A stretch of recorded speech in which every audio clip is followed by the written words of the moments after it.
La la la la la.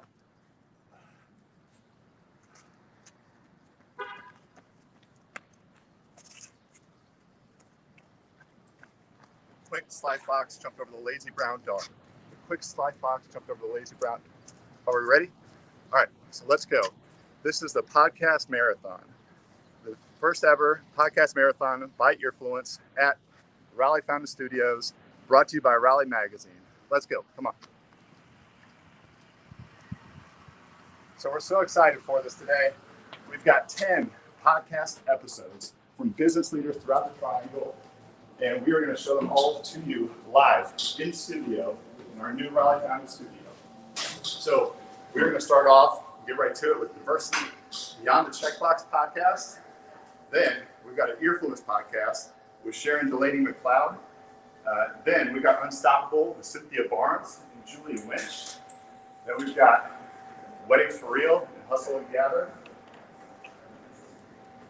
Then we've got the First Check podcast with Tim McLaughlin and Matt Sheehan. Then we've got the Raising Black Boys podcast with Larry Long Jr. and Liberation Station's Dwayne Miller. We've got the Poole podcast with Terrence Holt, CEO of Holt Brothers. We've got the Founder Shares podcast with Trevor Schmidt and Pamela Tharrington. And then, last but not least, we've got the Greater Than podcast with Jen Hoverstad and Mayor Marianne Baldwin.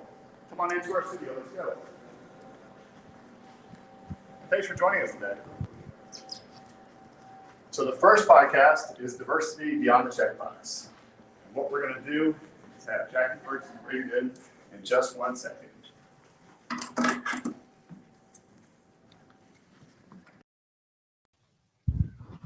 All right. Is that better? Let's do this. So Diversity Beyond the Checkbox podcast started, or is in season 4 now, and is in the top 10% of all podcasts, not just diversity podcasts, but all podcasts. And I'm so thrilled to produce this one because I've learned so much about diversity, equity, and inclusion. And that's what we're going to talk about today, is how diversity, equity, and inclusion can be a part of your business. But Jackie's got a different topic, something a little bit more hot, a little bit more controversial. So I'm going to hand it to her right now. Ladies and gentlemen, Jackie Ferguson. Jason, thank you so much. I'm so excited to be kicking off Earfluence's live podcast marathon with a special episode of Diversity Beyond the Checkbox. I'm Jackie Ferguson, and I'm joined today by my colleague at the diversity movement and friend, Dr. Bob Batchelor. Bob is a critically acclaimed, best-selling cultural historian and biographer. Bob, thank you so much for joining me today. Will you tell our listeners just a little about yourself? Yeah, thank you for having me, Jackie. I'm so excited as a longtime listener and your friend to be on the podcast to talk about such great topics.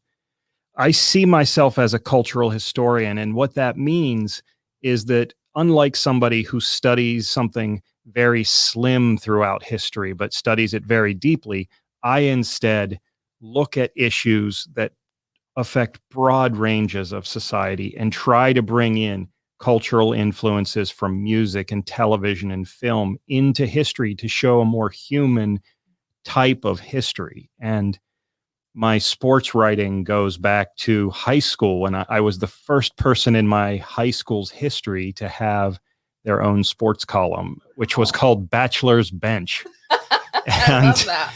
I kept writing sports because in my younger years, I was an athlete, which, you know, listeners and now viewers may see not so much anymore, but back in the day, as we all like to say. But I've written several books on basketball and other sports, and I edited an anthology that was over 1 million words that was the history of sports in the United States from colonial times through the 21st century.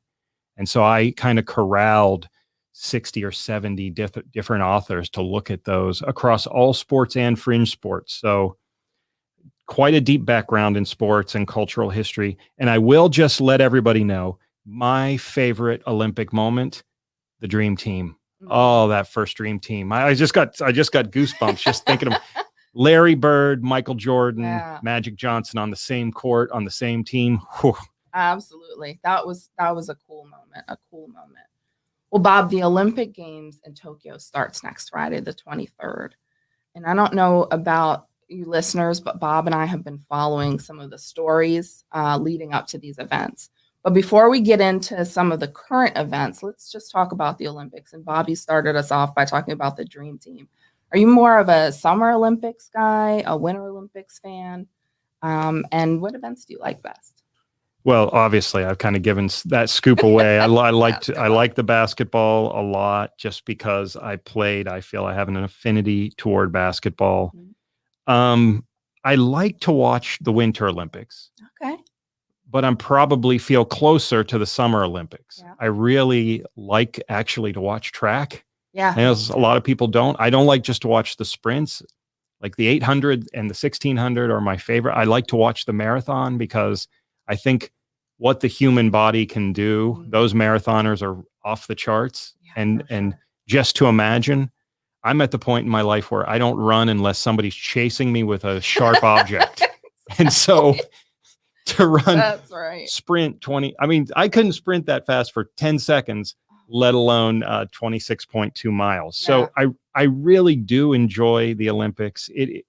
Probably I like the Summer Olympics a little better, but in the winter, it's, another great moment is, I'm dating myself here, but I kind of first imagined the Olympics when Eric Heiden won all those speed skating events, and he was kind of America's darling back before the Olympics. I mean, it was big, but not as big. And those are some of my first, I remember the 1980 hockey wins. So I really enjoy the Olympics. How about you? What are you looking forward to? So I love the figure skating in the Winter Olympics, but I'm definitely a Summer Olympics person. I love the gymnastics. I love the track and field. I watch a little bit of the swimming. But the gymnastics and the track and field are big events for me to watch. And one of the reasons is because my daughter ran track for the North Carolina. She was on the North Carolina State Championship team 2 years in a row. And it would have been a third except for, COVID. Wow. And, so I know like how much pressure it is and how much it takes to prepare even at the state level, let alone at the national level, the Olympic level. It's a lot of preparation and I just really respect that. Yeah, I feel the same. A good friend of mine, Tom Heinrich, who's a professor at Brooke College in New York, his oldest son, who I've known basically since he was born, grew up into, I think he was the 8th ranked miler in his high school class. And then he went to Hofstra on a track scholarship. And I mean, he was just amazing. He was like, I don't know, it wasn't even human watching him run. And that dedication to something and so physical and trying to make your body perfect. I mean, I really respect people that can achieve those kind of things. Absolutely. Well, Bob, let's get into some of these controversies of the current Olympics. So let's start, of course, with who everyone's talking about right now, Sha'Carri Richardson. So Sha'Carri ran in 10.86 in the 100 meters for the trials in June. And then she subsequently, and everybody was like super excited about her. She has a different look, right? She's got these long nails like FloJo used to have, and the colored hair, and it's cool. Like she's a really cool, talented athlete. And then, as we all know, we all were devastated, right? Because we were so excited about seeing her run, but she received an Olympic suspension for testing positive for THC. And that disqualified her from her signature event, which is the 100 meters. She did come forward with, an apology and an explanation, which is, her mother recently passed away and she was using it as a coping mechanism, which, I understand she's disqualified from her event. And, again, it's tragic, right? For those of us who were looking forward to watching her. But she was also disqualified from competing in the 4x100, which occurs, she got a 30-day suspension. That occurs after the 30 days. So they're not letting her run in the 4x1. And so what are your thoughts about that, Bob? And I think they need to let her run in the 4x1. Yeah, we could spend the rest of the time just unpacking this one, but to hit the highlights, I mean, here's this 21-year-old, and she's an overnight sensation set for superstardom. Absolutely. I mean, just an amazing athlete doing this with that pain and suffering of her birth mother passing away. And it seemed to me, if we put on our PR hats, our communications hats, she made the right steps. She came out the next day and quote, "I am human." She goes on the Today Show and publicly apologizes. And those are important steps that show maturity. That's right. So on one hand, you look, a 21-year-old, by any survey, any study that's done scientifically, 21-year-old brain is 99% of the time not fully developed. So to think that her life, really, a major part of her life, is being taken away from her for doing something that's legal in the state that she resides. That's right. That's criminal in and of itself. Exactly. That's true, Bob, because she was in Oregon, and it's legal, right? So I'm just like the 4x1 for me, like she needs to compete in the 4x1. I was really disappointed. I know that they were looking to make that decision, and we were waiting on that, but certainly, do your time, as they say, but there's no reason to keep her out of that 4x1. Yeah. And we look at, I looked it up yesterday, 18 states allow recreational marijuana use, 36 states, medical use. Yeah. This is a major problem. And if you look at it historically, that's what I do as a cultural historian. Right. We have been dealing with this back well before Prohibition. And we still deal with these issues today. With Prohibition and into the 1920s, the outlawing of alcohol just led to all kinds of bad things. Yeah. And it gave people a lawlessness in their lives that we've never really moved away from. And so you have different political ideologies who use these things as like a ping pong or a sticking point every single time. And so we still, here in North Carolina, you've got to go to a state store to buy alcohol, and the taxes are high. Yeah. Where I live in Cincinnati, we travel to Kentucky all the time, and the Distillers Association has a heavy lobby group. They have to. And there were billions of dollars on the line when the Trump administration was unable to cut deals with China. There's a lot of challenges, and marijuana use is right in there. And let's just put it out there. I have a friend who's maybe tried marijuana before, know some people.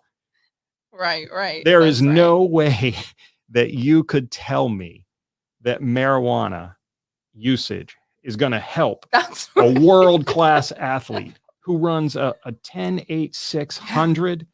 That's going to help her in any way, shape, or form. So if that's the case, and they extend this regulation so that they don't even let her run the relay, then sometimes if it quacks like a duck and it looks like a duck, it's a duck. And this duck is racism. This is racist because they want her to be this role. And it's okay. It's such a strange thing. You have to fit into a box if you're a black athlete. And they kind of want to slip her into, like, she's edgy, but maybe like a Dennis Rodman-ish kind of thing. Like before he really went out, like when he was with the Bulls and he could be crazy and have the multicolored hair. And she has that look. So whites allow blacks to play that clown role up into a point. And then if there is some regulation or rule broken, that changes. And she has, multicolored hair, tattoos. So on one hand, she's on the cutting edge of, like, she looks like other 21-year-olds I know. That's right. But on the other hand, conventional white America is going to watch her really closely. That's right. And that's just that's the truth of the matter. That's right. And let's talk about, a little more, dig into the bias a little bit. So a lot of people are comparing her with Michael Phelps, who was the Olympic swimmer that got a 3-month suspension for the photo of him having a marijuana pipe in his mouth.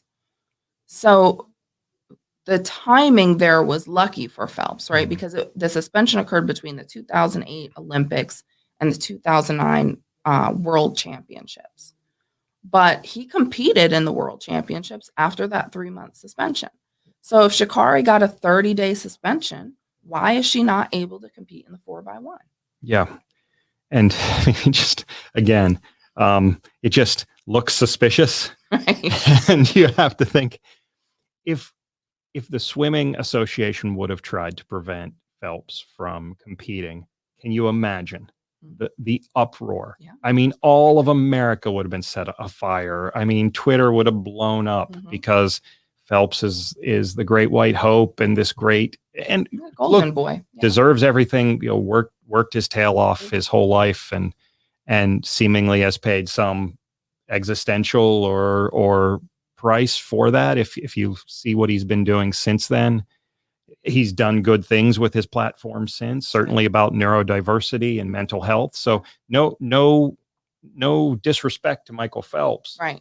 But this case, come on, if you want to be by the rule of the law, then don't let her compete in one, but don't kick her off the team. Don't disallow her from going.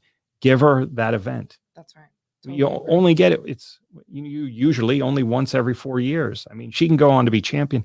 What I thought about this as well, a 21-year-old. So what kind of standard do we hold a 21-year-old to? And you look at some of the things people say. I like to think, so what's the aftermath of this? You have Usain Bolt coming out saying he hopes that she'll learn from this, but rules are rules. And Usain Bolt has obviously benefited from the track establishment. Sure. So he's not going to venture too far out from this.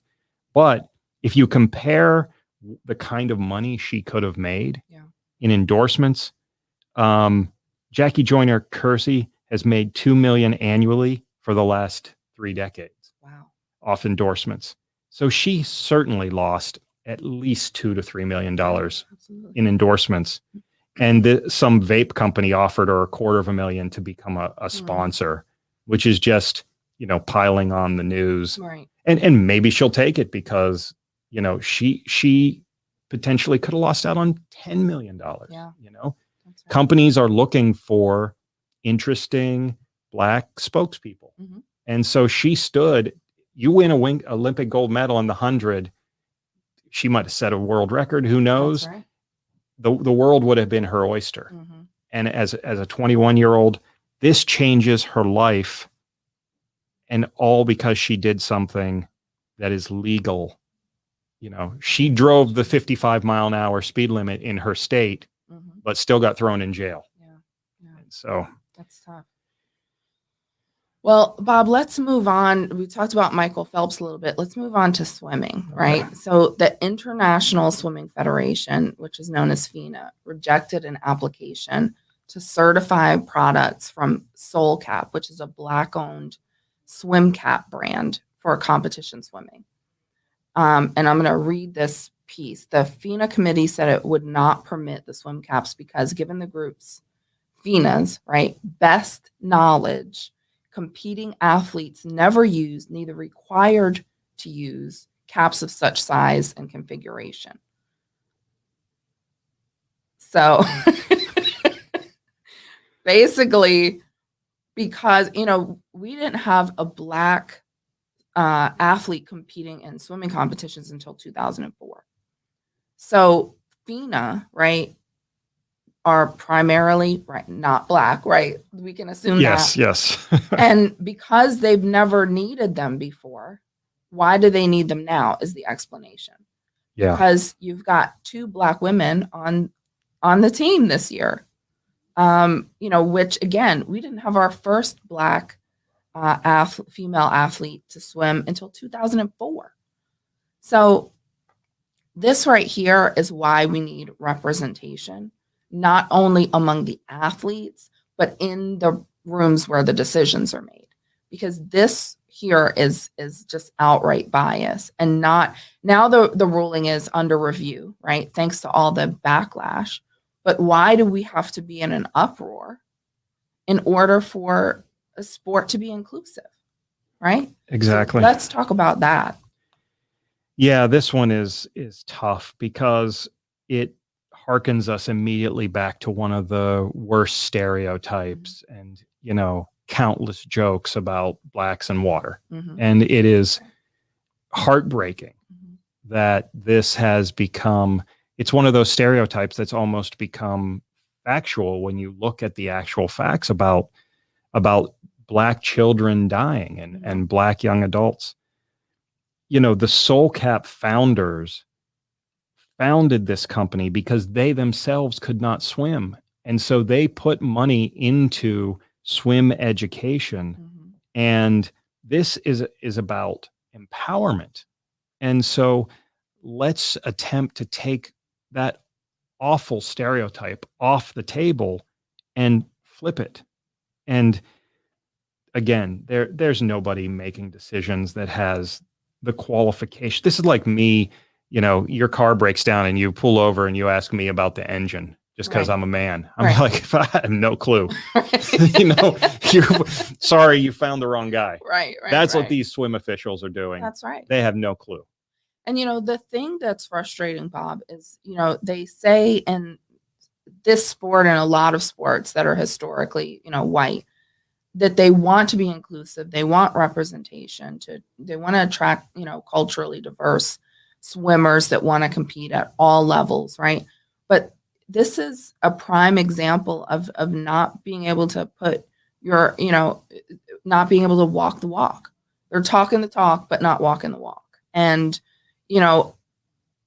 not having someone in the room or several people in the room that can properly evaluate if this swim cap is, reasonable, and just making this statement, no, we're not going to allow it, without having conversations, without talking to people, without bringing culturally diverse people in the room. That's a problem. And that's not just a problem here. That's a problem with lots of organizations and how they make decisions and how they message people without having a people in the room who represent the market that they're messaging.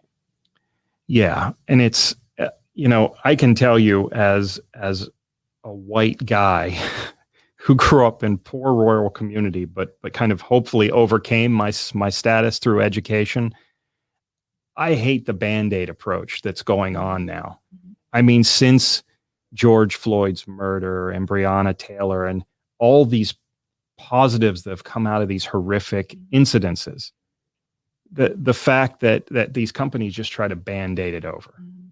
It's what your podcast is all about, Beyond the Checkbox, because so many organizations are just checking it off. And it's actually offensive to me, offensive to me as a thinking person, a person who has something between their ears. Be truthful with me. Be truthful. Now, there are companies on the other hand who are doing the right thing, like investing in HBCUs, actually trying to help people, trying to overcome. But so much of it is a Band-Aid. It's a quick fix. I don't know what FINA is going to do here. Supposedly they're going to relook at this, but it's too late for this Olympics. And there is a longer term impact, because when you look at the statistics, Blacks from age 5 to 24 are exponentially more in danger of drowning than their peer groups. That's right. Well, less than half of Black children, Bob, can swim. And I think that, you're a cultural historian, so let's dig into this a little bit. It's going back to the exclusion of Black people and, allowed in the swimming pools. Yeah. In fact, into the even, well past when Jim Crow shouldn't have been taking place. I mean, because you and I both know, we've been in the North enough to know there are towns that might have been in, Jim Crow, Alabama, that are in the North. Blacks in 1900s into the into the 60s were barred from swimming, public swimming pools. And so, so not only is it that children today don't get swim education, but they're never taught because their parents don't know how to swim. That's exactly right. That's exactly right. Because that's how we learn, right? Our parents teach us how to swim. Yep. But if your parents don't know how to swim because their parents didn't know how to swim because their parents weren't allowed in the pools, that's why we have that issue. And this is just an example of how systemic inequities affect people generation by generation. Yeah. I looked at a USA swimming statistic, and the latest statistics were from 2019. Only 1.4% of year-round swimmers, so that would be mainly competitive swimmers, were Black, and only 3.5% Hispanic. And it was primarily lack of access to a pool. And so when Black kids are dying or teenagers are dying in drowning incidences, it's usually in places where there aren't lifeguards. And so in some areas, there aren't lifeguards in the public pools, even in hotels. This is happening. That's right. Yeah. And so Black kids want to jump in the water too. Sure. But if you, you're holding their head under the water if you don't create a system in which that education is universal. Absolutely. Or at least much more widespread than it is now. Absolutely. Bob, let's talk a little about Gwen Berry. So Gwen Berry placed third in hammer throw. And because she was on the podium, they played the anthem, and she turned away from the flag at the U.S. track and field trials. She put a T-shirt over her head that said activist athlete, and she is protesting systemic racism. So, there's been a lot of controversy around protesting in sports, right? Olympic protesting started with, against racial inequities, started with Tommie Smith and John Carlos at the 1968 Olympics. So we all remember that picture. We've seen that picture with the raised fists and the black gloves. And,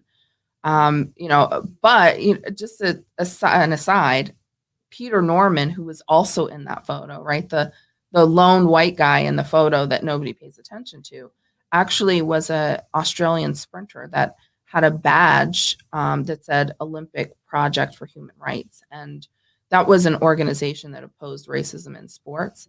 So, we all know that Tommie Smith and John Carlos were banned from the Olympics for life, but it effectively ended Peter Norman's career as well. So that's an interesting aside on, how racism has been protested in the Olympics. But Tommie Smith was quoted by the Washington Post in saying that he expects to see protests in the 2021 Olympics, even though the International Olympic Committee describes Rule 50 as a framework to protect neutrality in sports in the Olympic Games. So, some people are calling for a ban for Gwen from competing because of what she did in the trials. And she's unsure. She's done some interviews, unsure if she'll protest during the Olympics. What do you think about that? Do you think she's going to protest? What do you think about protesting in the Olympics against systemic racism? Well, I think, hearkening back to my favorite moment, the Dream Team, it was pretty pathetic that, Jordan uses his global fame to protest capitalism, or not his form of capitalism. Yeah. So I would say, in comparison, the way the NBA players reacted to George Floyd's murder and the other, police violence in the United States is a healthy way to react. And the Olympics, they're professional athletes. They're grown. Many of them are grown adults. Many of them are multimillionaires. How are you going to stop them? The Olympic Games it's not Mount Olympus. This isn't ancient Right. Greece. Like we're in a different world. That's right. And you can, in fact, I love when people say, if you don't love the country, leave. It's the stupidest thing that somebody could say. Right. If you love the country, do what is within your power to make it a better place. That's right. Think first as a human being. I don't need to look down and see I'm white, so here's the list of things I can do as a white person, or think.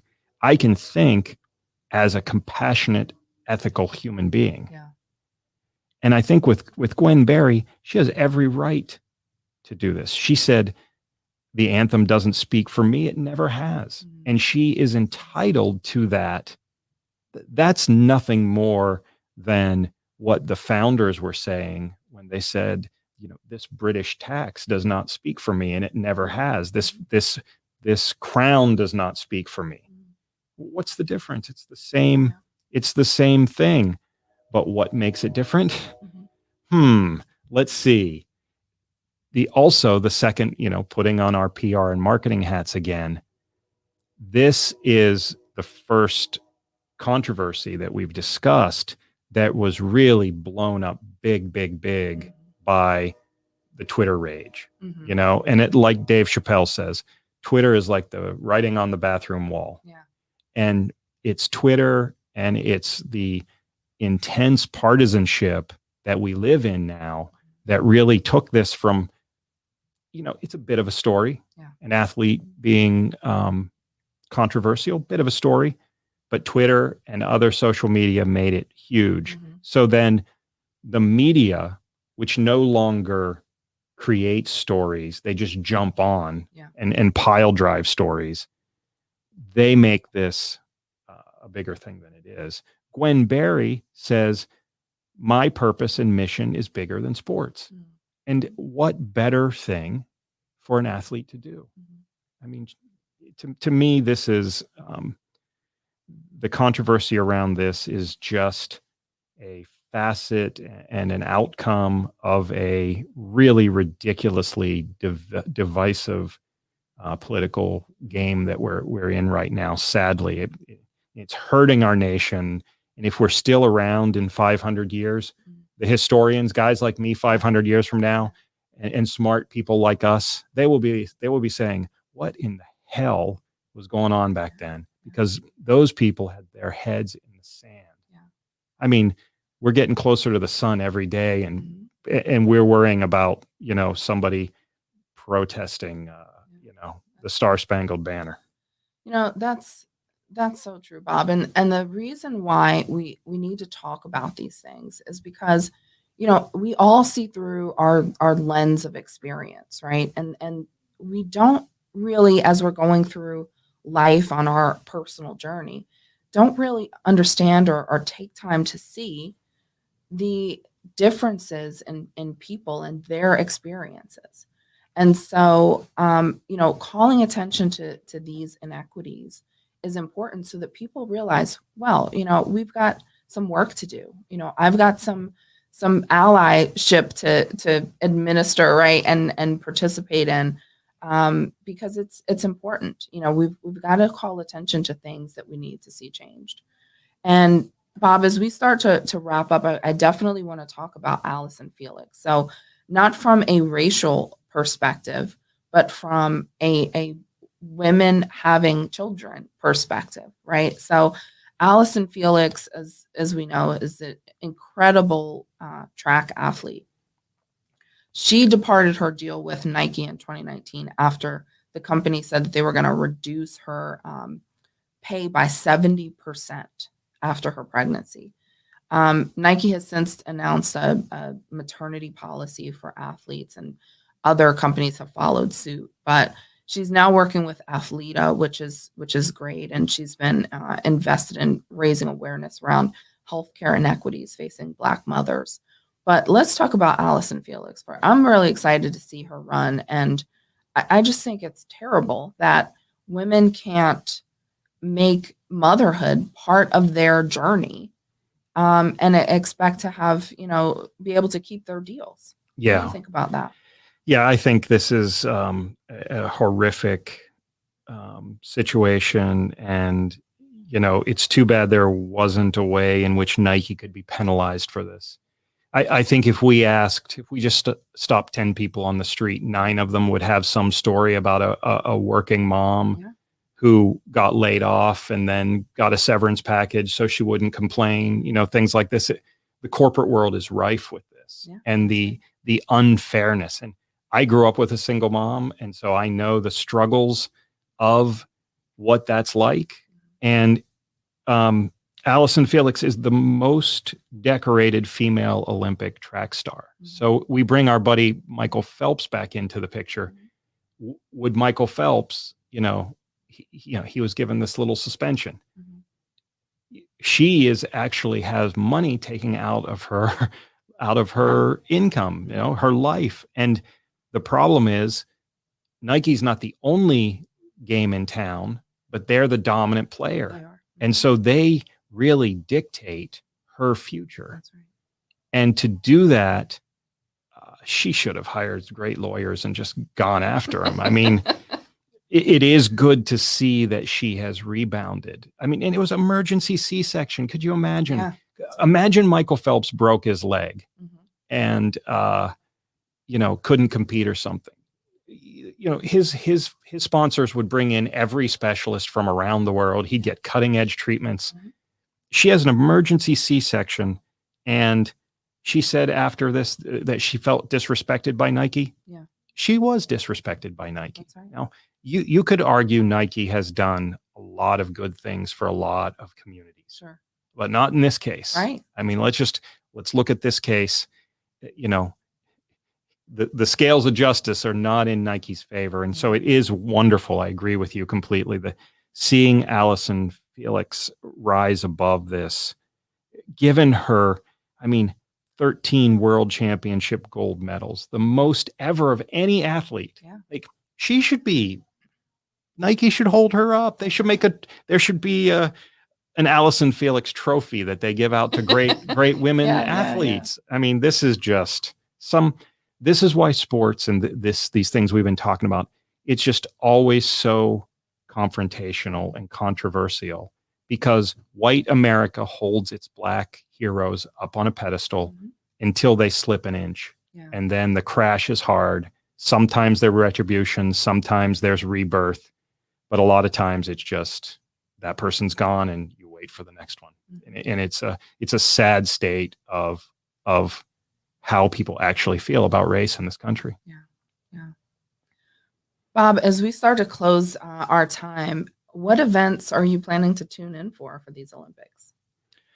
Well, I forgot to mention in my intro that I just completed my first month as the director of business intelligence and content strategy at the diversity movement. Yes. And one could argue that my bosses have me working so hard that I may not be able to tune into the Olympics at all.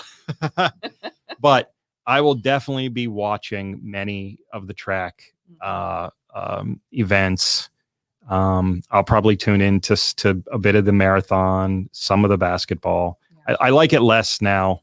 I like the dream team, but it's not the same. It's not the same. And for basketball players who grew up when I did or earlier, you couldn't carry the ball when you dribbled. So it was really a skill to be able to dribble. Yeah. Now they've changed the rules where you can basically carry the ball. So everybody is a good dribbler, right? Because it takes less skill. Yeah. Your hand, most professionals' hands are as big as the ball. Yeah. So it's very easy. And to me, it takes all the fun out of basketball.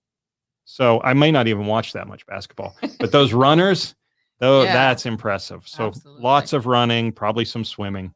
I'm super excited because for the first time, Black women in sports are set to really own the narrative at the Tokyo Olympics. And I'm excited about Simone Biles, Simone Manuel, who's one of the swimmers, Naomi Osaka, even though she's repping, Japan.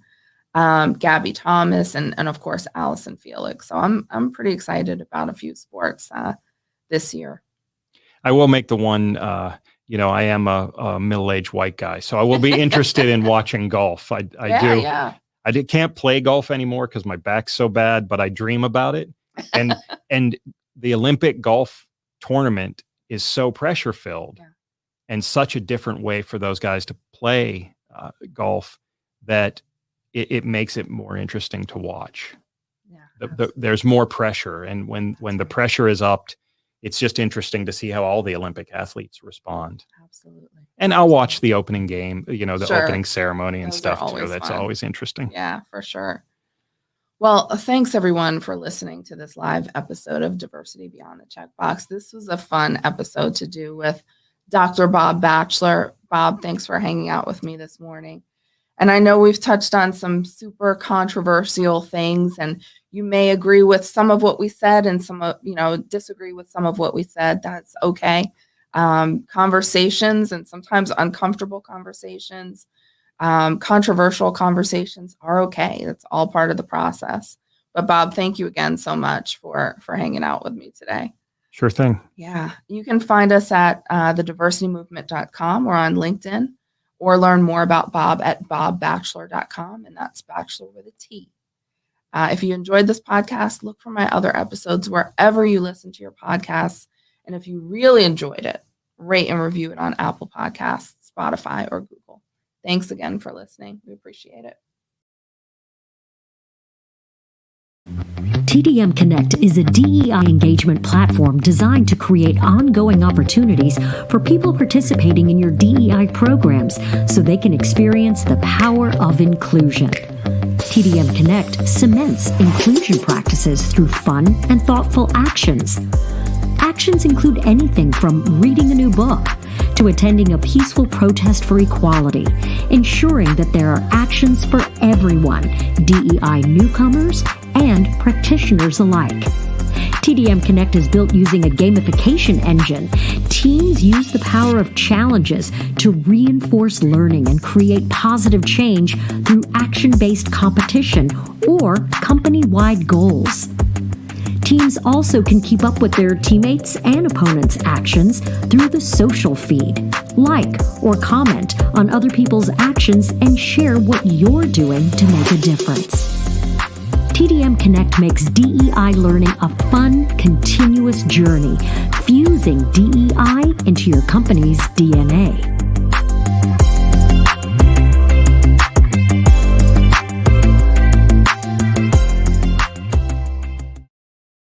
Are you one of those people who gets nervous before a big presentation, a business review, a client kickoff?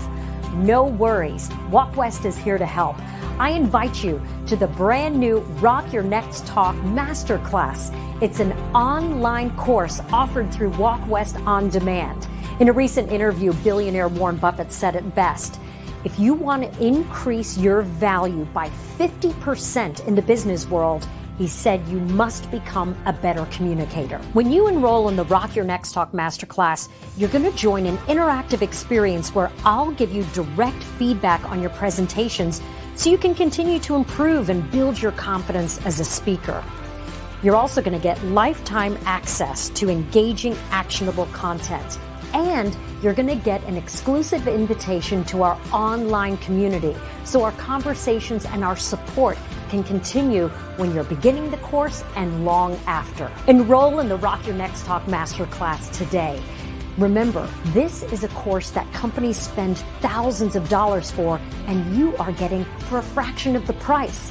Learning at your own speed through Walk West On Demand. Join us as we rock your next talk.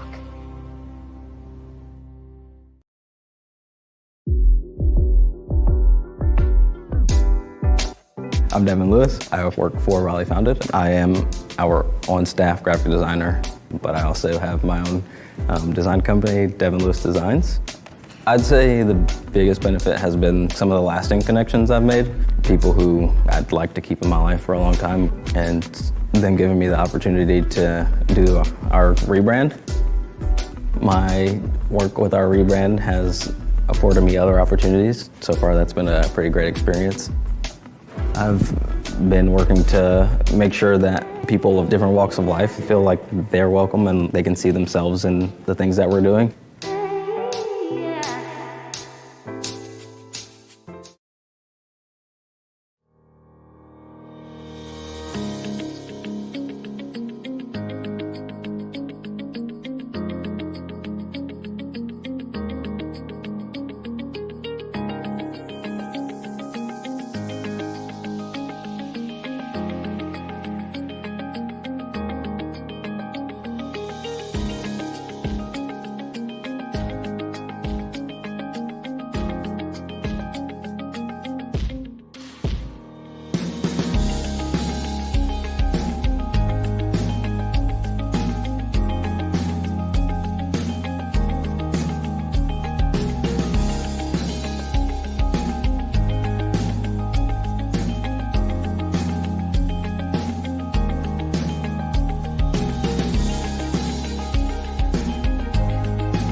Earfluence Podcast, which is a podcast about podcasting from a podcast production company. I'm your host, Jason Gillikin, CEO of Earfluence, and with me, as always, is CC Huffman, producer, content strategist, live video expert today. Live video expert, designer of this studio, Swiss Army knife at Earfluence. CC, how's it going today? It's good. It's good. I'm a little bit stressed out. We've got a long day ahead of us, but I'm excited to take a second and not have to think so much about the production part. Lucky that Mark is here to handle that.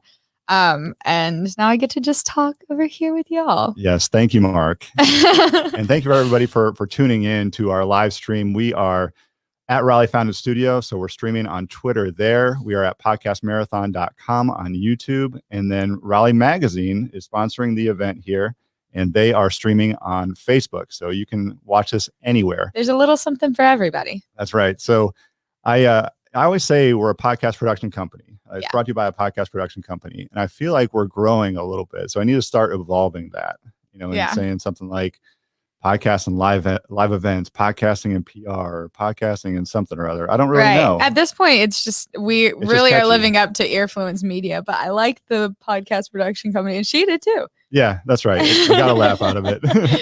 So we have a guest in the studio today, and it is none other than Sharon Delaney McCloud. She is an advisor to Earfluence. She is an executive at Walk West. She's a professional keynote speaker. She's a TEDxer. She is a doer of literally everything. So Sharon, welcome to the show today. Thank you so much. I love being on the podcast for podcasters. Yes. Yes. Well, you know what you all are? Storytellers. That's exactly it. That's my jam. Same. And see? What do you know? That's why you're on the show today. Hey, how about that? So what we want to talk about today is storytelling in podcasting and storytelling to build your brand. So Sharon, you were a news anchor. You heard a lot of different stories. You're in executive development and leadership at Walk West. You're teaching professional speakers. Talk about storytelling. Have you seen that to get your message across, you need to have great stories? You do. And I think what a lot of people think is you have to have all of this fancy stuff and lots of facts and figures and research and all these things in business. And that is true, but you really got to rewind it and go back to the basics of storytelling, because humans are wired for stories. Think about it. We come out of the womb and our parents hopefully are reading little stories to us. I mean, and then think about humankind, and generation after generation, we have learned about each other through storytelling passed down through the generations. And so we are wired for it inherently.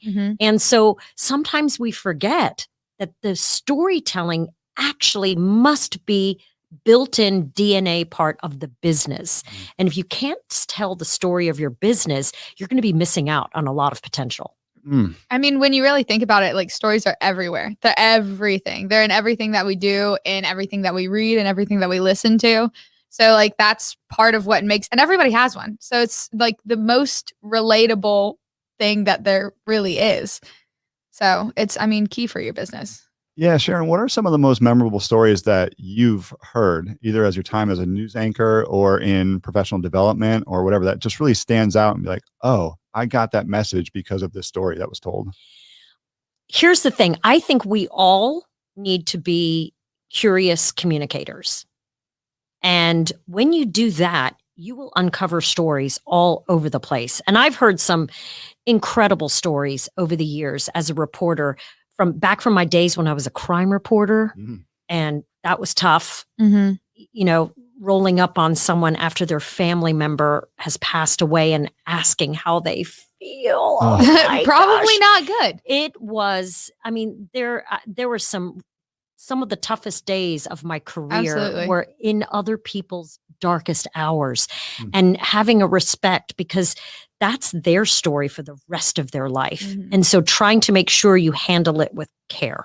Yeah. And that gave me an incredible amount of empathy early on. And to be a great storyteller, you have to have a lot of empathy. And you also have to have incredible listening.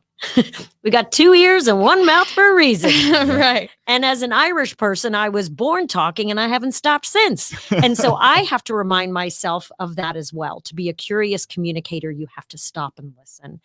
And if you give people the space to tell their story, it will come.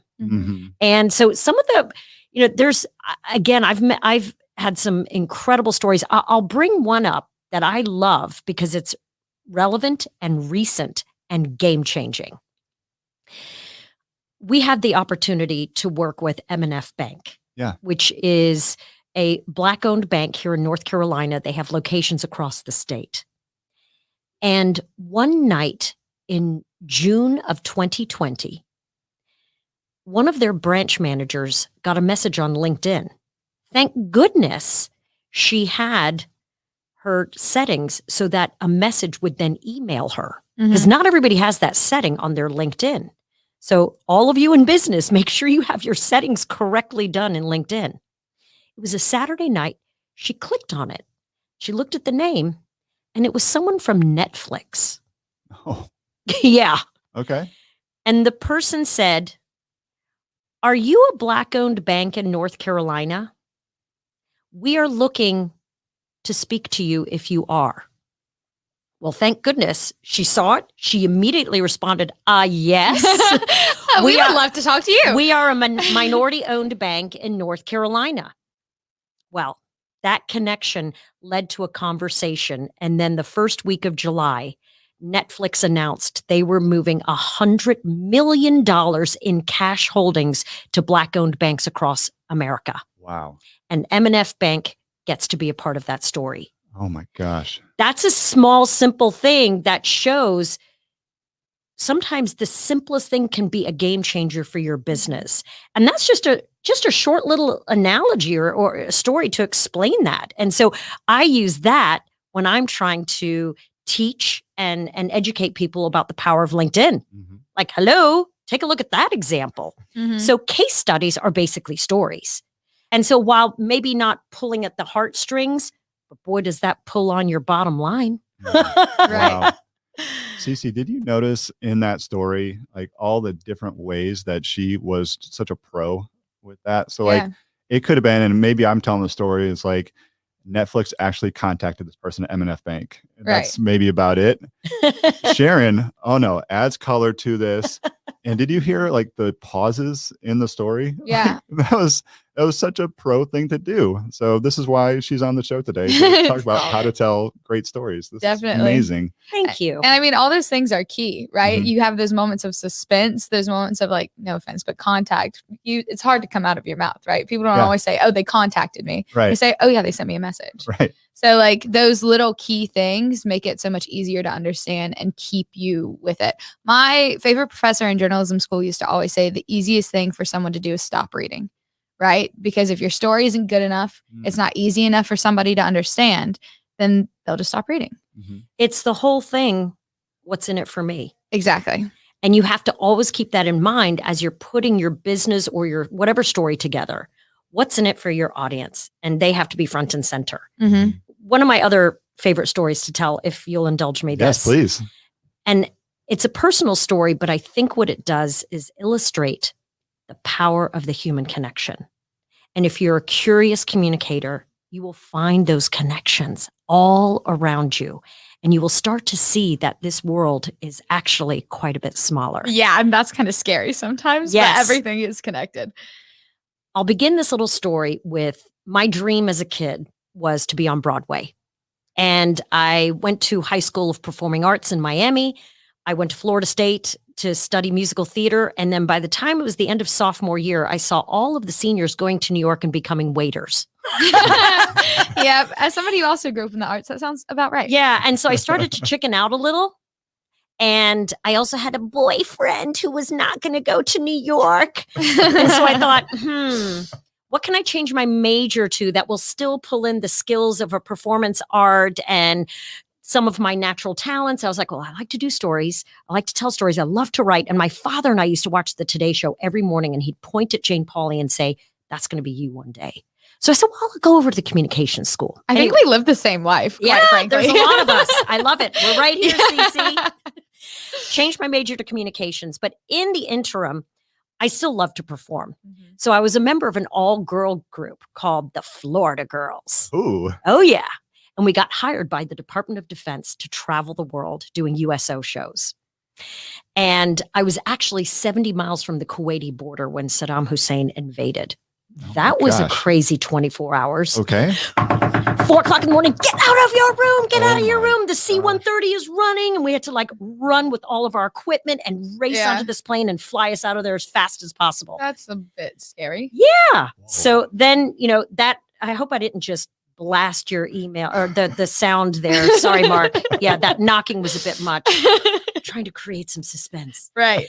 Anyhow, we know what happened with the Persian Gulf War. It started in January of 91. It was over within like 30 days. You guys Yeah. were probably 2 at the time. You weren't even born. Anyhow, I was 11. Yes. you go were, ahead. yeah. So now I was a very young late teenager. Anyway, so now it's a year later, or it's summer of 1991, and they're wanting to do a victory tour, kind of. Mhm. We still had a huge presence in the Persian Gulf and in the Middle East. Yeah. So they hired the Florida girls and sent us to the Persian Gulf.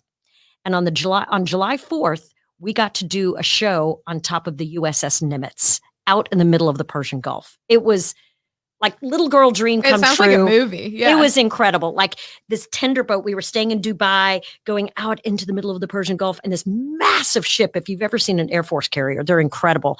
And they call it Steel Beach, the top of the actual Air Force Mhm. Yeah. carrier.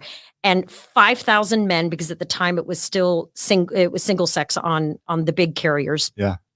And my little group getting Oh to my do like gosh. this, 4th of July show. Yeah. Anyhow, 27 years later, my son in the 4th grade, we're driving home from school. Well, Mom, Mr. Metzger told us a story about this and this and this and this and this and this and something USS Nimitz. I said, Nimitz? Pierce said, yeah, I think that was it. Nimitz? I said, what did you say? Mr. Metzger was on the USS Nimitz? He said, yeah, he was in the Navy and all this kind of stuff. Stop it. The next day, we happened to have a little event at school. I went straight up to Mr. Metzger. Mr. Metzger, I hear that you were on the USS Nimitz. Yes, I was, Miss McCloud. Gosh. What years?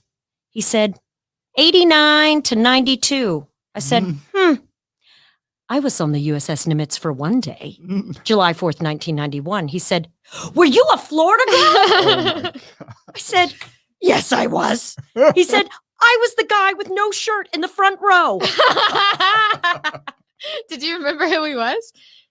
Every guy had no shirt. I was about to say, that I sounds said, very vague. oh my gosh. So he ran to the bookshelf and he had this massive annual, like a yearbook. And he flipped open to the middle and there's the Florida girls Stop. in his annual. 27 years later, he's my kid's teacher in Raleigh, North Carolina. I Oh love my that gosh. Okay, we could just listen to stories from you all day long here. This is amazing. And this is going to be the best show notes ever. Is there video of this somewhere? Unfortunately, we didn't have these great cell Yeah. phones back then. And so the video, I have a lot of great pictures. And You have but to send us some. I think that just asking questions and being curious will elicit the most incredible stories. Right. What did you learn today? Oh, it turns out, I met your teacher in the 90s. Like, Yeah. Wow. just that simple. Oh, Sharon, that was an incredible story. And we're getting a sense of how to become a great storyteller just by listening to you. And I always tell podcasters when they go on podcasts, actually guests on podcasts, when they're going on podcasts, you should always have, say, 4 or 5 stories in your back pocket that you are ready to share and that you have perfected and that like when this situation comes up, when this topic comes up, oh, wait a minute, I'm going to go ahead and tell this story because it's memorable and it's something that people are going to come back to me and say, hey, I heard you tell this amazing story on this podcast.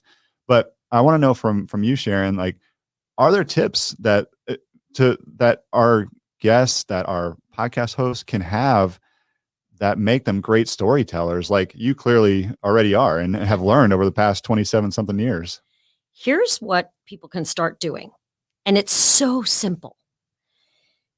Get a simple spreadsheet and go back to the beginning of your career and just start writing a line or two about something that happened and start creating like a library of stories, because you could be a 45-year-old senior VP now, but something happened as a 22-year-old at your very first job that changed the course of the way you were approaching your career. That's a story. That's so great. It's just the way you put it together. So here are 3 questions. I'll send this to you for the show notes. What was something you believed to be right for a long time and then discovered it's wrong? Or it changed your mind? I think every one of us, there are times in our lives then that something that we held to be true for so long, in fact, maybe wasn't. Mm-hmm. I like to think I'm always right and I've never done a single thing wrong, but I guess that's You're young. probably in You're there young. somewhere. I've got one. So I was on a podcast recently and they were just asking me about my career journey and everything. And one of them, I was at a boiler room type of sales environment in 2005. Such a bro culture. And like, there was basketball there. There was a weight room there. It was probably like 47 sales guys and maybe 3 girls on the floor. Right. And it was fun. I loved it at the time, like 25. And then looking back on it, I was like, wait a minute here. That was a terrible strategy and not good for my professional or personal development either, because it was just so not inclusive. And it was one of those things where if a woman were to go on there, maybe a potential star salesperson, she's not going to want to join that company. And so coming up with a story around transitioning from I enjoyed this to like, wait a minute, that wasn't best for anybody. That could be a good story to tell. That's a great story, Jason. I mean, that's a learning that you got that only looking back but at what point did you realize that? Much, much later. So I only okay. lasted 10 months in that company because that's a whole other story. The company went public. I feel like we talk about this company a lot, but there are a lot. Oh my gosh. Yeah. Like the CEO literally got dragged out of the office. Sharon, That's also a story. Yes. This is a company that if we met our sales goals, everybody in the company, and this is like 200 people, everybody in the company would line up and the executives would hand out $50 bills to everybody. It was nuts. It was a wild time. Yeah. But I didn't realize until much, much later, probably with the work that we're doing with the diversity movement now, where I realize like, whoa, That was probably not right. no, that was probably not right at all. I mean, if you think about, and that also illustrates, just think about happy hours after work. Yeah. How does a single mom do that? Mhm. Or how does a woman in business whose husband might travel and can't pick up the kids and bring them to basketball and baseball and all the other things? It always defaults to the mom to do that stuff. And so the mom oftentimes misses out on those relationship building opportunities that happen at the happy hours. Yep. Or the Right? $50 that you get handed out at the end of the day. Or, you know, it's pretty prevalent around the country, but they have all these leagues for golf to teach women business owners how to play golf, because we feel, you know, as a woman, you feel like, well, you got to figure out how the men are doing this. How about let's bring it back to the middle? Like, maybe let's go out for lunch and build relationships. It doesn't always have to be after work. Yeah, that's true. Yeah. And also podcasting is a new golf, by the way. There we go. I like Yeah. that. Hey, that's the title of a blog right there. I know. There you go. You would have no idea I'm kidding, but you probably know who gave me that idea for podcasting as a new golf. Donald Thompson, of course. Oh, okay. Yeah. And Cece, Sharon was sharing offline Oh, nice. that she is, not doing happy hour, to be with networking, but she's actually in a poker club for Oh, women. stop. So it's not teach women how to golf. It's women playing poker together, and it's all for charity and all that stuff. So, Yeah. And we anyway. have male dealers. So it's actually I pretty cool. love that when you Very flip nice. things around that way. Yeah. Yeah, I want to learn how to play poker. I'm still trying. Well, you've got one of the best. I right know. next to you. I know. Jason's past life as a Right. professional poker player. That's another That's story. also a story. There's Yeah. a cool story. Yeah. But you know what? That's a great thing. Like what being a professional poker taught you about Mhm. XYZ. Yeah. So I said I had 3 things that I Yes. could give. All right, let me give you number 2. Yeah, we got a little bit derailed. It's fine. Who has been very influential in your work life and how so? Mm. And that could be, anybody can go back and think about, all right, let me think about my very first job. Who was that? There's a story. Yeah. Second job. Who was that? There's a, what did that, you can go through and start to collect an amazing cache of stories that you didn't even think about Yeah. Mhm. that are really great seeds for the storytelling in your business. And then the last one again, there's so many other story starters, but these are 3 that you can use in business right away. What is one fact you are very proud of in your career, even though it's not listed in your resume, LinkedIn, or company bio? Mm. That's a great one. Mhm. Well, what's one fact that you're proud of that's not listed on your resume? You mentioned the Florida girls already. Yep. I would put that on my resume. I've got 2 things. So the funny one is, after a couple beers, I do a hell of a worm. Sorry, did I just say one of the 7 deadly things that you're not It's allowed to say okay. on broadcast? I'm sorry. It's so fine. Oh, Okay, It's literally we so have- Mark, fine. do you we have to have- edit that now? we have no rules on this. Okay, all Yeah. right. The second thing, which goes a little deeper because I'm still discovering that space, is I am a support group leader on Option B, which is Sheryl Sandberg's online community for grief. Oh, And so Option B is a book she wrote with Adam Grant Mhm. after her husband died very suddenly. I don't know if you all recall that. So it was after she wrote Lean In. She and her husband and kids were in Mexico on a trip. Her husband was down in the gym and dropped dead. God bless. Oh. Just terrible. And so can you imagine, 2 young kids anyway, so she came back, and over time, part of her grieving process is she wrote this book about what happens when life turns on a dime, and you have to think of what is your option B. And so she has this full online community with different segmented things for whatever that grief process is that you're going through. And it's all kinds of things. I happen to be in the bereaved parent grief group. And so I run an online community, wow. That's really cool. Too. That is great. and it ties back to the TED Talk and all the business. And so just trying to figure out how to help people. And Yeah. that's how I got to meet the president, because I wrote to him about bereavement policy, and Yeah. like all these things are connected. Wow. Well, hold that story for the end here on the president, because I want to hear it. I mean, such an incredible story. I want to double click on what you were talking about, the leaders that you worked with. The second tip there, like, how does that get you to be a better storyteller? Is it telling stories about those leaders, about those bosses? Is it what they were telling you? Like, what do you mean by that?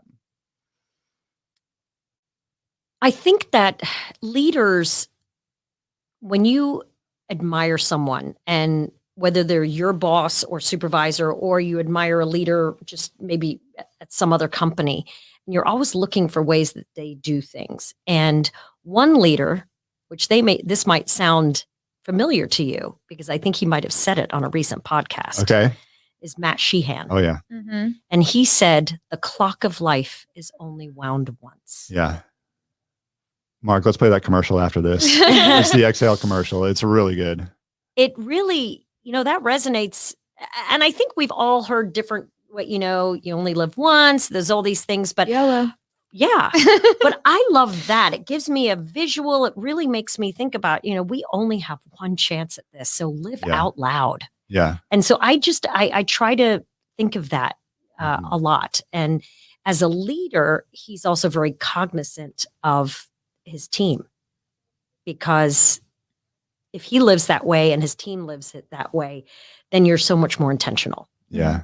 He's incredible. He'll be here at 12 o'clock for the first Check podcast with Tim McLaughlin. Go ahead. Oh, I was just going to say that I think that it also goes back to kind of the first one, like where was a moment that you thought something was right and it turns out you were wrong.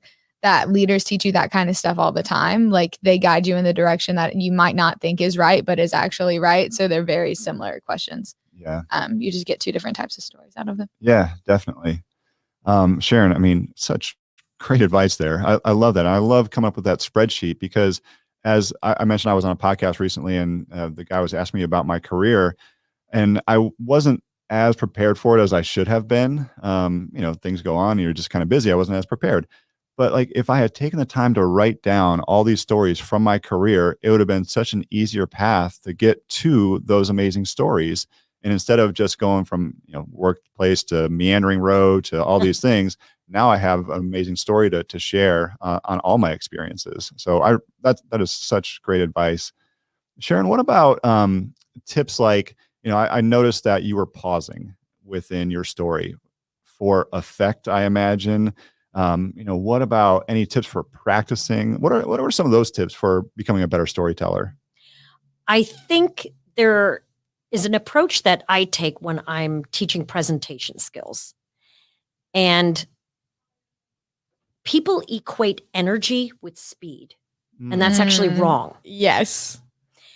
I think you can have a very energetic kind of delivery without speaking too quickly, because when you speak too quickly, people will miss what you said. And if you speak too quickly, miss what you said, then you're already on to 3 sentences further and they're still back trying to figure out what you just said. You lose the whole story completely. Right? There's no point in even talking. And so as a speaker and trainer, I oftentimes tell people they have to slow down a little bit and using those pauses very intentionally. And it goes back to my training as a news anchor. When reading a teleprompter, and I still do this today, and we actually teach because a lot of people, leaders, and even in Zoom now, everybody kind of uses teleprompters with Zoom. We actually type in our script.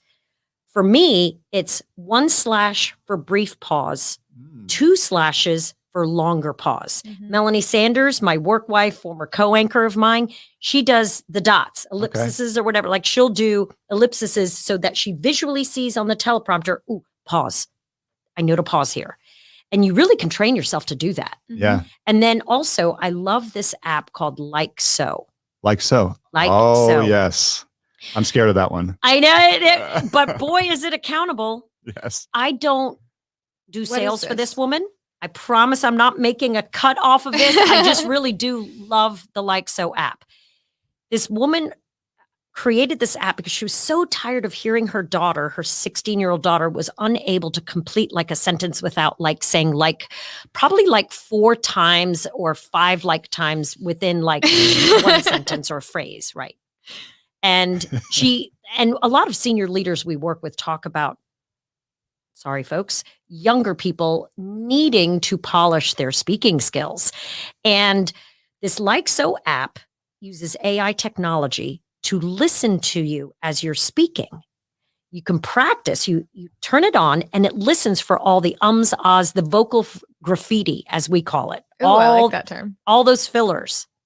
And then it also times you and your pace, and it will tell you if you're speaking too quickly or too slowly. And then you go back and it grades you. And so if you have, I'm a sewer, by the way, not a seamstress, a sewer. I start a lot of my sentences with so. I'm constantly trying to pull them out because they're not necessary. Right. Sometimes they are, but as a connector, but not at the beginning of sentences. Right.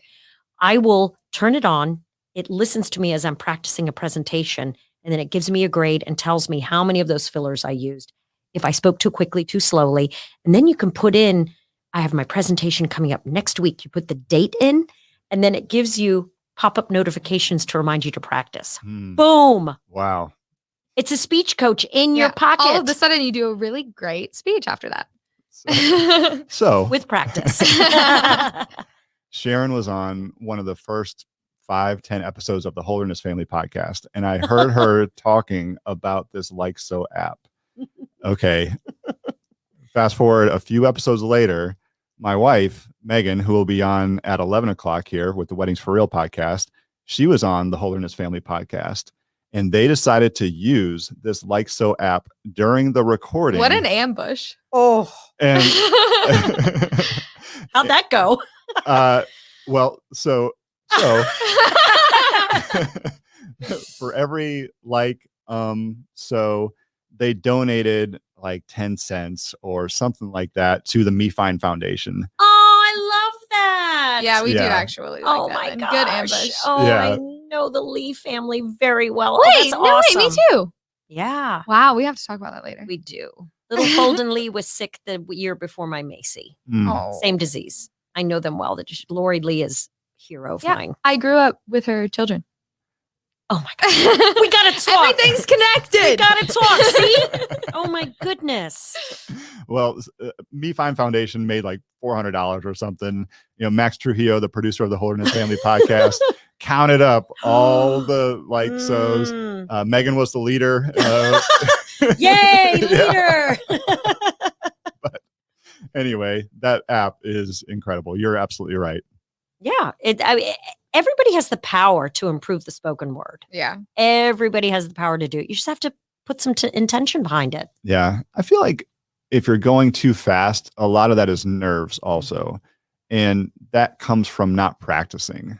You're going to be nervous no matter what. And when you get on a podcast, you're going to be nervous. When you're on a Zoom initially, you're going to be nervous. When you're giving a presentation, you're going to be nervous. But you can pare that down if you practice some. Yeah. Talk to yourself.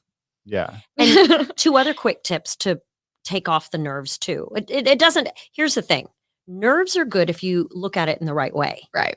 If you have no nerves and you're about to be live on TV or Zoom or a microphone and you have no nerves, you're going to be flat. Yeah, that's You're true. you might be boring. In Mhm. fact, having those nerves, use it as energy.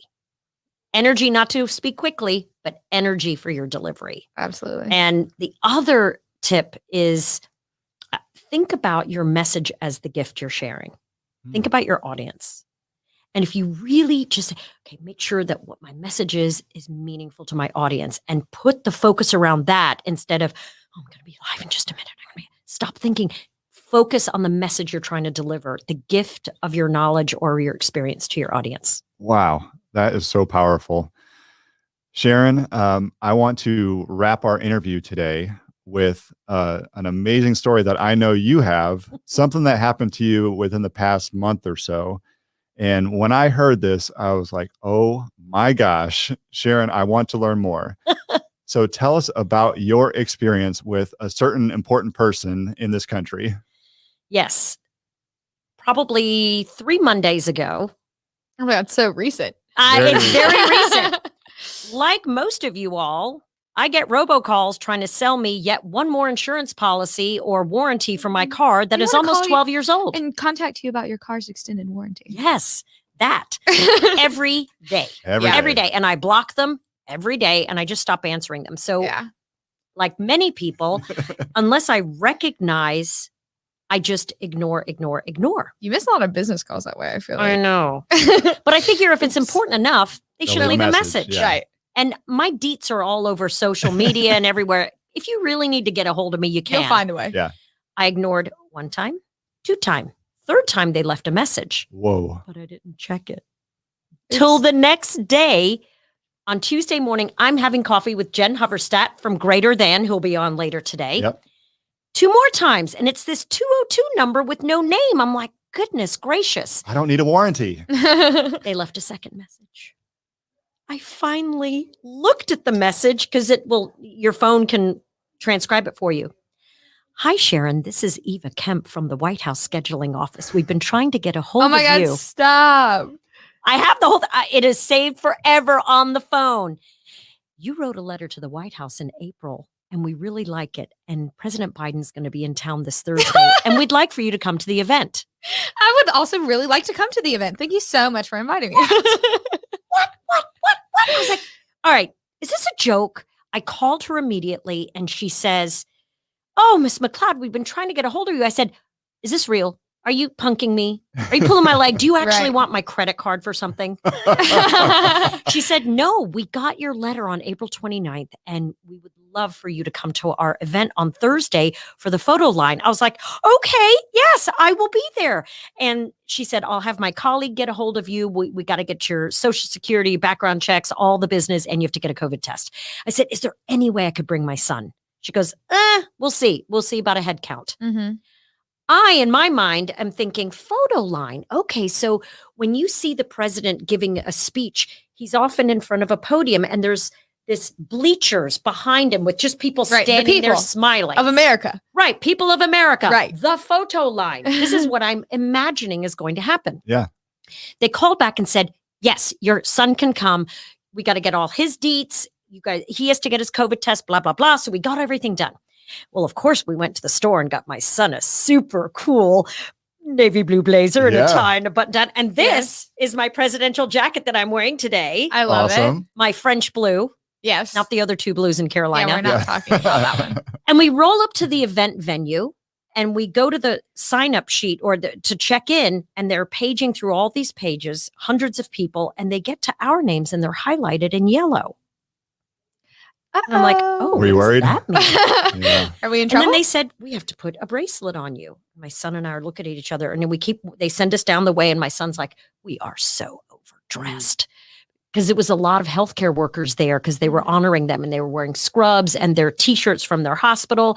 And I'm like, we're going to be in that behind the president. We're going to be seen. So it's nice that we're dressed well. Right. Yeah. We go in past security TSA, like the whole thing and the metal detectors. White House staffer meets us at the other side and says, please come with me. We go into this big gymnasium with hundreds of people. And I'm like, oh, this is awesome. She goes, no, keep following. We go into this whole other back room, another gymnasium, all set up with pipe and draping, and then 20 chairs.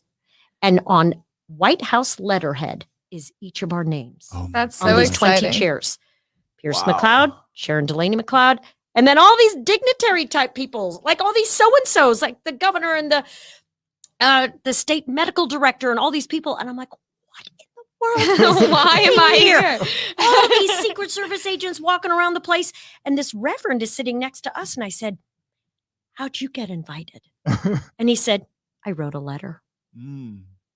That was it. I said, I wrote a letter too. Apparently, they read them. Whoa. What a shock. Secret Service comes in and says, the president has arrived. All 20 people, please stand up. And one by one, we went around the curtain. And when we were 19 and 20. And the White House staffer says, Mr. President, Pierce McCloud and Sharon McCloud. And we come around the corner and there's President Biden standing there. And he says, Pierce, my man, come on over here. And he gives a big handshake. Mom, come on over here. And he grabs both of our hands in his hands and cups them. Mm. And he says, thank you so much for writing to me. Whoa. Oh my God. I'm going to cry. He said, it meant so much to me. My family has been through what your family has. Mm. And it means the world to me that you wrote to me. I know how you feel.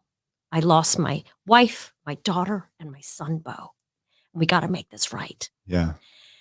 Oh, And so I just was so blown away. He was so lovely. He then lifted it up and asked all these questions to my son. Turns out their birthdays are a day apart. And then he says, would you guys like to come see me in the White House? Yes, Mr. President, we would. Yeah, we would. He called over the White House aide and said, please make sure you have all their information. They're going to come up and see us in DC. Oh my gosh. That's awesome.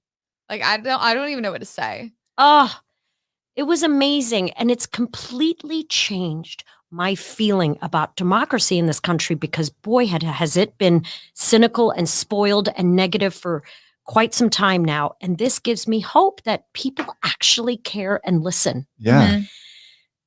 It's a newfound outlook.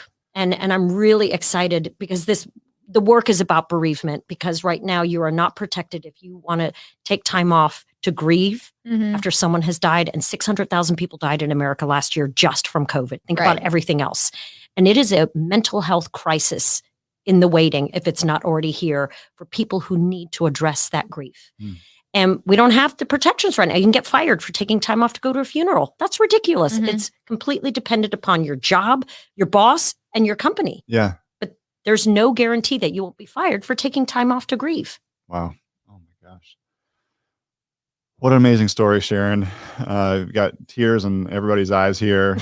And it's just really good to know that he read it that's and it. he cared about it. Yeah. Because I'm one of those very cynical people Yeah. who thinks that there's no point in even trying because it's never going to get anywhere. But this just goes to show you that, it does. And honestly, what I always say is, what's the worst thing that can happen if you do something? Nothing happens and your life stays exactly the same. Then why not just go for it? And you might meet the president. Yeah. And the ripple effect beyond that is it could be a game changer for everyone. Could change. Well, as we wrap up, Sharon, what do you want to leave our audience with today? One, if there's one final tip or just summing up the message here, what do you have for us? Words matter. Stories matter. Yeah. And you can change hearts and minds with that. Wow. In your business and in your life. You're absolutely right. Oh, all right.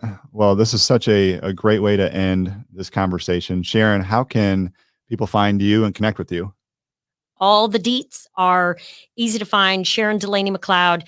You have to have the Delaney and the McCloud because Sharon Delaney is the president of the International Xena Fan Club. Oh. Who is not me. All right. But I sure? still field calls for her all the time. Sharon Delaney McCloud. You'll find me on all the socials. Would love to talk to anybody. If you're interested in learning more about the grief support group, reach out to me. Would love to help. Wow. Awesome. And then walkwest.com. Yep. Walkwest.com, SharonDelaney.tv. That's right. Okay. Well, Sharon, thank you so much for being with us on the Earfluence podcast here. Thank you. Yes, it was so nice to officially meet you in person. Exactly. Oh my gosh. We're done. We're meeting together. It's amazing. And Sharon was talking about concerts that she wants to go to now. It's so Elton John's exciting. coming. I know. Yeah. We Genesis. I don't want that many Styx. people to know about that though, because I want to go. Well, thanks everybody for listening to the Earfluence podcast live at the Raleigh Founded podcast studio and brought to you by Raleigh Magazine. If you're interested in podcast production, podcast PR, go to earfluence.com. For CC Huffman, I'm Jason Gillikin, and we'll see you next time on the Earfluence podcast. Bye, everyone.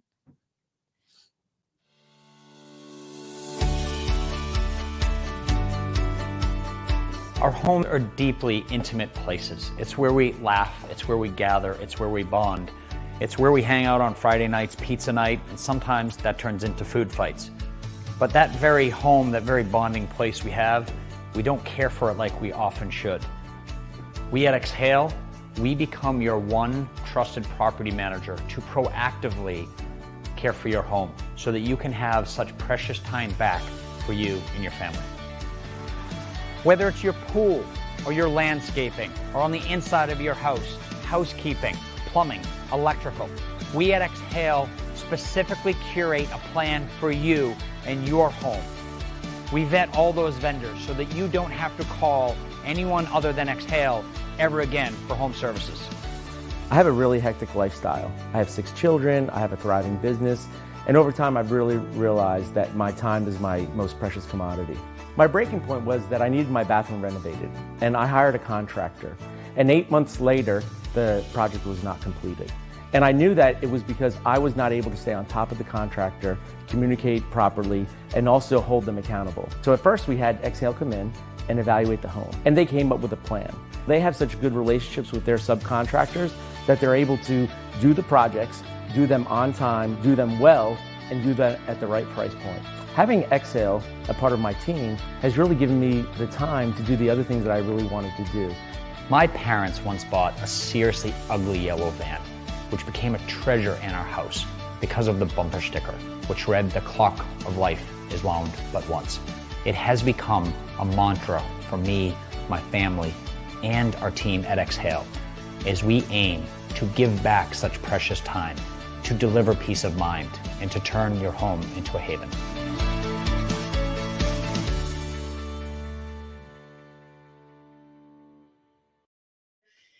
Here we go in 3, 2, 1. Tell us a little bit more about the evolution of your career. For the ripe old age of 24, I went into burnout. Now, oftentimes being a double minority, you don't have the living room, locker room factor. That's because I tell folks, hey, you never know where your journey's going to take you. I'd come from working at Accenture doing IT consulting. Wow. And this was really a humbling experience to make 150 cold calls every day. The need is spectacular and there's nobody doing it. As a society, we don't give enough credit to these different experiences we have. We want to make everything make sense. Am I going to be grateful for everything that I do have, or am I going to focus on everything that I don't have? I love helping people to see a vision come to life, but is this the best way for me to help people? And I was like, you know what? I don't think I should be unhappy like this. Tough people are greater than tough times. And not everything's going to make sense, and that's okay. To the point that you're saying is where we really we build on these things that happen to us in life. And you are such a great example of that. So let's dig into your story a little bit more.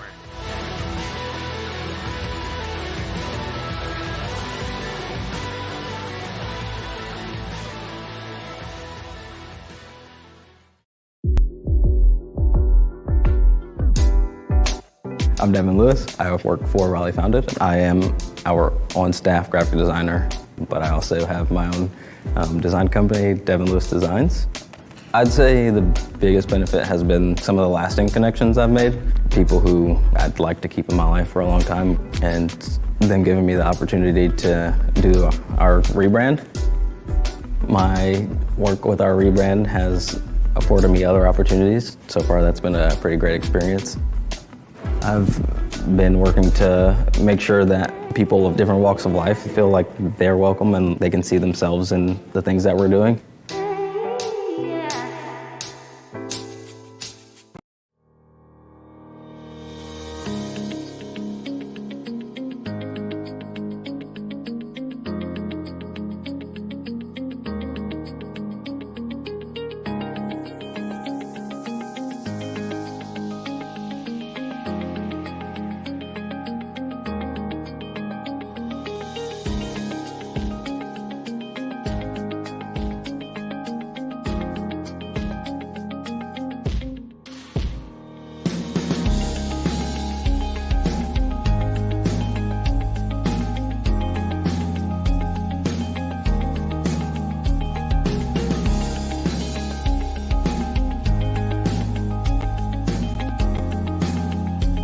Live here at Raleigh Founded, and this is presented to you by Raleigh Magazine. I've got a script here. I'm not really going to read it because I'm really excited that I officially got to meet Cynthia in person. Cynthia has the goal of being the #1 sales podcast by the end of the year, and that's a big goal because we just released the first 10 episodes on Monday, but we did release 10 episodes of Unstoppable with Cynthia Barnes on Monday. Me personally uploaded them. They're all lovely, so please go and listen to them. But first, we're here today with CEO and founder of the National Association of Women Sales Professionals, Cynthia Barnes, and her guest, Julia Wuench. And I am so excited for this conversation, and y'all have a great time, okay? Thank you so much, Cece. Julia, thank you for joining me today. Thank you so much for having me, Cynthia. I'm so excited to be here. Oh, not as excited as I am. So I'm reading your information. I'm stalking you on LinkedIn. And I see something that stops me in my tracks. You and I have heard those stories about follow your passion, do what you love, and you'll never work a day in your life. And you call BS on that. Yeah. Why? Yeah. So it's advice that we hear in every graduation speech, right? It's become so cliche and commonplace to hear, follow your passion, just follow your passion. And I have always felt like that advice has been toxic for me personally in my life. And I had a sneaking suspicion that others felt that way too. And I decided to kind of come out about hating that advice in this article that I wrote for Forbes called, Follow Your Passion is Terrible Career Advice. And I'll tell you a couple of reasons why it's bad career advice. The first reason is that it assumes that we all innately know what our passion is. And for young people who are in exploration mode and frankly, crossing stuff off mode, right? Like, what do I hate? It can leave people feeling like there's something wrong with them, that they don't know what their passion is. And they're sort of looking left, looking right.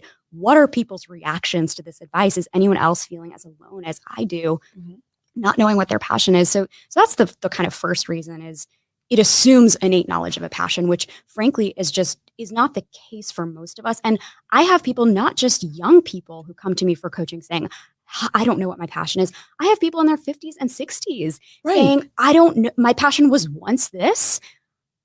It's not that anymore. Help me rediscover a passion. And so it also assumes a singularity of passion throughout a lifetime, which is you and I both know to be false. Right. Yeah. That is an excellent point. And I think that there's a pressure that is added to people when you say, find your passion, find your passion. There's a lot of people that don't know what their passion is.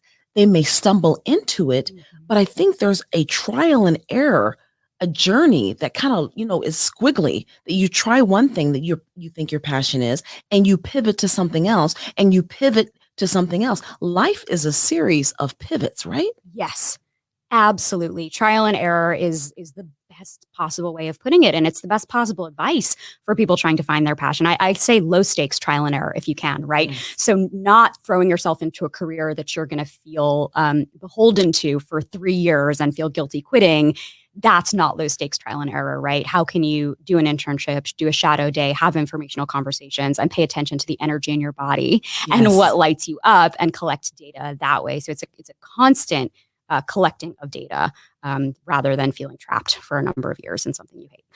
I love that advice. When I was getting ready to enter the workforce, I was told by numerous people who knew no better, that you should go to college, you get a career, you stay with that company for 30 years, you show them undying, unending loyalty, you get a gold watch and you retire, then you travel the world with your pension. What I love about the new mindset, if you will, is that nothing is concrete. They're not afraid to jump and grow wings on the way down. And if it didn't work, then try something different. And I love the fact that they are loyal to themselves first versus being loyal to a company, because we know if they fall off the face of the earth, that company will replace them in 30 seconds flat. Yep. Yes, that's absolutely right. I love how you frame that. And I think younger people, this newer way of working, are also open to passions being discovered by experience. Yes. Right? That's such another big part of why find your passion is bad career advice. Again, it assumes we innately know it, but it also discounts the idea that passions are informed by the experiences that shape us, particularly bad experiences. Yes. Right? I mean, I think about myself, and my first job out of college was I was working in corporate finance for a large healthcare organization, and I was the only woman on a team of 10 men. And there was a very toxic culture from high up, like C-suite celebrity culture, right? Like the CEO walks into the building and sit up straight and blow up your spreadsheets. And And that is so much of what informed what I'm passionate about now, right? You don't know it at the time, sitting there feeling miserable and wondering if this is just what adulting is. Right. But in the long term, that informs my work in working with women in corporate settings, right? Helping them navigate workplaces that might feel toxic, helping them feel empowered to advocate for themselves, right? So all of these kind of adverse experiences to help shape what we end up becoming passionate about and working on behalf of. Absolutely. Someone asked me the other day about building resiliency, if I could teach a course on building resiliency. And I said, well, I don't have enough information about this, so let me go ahead and go back and do some research. And what I found was that to be truly resilient, you have to go through adversity to be resilient. I can try to give you some tips and tricks based upon my experiences, the lens through which I look. But you've got to experience adversity, just like you said. So when we think about adversity, what one instance or experience comes to mind that helped shape who you are, who you serve, and what you do now? It is a thread of experiences throughout my life before I became a coach. And it's such a wonderful question. I love your questions because they really hit on the core of curiosity. So I just want to compliment you as a coach for your questions. They're so wonderful. So this is it's a thread for me. And the thread is should.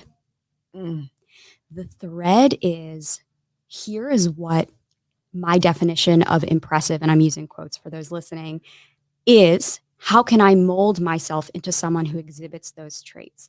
And the word should was like this neon sign blinking above my forehead. And so that's I was good at math. I was fine at math, right? Like I could do it. I could do financial modeling. I went to business school. I got through accounting and some of these other courses, but I was ignoring my natural gifts, which were emotional intelligence, curiosity about others, wanting to invest in the growth of others, and really ignoring that I would get into these conversations with professors intending to get homework help and would be, talking about their kids and what they wanted to do in 5 years. Or I was just like ignoring the fact that I was coaching everyone in my life. But the thread is that should. I should be a financial analyst. I should go to a top 10 business school. I should work in after graduation in social impact and finance, right? So now not only am I working in finance, which is impressive, I'm working in social impact and social entrepreneurship. So I'm checking the good person box too, right? How am I checking boxes? All of this sort of external vision of what success was without paying attention to what authentically energized me and drove me. And I was discounting my natural strengths because they came easily to me. And that's something I see so commonly among my clients, right? People discount things that come easily to them as not impressive because they're easy, but actually that's where we should be leaning in. And so that thread, that adversity thread, that hardship thread was pushing against my natural proclivities, embracing should when it was really the wrong decision, and everything that I learned from that until I became a coach. And so that is why I think when I see people now and the first thing they say is, I'm on the should path, I'm doing things because they're impressive, not because it's what is making my heart sing. That's like when I snap into just like full engaged gear of I see you, I get you, let's do the work, let's dive in, let's get joy here. That, my dear, is what they call shoulding all over yourself. That's right. Stepping in should, if you will. Stepping in should, yes. So let's talk about an action step, because what you said is powerful. And I do a lot of work on helping women amplify their innate strengths. But for a lot of people, they don't know what their innate strengths are. So what is an exercise, if you were to, offer some free coaching to those listening, what exercise could they do today to help them find their innate strengths? Great question. There's a couple of things that come to mind. So the first one is the people in our lives around us tend to see us more clearly than we see ourselves, and to see our strengths more clearly. It might feel uncomfortable initially, but I really encourage you to pull the people around you who know you best and ask them what your superstar strengths are. Okay. and collect that data. And you're going to see some overlaps. And so it might be confirming something you already suspected. It might be something that totally surprised you. But the first one is to trust the people around you to know you. So that's one suggestion I have. A second suggestion I have, and this goes back to the discussion around what energizes you, is ask yourself what 3 projects you've done in the past, and they can be work related, they can be personal, they can be anything. Think about the projects that most energized you. When you reflect back and think through your life, what are the things that most energized you? So identify those 3 things and then ask yourself to break down the facets of those 3 things, right? So what exactly was I doing? So maybe your answer is I fostered 2 little lab puppies and that was really energizing for me. Okay, what was it about those experiences that were energizing for you? I got to nurture. Yes. I got to put love to something. I got to see results because I got to, adopt those puppies out, right? And so now I can understand and see themes. My strengths are in being results driven, in being nurturing, right? And so you see what I'm doing with this exercise, right? This silly example that you and I were just chatting about before we came on the air. But these types of identifications of what energizes us can lead us to what our innate strengths are. So once we have those innate strengths, what do we do with them? Because you can't really go to a job or an employer and say, you know what, I'm good at nurturing puppies and I'm results oriented.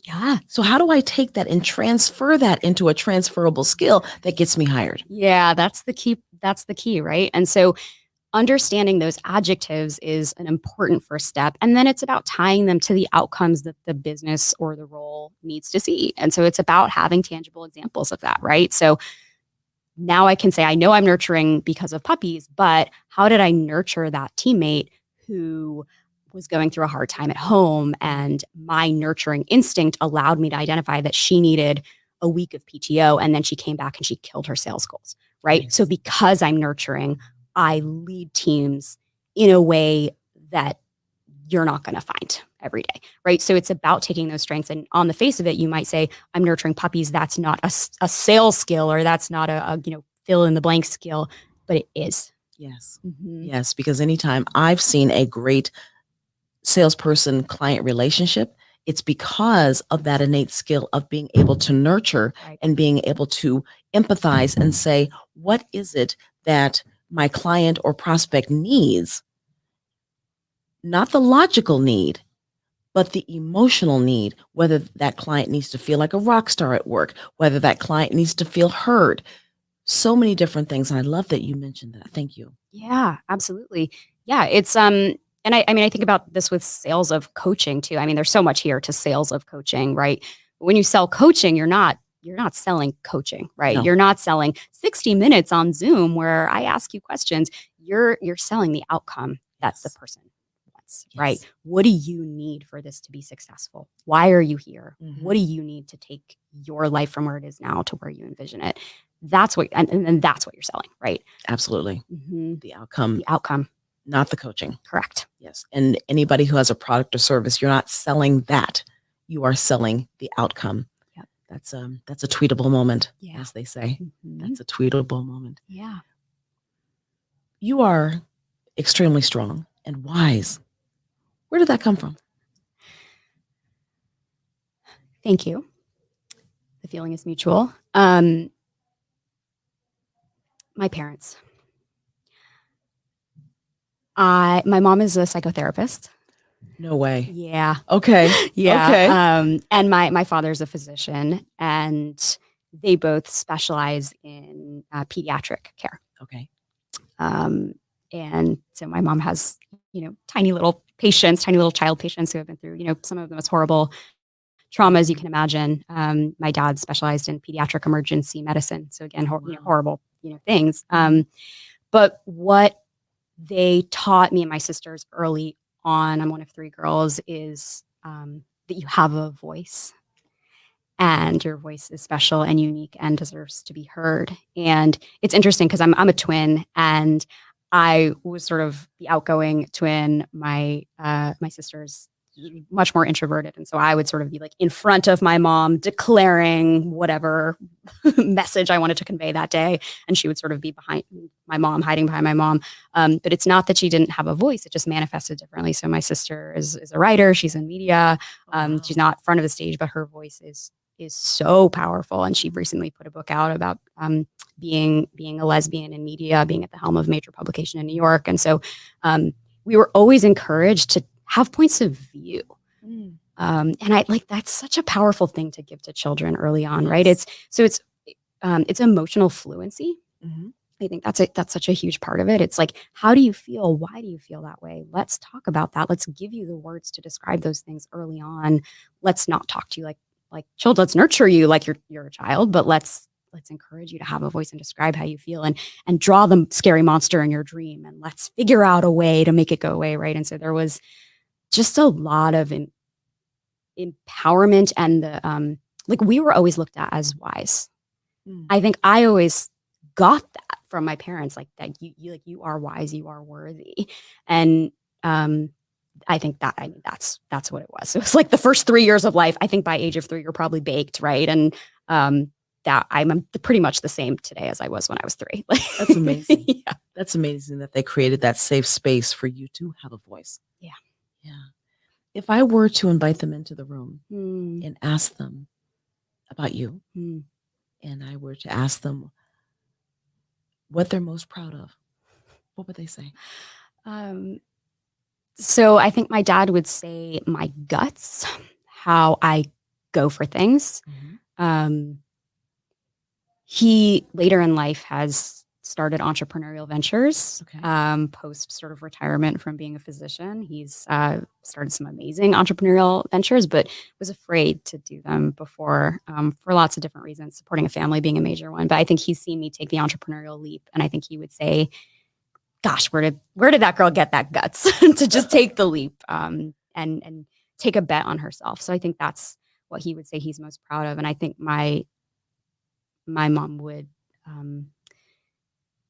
she would say my kindness, my like soul level kindness towards others and seeing others clearly.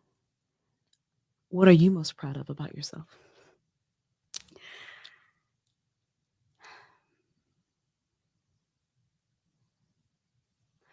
My resilience.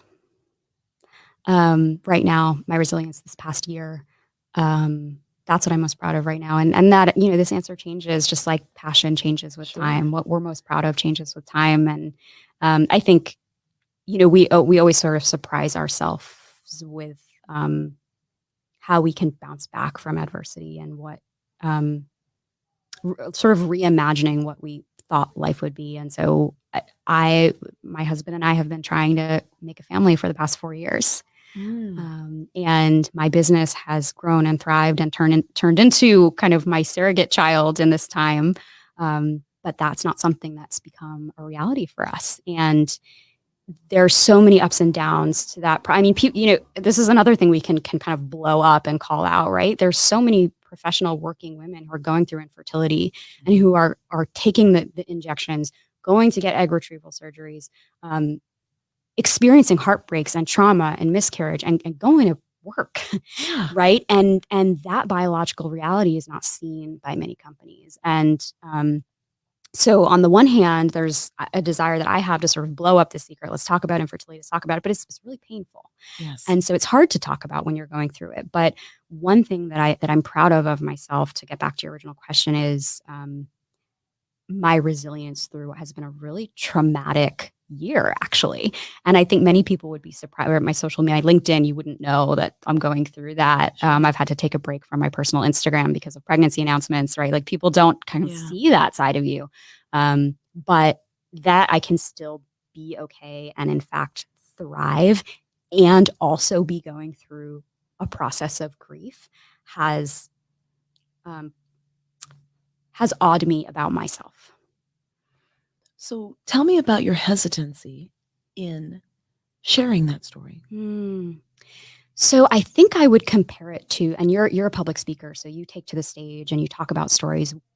The kind of advice 101 about being a public speaker is don't tell a story when it's still raw for you. don't cry on stage, right? And if you haven't worked through the trauma and processed it, then you're not telling the story in retrospect. You're in the story, and that doesn't actually help your audience. And so I think that's the best allegory for this experience right now. I'm in it.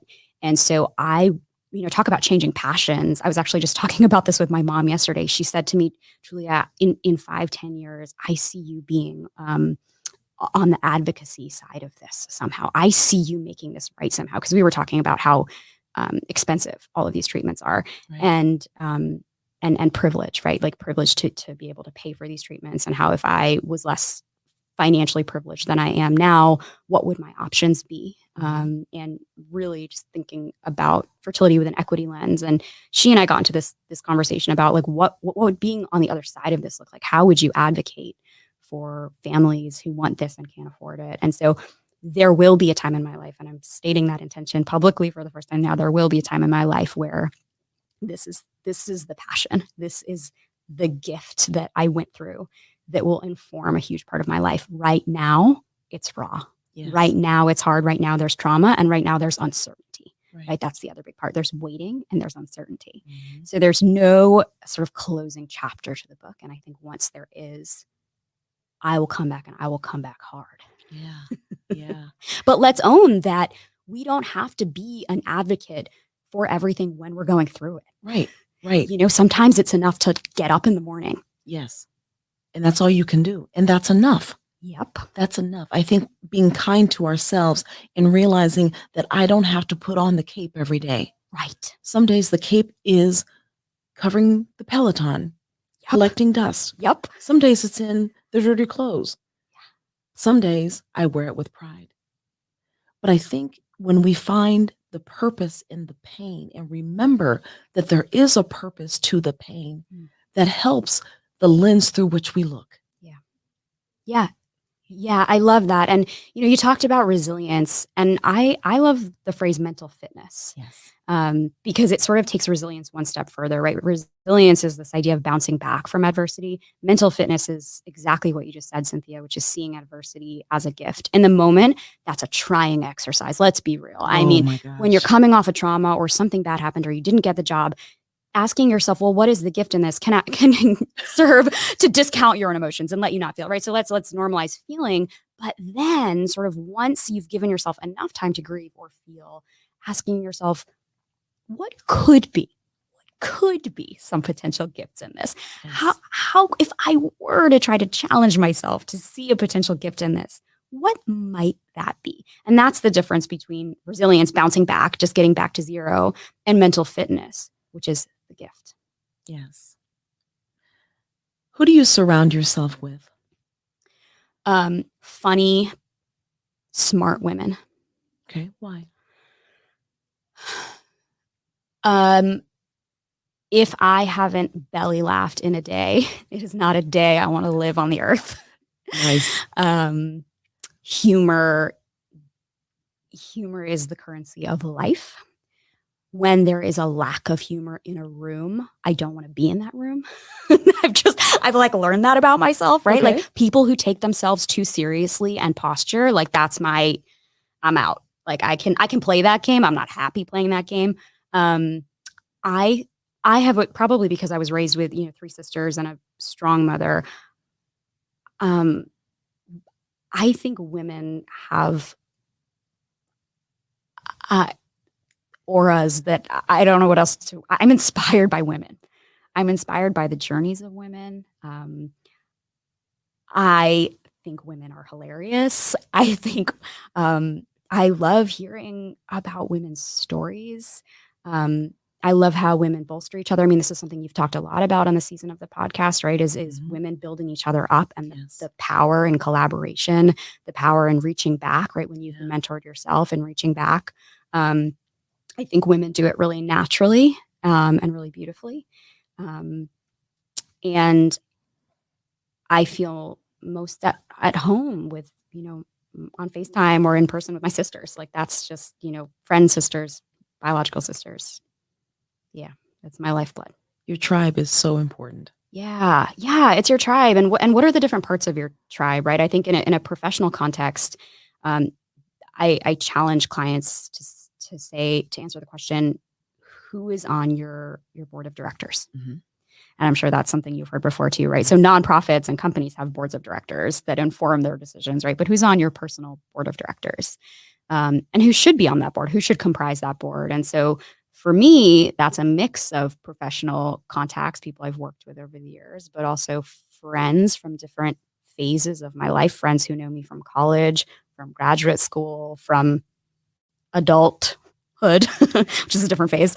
Right. And so who's on your board of directors, and how are you using the cognitive diversity on that board to help inform your life decisions when you need guidance? Speaking of guidance, if you could get guidance from anyone, resources unlimited, who do you need to meet to take you to your next level?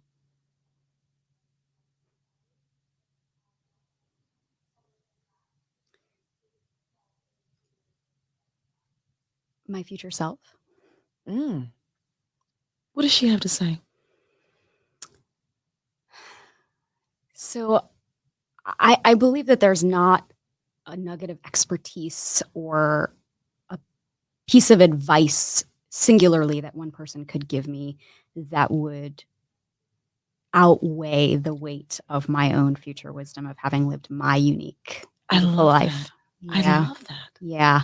And so a really wonderful activity, Cynthia, that I encourage you to try, and your listeners as well, is when you're in need of some wisdom, you actually have access to your future self within you, right? Just like you have access to the past versions of yourself within you. And encourage you to find a quiet place and engage in this mindfulness exercise, right? When you need some wisdom, how can you sort of beam up from the earth, and then when you beam back down, you're in a conversation with your elder self? Yes. Particularly in trying times when you need advice, and what would that elder self, surrounded by love, healthy, right? What would that elder self tell you about what you're going through right now? And oftentimes we can cover ourselves in the warm blanket that we need without needing it externally. And there's such immense power in being able to self-soothe in your own mind through those types of exercises. Yes. There's a song by James Fortune called Dear Future Me, in which he goes through, it's a gospel song, and he goes through and he says, and I'm misquoting this terribly, but he says, in the future, things will be okay. Just get through this moment. It's temporary, but don't put a period where God has placed a comma. Yes. Yeah. Sometimes when it feels like everything is ending and crashing down, right, it's actually just the beginning of something else. And it's so hard to see that in moments of hardship. Yes. Right. And so we can ask ourselves, what's the last time you remember feeling like everything ended, everything was ending and it was terrible, and reflect back on that time. And now what does your present self say to that? Yes. At that time, that would have been your future self. Correct. Right. And so can you trust your own wisdom here? Yeah. Can you trust that wasn't just a one-time thing? Right. Right. What are you currently working on? I'm working on co-creating with my husband the life we've always imagined. And what that means is being our own bosses. That means spending a ton of time together with each other, with our friends. Nice. It means not working Mondays so that I don't have Sunday sads. That was sort of a revelation as an entrepreneur. Like, wait, I don't have to work Mondays. Right. I'm not going to work Mondays. Okay. And hitting our sort of number that we need to hit as a family, and then reevaluating in 10 years. That's our goal. 10-year plan. Okay. Get where we need to get financially, and then continually co-create the life that we want. And so what that means for me in projects right now, I'm growing my business. So I'm bringing on coaches with complementary skill sets to me. Okay. And that's been so freeing and empowering and wonderful. I think entrepreneurship can be lonely. I miss having colleagues. And so bringing on coaches is a wonderful way to have colleagues, and to be able to give them cases that I'm probably not best suited to take on. Sure. So that's really wonderful that the team is growing, working on more corporate partnerships. So that's really exciting since that's where I started my work, and that's kind of where my heart is helping improve the lives of people working in corporate. Working a lot on mental fitness and resilience with my clients. And then, of course, I'm always writing. So I write for Forbes. And something I think a lot of people don't realize is that a lot of my topics for my Forbes articles come from learnings from my clients that week or 2 weeks, right? Were there any themes I saw this week in what people were experiencing? And so an article I'm excited about working on right now is this idea of C-suite celebrity and how it's damaging for cultures of companies when we elevate people in the C-suite to kind of superhuman status, and when they're not accessible to people in the company, and there's not sort of psychological safety around communicating with people in leadership. So that's something that's near and dear to my heart, which I think you get why by now. I do. Yes. Yes. Yeah. What about you? What are you working on? Creating situations and environments where I can show up as my best self. Yeah. And what does that mean to you? First, I look at how do I want to show up in this situation? And then I have self-talk. What does it take for me to show up as my best self, as confident, as empathetic, as funny, humorous? And making sure that I show up that way so that I can better serve. Yeah, that's what I'm working on. Who are your main inspirations, Cynthia? How do you, I've been struck listening to your podcast, and I said this when we first met, your wisdom paired with this curiosity that you have about other people that's so based in active listening. Your questions are so informed by what's come before. There's not this sense talking to you that you're waiting to speak. And that's a superpower. It's so rare. Where does that come from for you? Where do you credit that to? Someone once told me, Carol, she said, Cynthia, actually my nickname at the time was Butter. Butta, Butter. She said, she looks at me and she said, Butter, no matter what you do, you always land on your feet. She said, you're the only one I know that can quit a job on Friday with nothing lined up and be at work at 8 a.m. Monday morning. And at the time it was funny. And we had a good laugh when roller skating that night, but it was really funny. And I look back at that and I say, I've never been afraid of uncertainty. Because I know who has the strings. I'm a woman of faith, and I know that number one, I won't let myself down because I don't do homeless. And neither do my pets. And number two, I know that my higher power has what's best for me in mind. So I'm not afraid to jump and grow wings on the way down. I'm not afraid to say, you know what? There's another challenge. Let's see how it pans out. Yeah, that word faith. It's not always easy. But faith in yourself, faith in something that's higher, that's bigger than you. And to also, someone once, Facebook is the ultimate philosopher. And I saw a meme on Facebook one day and it said, if you're not changing lives and changing the world, why the hell are you on this earth? And too many women I see don't believe in themselves and the impact that they have. And I say to them, think of a mosquito, tiny, tiny little mosquito, not a big impact until you're caught with that booger in a closed tent. Huge impact. So what's the difference between the mosquito with no brain and you with all of the talent, skills, and abilities that you have? You can change the world if you decide to do so, if you have that intention. And that's what I want to inspire women to do. Change the world. Yeah. It's such a beautiful intention. And if I can take the mosquito metaphor one step further, I hate mosquitoes. They are obsessed with me. Sweet meat. That's right. Yeah. Sweet blood. Mosquitoes are the worst, but they're part of an ecosystem. Yes. And I think women often discount that they can be a powerful part of an ecosystem for other women, right? And so I could potentially, my don't follow your passion brain is like alarm bells going off when people hear change the world, change people. I hear people coming to me saying all the time, I want to, but I don't know how. And often people discount that the smallest steps are how. Yes. The smallest steps are how you're part of a greater ecosystem of impact, of how your words inspire another woman or person, about how you spend a day volunteering on something and it might feel really small, but you touch the life of someone, or that inspires advocacy work that you do later in life, or whatever. Or this is what I see most commonly, being afraid to reach out to someone that you admire because you're afraid of bothering them. Right. You're discounting your own magic of the effect that you could have on that person. Yes. Right? If you have the framework that you're bothering people, then you're disempowering yourself. Exactly. Yep. Exactly. And changing one person's life is the catalyst for changing the world. Someone put on Facebook, again, that philosophy thing. Yeah.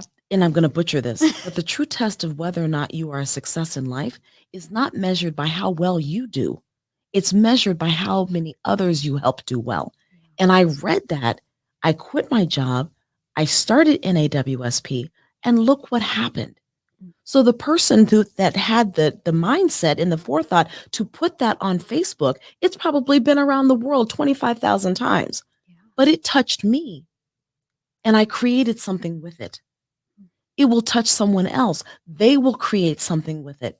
So never, ever, ever take those thoughts that you have and hold them to yourself. There's a reason that those thoughts are there. You've got to let them out, or else they die with you. Yeah. That is such an incredible aha moment. And I'm such a believer that when aha moments come, we have to be ready to receive them. Yes. Why were you ready to receive that aha moment in the form of the Facebook philosopher quote when you received it? What was going on for you that you were ready to receive that revelation? I was working in a job, and it was the worst job I had ever had. And I came in with all of these grandiose ideas. We can do this and this and this. We can automate this and make this electronic. And the woman said to me, "We hired you to make copies, to answer the phone, and to file. No. And if we have you do more, we have to pay you more." I said, "Excuse me?" I'd never been in a role where I was not asked to contribute. And maybe I was full of myself, but I said, you know what? You have too many talents, skills, abilities to file, make copies, and answer the phone. It's time to go. You saw yourself clearly. Yes. And I saw another Facebook post that said, respect yourself enough to walk away from anything that doesn't grow you, serve you, or make you happy. And so I went to her and I said, thank you so much for your time here. I have learned so much about the organization, about you, and mostly about myself. And I'm going to open up this seat for someone who's better suited for it. Gorgeous. Yeah. Sometimes we have to have adversity. Yes. So that we can become ourselves. Yes. And the belief in ourselves that we're not put on this earth to be mediocre. Right? And now there is someone who aspires to file, answer phones, and make copies. And that's wonderful. You can bloom where you're planted. Yep. But that wasn't for Cynthia Michelle Barnes. Absolutely. Yeah, absolutely. That definition is completely different for everyone. And that definition changes throughout our lives. It does. Right? I mean, I'm talking about fertility and wanting a child. My business is my baby right now. I'm putting every fiber of my being into that, but I could see having a child and having that be blooming where I'm planted there, right? Yes. My child's development and nourishment and growing a human, being that thing that I'm going to do excellently and not be mediocre, right? And that thing could eventually, hopefully become caring for aging parents. That's the thing that you're not mediocre at, that you put all of your energy in, right? I mean, I was speaking at an executive assistant conference recently, and it happens to be like 90% women. So I'll just say women. These women feel so passionate about their project management, clearly running the show at these companies, empowering the executives they work for to be the best versions of themselves, right? Like that's there, and they astound me. And I don't think I could do that job, to be quite honest with you, right? And so this looks different for everyone. Yes, it does. Because podcasts never die, just like Facebook posts. Your children are going to hear this one day. Because I'm just putting it out there. I'm a firm believer that what you put out into the universe, it comes back to you. So we're going to put that out there. What do you want to say to them?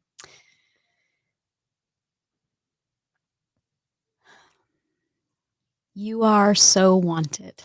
Yes. And whatever we disagree about, and wherever there's tension, what there is most of all is unconditional, undying love. And I never want you to have a day on this earth where you feel less than, because mommy's coming for you. I love that. I love that.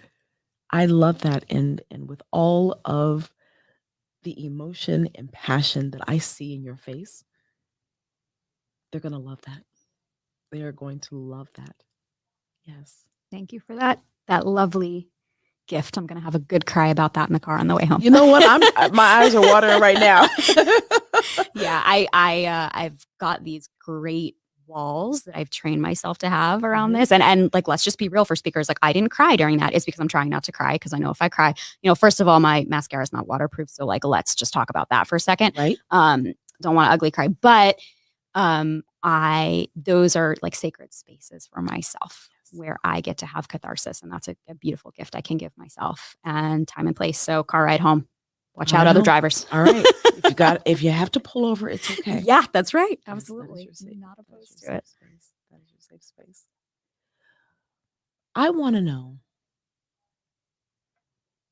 if I were to ask those who love you the most, what would they say about you?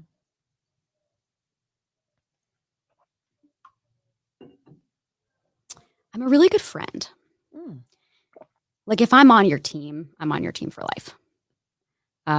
Very loyal to my friends. So I think that would be a first thing. Friendship is, particularly my female friendships, are quite sacred to me.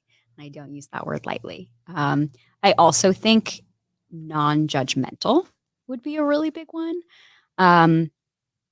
There's not much you could say that would shock me or would make me like raise my eyebrows. Okay. I'm kind of just here for it.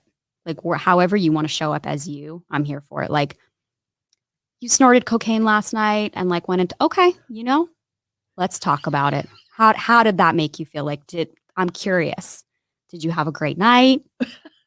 Did you get the down after? Like, tell me, like, what's going on? How can I show up for you? Right? Like, I'm not here to judge anyone else's choices. I'm here because I'm curious, and I'm here to support and love. So I think that's it. I think that's what they would say. And I'm pretty silly. There's a lot of like silly dancing in my household, a lot of like ridiculous shenanigans that happen with my Labradoodle and my husband and myself. That sounds amazing. Yeah, so it's pretty amazing. We've got a good thing going. Yes. Yes. What do you do to decompress, Cynthia? What do you do to relax? Because you are such a hard hitter. I mean, you're doing a lot. I think it's clear that your listeners will hear you're doing a lot. You're contributing a lot. What do you do to unwind? Do you do anything to unwind? Now you're going to make me cry. But I learned that if you squeeze the bridge of your nose, your tear ducts will not activate. So, okay. And I'm back. I have been known to work 19 hours a day. Oh my God. And I have two speeds, 180 miles an hour and 0. So to decompress, I sleep. it's not the best for me because there should be some rest in between, some downtime. I have a notification on my phone at 7 o'clock that says do nothing. So every 7 p.m. it says do nothing, do nothing, do nothing. But I'm busy. I'm productive. And someone posted on Facebook again. I'm not on Facebook a lot, but when I'm on there, it's like the universe conspires to give me the noodles that I need. And so it said, could you be so busy because you are trying to avoid? And that smacked me right in the face.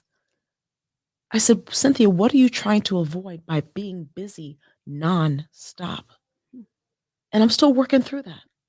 Yeah. I'm still working through that. Yes. So beautiful. And thank you for naming something that's an active journey for you right now. And I see why that struck such a chord when I asked you that. It's unresolved. Something you're working to learn about yourself. Mm-hmm. Yeah. How does being busy serve us? Yes. Right? Yes. And right now it serves me. Yes. Until I can identify what it is that keeps me going. Yes. Absolutely. And it could be a fear. It could be that fear of, I've been homeless before. I've eaten tuna and ramen before. I've had to surrender my pets to the kill shelter because I didn't have any place for them. So there's an underlying fear of if you don't work hard, you will end up there again. So that's part of it. Yeah. If I'm fully transparent. Yeah. What else might be part of it?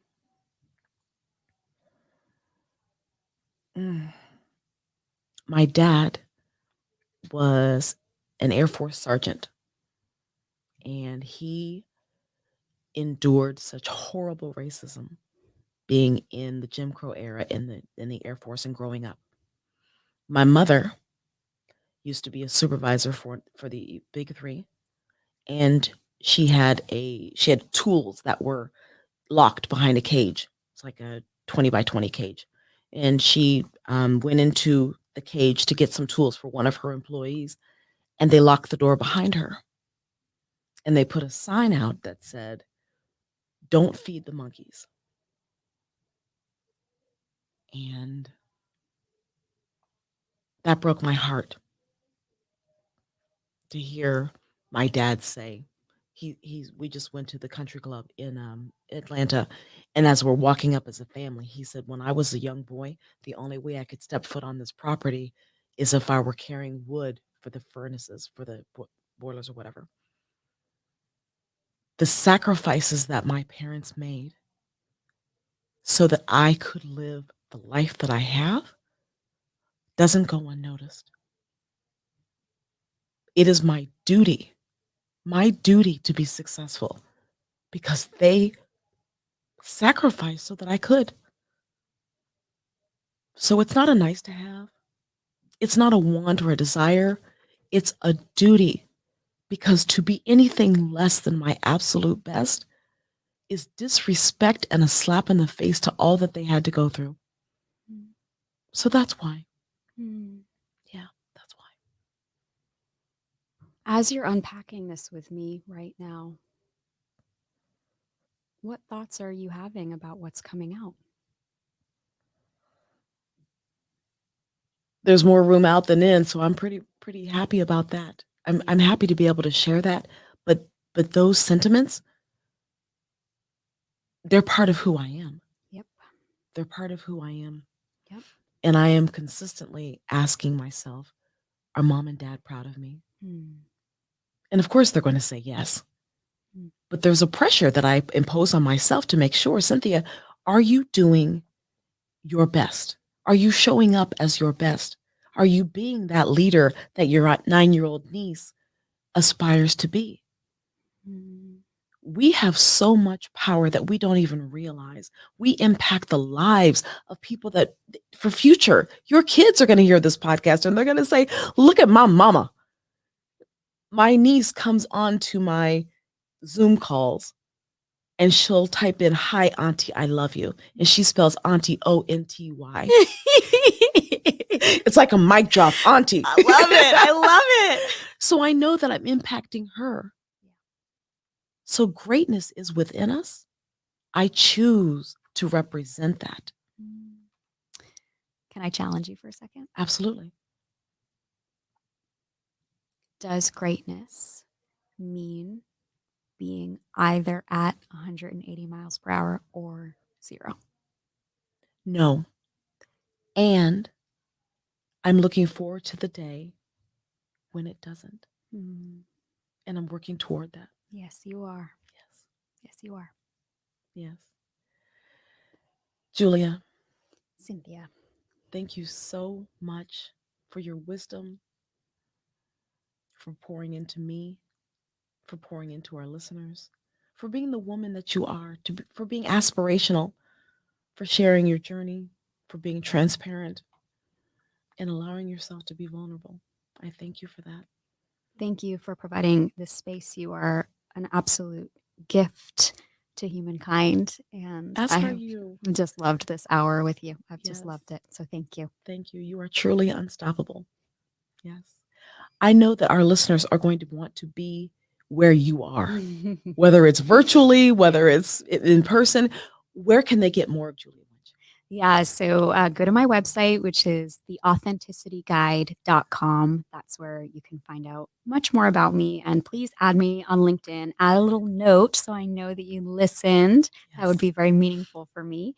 And I'm not hard to find once you're on my website. So please be in touch. I would love to hear from your listeners. Awesome. I know that they are going to love being connected to you. This is Cynthia Barnes with another episode of Unstoppable. Thank you so much for tuning in to our time today with Julia Wuench. You can catch Unstoppable wherever you get your podcasts, Apple Podcasts, Spotify, Google, to name a few. And next week, I'll be back with another episode. Thank you, Julia. Thank you, Cynthia.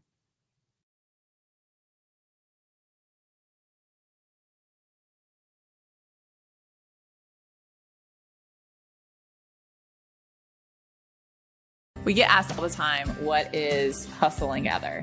Yeah. It's kind of like an existential answer, I feel like. What is hustle and gather, really? What are these? I guess so. But Hustle and Gather started really as a creative outlet for me and Courtney back in 2019. And I would love to say it's because we were bored and we were in a great place with business, but that actually is not the truth at all. Yeah. It was a really hard business year for us. Our business was still like all over the place. We were still trying to figure out really what we were doing, but we just knew that we loved talking to people about business and we really wanted to do more for others that wanted to be entrepreneurs. So we started Hustle and Gather.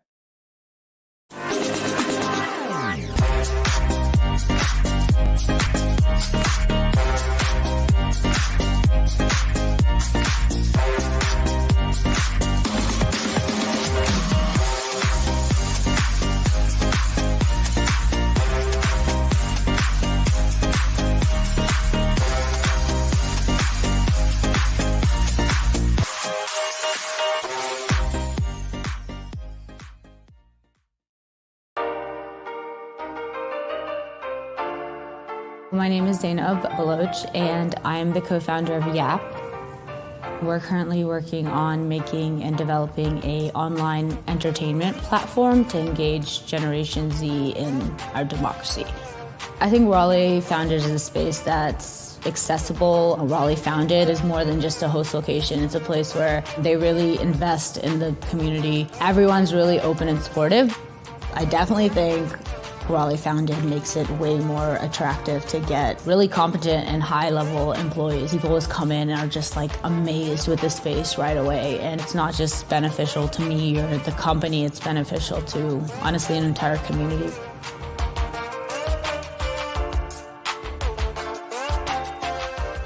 Are you one of those people who gets nervous before a big presentation, a business review, a client kickoff? No worries. Walk West is here to help. I invite you to the brand new Rock Your Next Talk Masterclass. It's an online course offered through Walk West On Demand. In a recent interview, billionaire Warren Buffett said it best. If you want to increase your value by 50% in the business world, he said you must become a better communicator. When you enroll in the Rock Your Next Talk Masterclass, you're going to join an interactive experience where I'll give you direct feedback on your presentations so you can continue to improve and build your confidence as a speaker. You're also going to get lifetime access to engaging, actionable content. And you're going to get an exclusive invitation to our online community, so our conversations and our support can continue when you're beginning the course and long after. Enroll in the Rock Your Next Talk Masterclass today. Remember, this is a course that companies spend thousands of dollars for, and you are getting for a fraction of the price. Learning at your own speed through Walk West On Demand. Join us as we rock your next talk. Here we go in 3, 2, 1. Tell us a little bit more about the evolution of your career. For the ripe old age of 24, I went into burnout.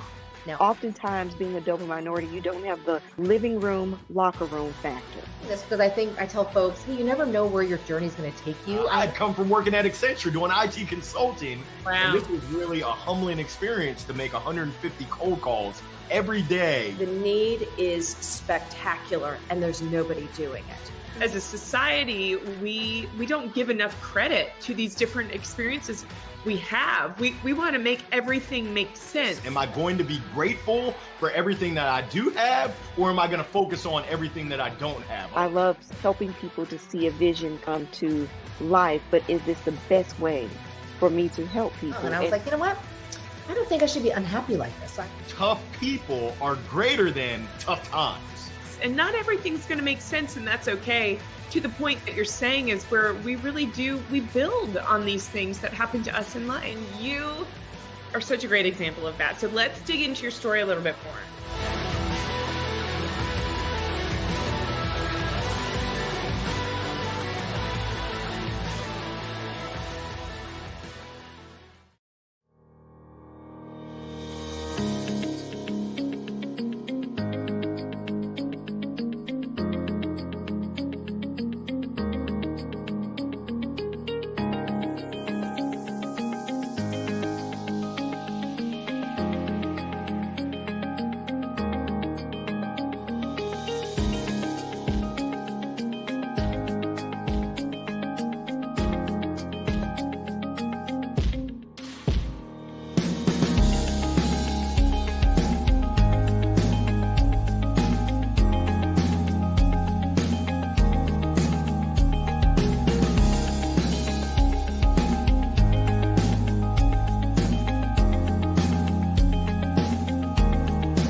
Earfluence Podcast Marathon live.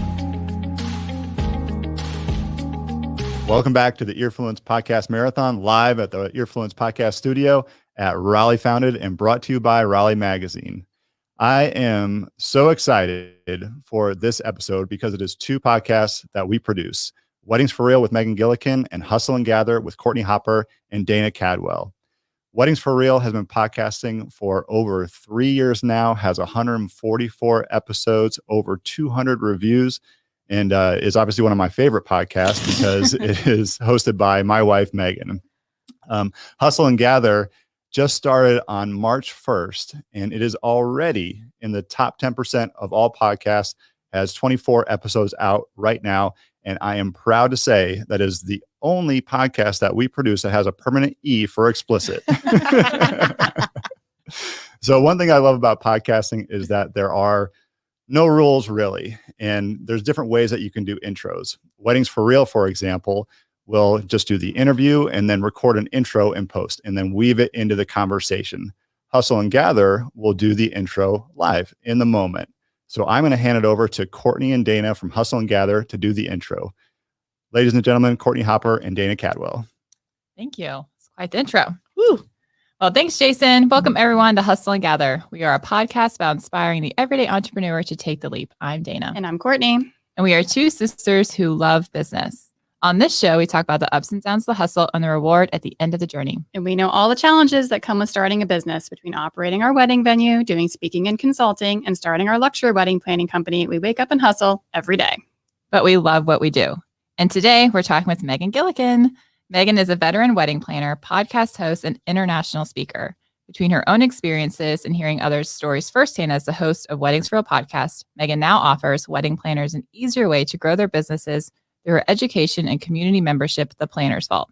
Megan is also our very dear friend, and we are more than thrilled to chat with her today. Megan, welcome to Hustle and Gather. Ladies, I'm so excited to be chatting with you. We're so excited to chat with you. I know. In person. This is our first in-person podcast. I know. Yeah. That's right. Yes, oh my because gosh, it's all been this over is so Zoom. great. I know. When we were on your podcast, we were in person. We were. Yeah. And we were drinking. We were drinking. That's Yes. true. Yes. I know. So we are so stoked to talk today about feedback. I think we've had private conversations about it. Me and Courtney talk about feedback all the time, personally. Yes, I'm excited. I'm a little nervous. Yeah. What are you nervous about? Feedback is an interesting topic, and it's been a journey for me of the way that I viewed feedback years ago to where I am now. But I think it's something that we as entrepreneurs have to embrace. Absolutely. But it's not always easy. Yeah. Yeah. Yeah. I know we say often like feedback is probably one of the most important things that you can do for somebody. But also it can be one of the most, the hardest things at the same time. Have you ever had to give someone really bad feedback? Yes. Yes, I You have. have? Yeah. Were you married to that person? Yes. What I hear you saying. What I hear you saying, yes. Yeah. Let's unpack that. Let's do it. No, I started out in the corporate world working for Marriott. And in my first manager position, I was 23 years old. I was managing people that had been working at the hotel longer than I had been living, actually living. And I was now their boss. That was a real introduction to me of the idea that you can read all the books, you can have a degree, but until you actually get your hands dirty and you're working in a position and understanding different personalities and how they're motivated and the way their brains work, not all feedback is the same. And I think I learned that through the School of Hard Knocks via Marriott. How about y'all? Oh, I don't know. We started out as teachers. Yeah. Ooh, you have to be able to give feedback. Oh, yeah.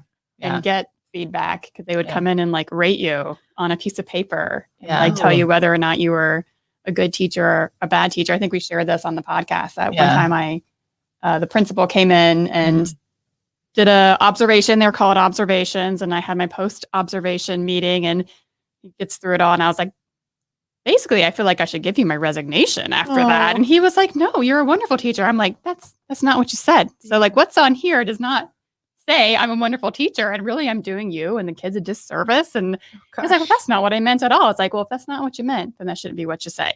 So he came back and did an observation that followed me to the class at that moment and never had a bad observation from that man again. Yeah, but I think it's a really good story as why people miss the mark on feedback. And what's your point in giving this feedback? Right. Is it to get me to quit or is it to make me a better teacher? Right. So I always love it. I call it a happy sandwich. Yeah. So Compliment sandwich. Yes. That's what I call it. Yeah. So these are things that I really love that you did, things that I admire. And even if we're talking about performance, I didn't like their performance at all. It's just like I love maybe initiative or, their attitude or the shoes they wore. I don't know. It's just something to compliment them on something. And then you kind of dive into the heart of the matter and you try to end on a happy note. I had one time a planner at the Bradford that was just terrible. And she had another wedding coming up and normally she wasn't on the list. So normally we let them do one. And then, we ask them not to book anymore until they do that event. And if they're good, then they'll be approved to work there or whatever. Well, she booked 2 people, which was fine. And she wasn't like terrible. It just wasn't the caliber of planner that we wanted at the Bradford. And she was like late and didn't have a great assistant and her attitude was really crappy, which I just personally like that. It's like a Debbie Downer on the day. And so I called and I tried my happy sandwich. I was like, I admire what you're doing. I know you're kind of new at this. I feel like you communicate with the client well on this point or whatever. Just a couple of things I thought that she did do really well. And then it's like, but for your next event, these are some things that I need to see change in order for me to approve you and to move forward. And these are things I didn't really like. And, I had feedback from my client, from my event director, and it was not good. She was not happy about it. She did not handle it well. She did not handle it well. And then she turned around and tried to, I don't know, say like all the things that are wrong with the Bradford. And I was like, you are more than welcome to tell me what you don't like. That's fine. Like, I'm okay. Like it's fine. Like there could be some valid truth in that. Like I'll hear you out. And then it devolved into her crying about money. And I was just like, it's not the conversation I want to have. Defensiveness is probably the most common reaction to feedback. I would say you don't often have a conversation with someone and share feedback and they're like, you know what? You're right. I should be more timely, or I could have handled that situation better. Would you agree? It feels like defensiveness 99% of the time is what you likely should expect. Right. But why do you think that is? I think that is because no one enjoys being told they weren't good enough or they didn't meet your expectations. So I think sometimes I also think if you're caught off guard, that is a really hard way to receive feedback. So if you have a scheduled conversation and you know that it is time to talk about how things have been going, I think your mindset is a little bit more prepared for the idea of receiving feedback. But perhaps in personal relationships, we don't always have that scheduled meeting, right? Like that's where we're like, why do you put the dishes in the dishwasher this way or whatever that is? And that is where you're not delivering feedback in a kind way, and they're definitely not open to receiving it.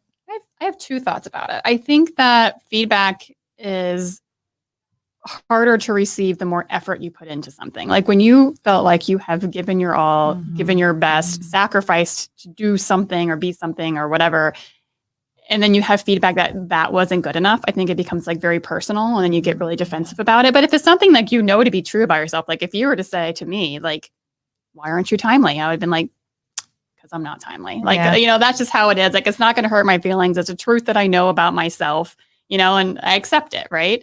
So I think it really depends on like how much effort you put into it. If I were like really trying to be on time, or I thought that I made an effort and I'd scheduled things in advance and whatever, and you still were like, that wasn't good enough, like maybe that would have hurt my feelings.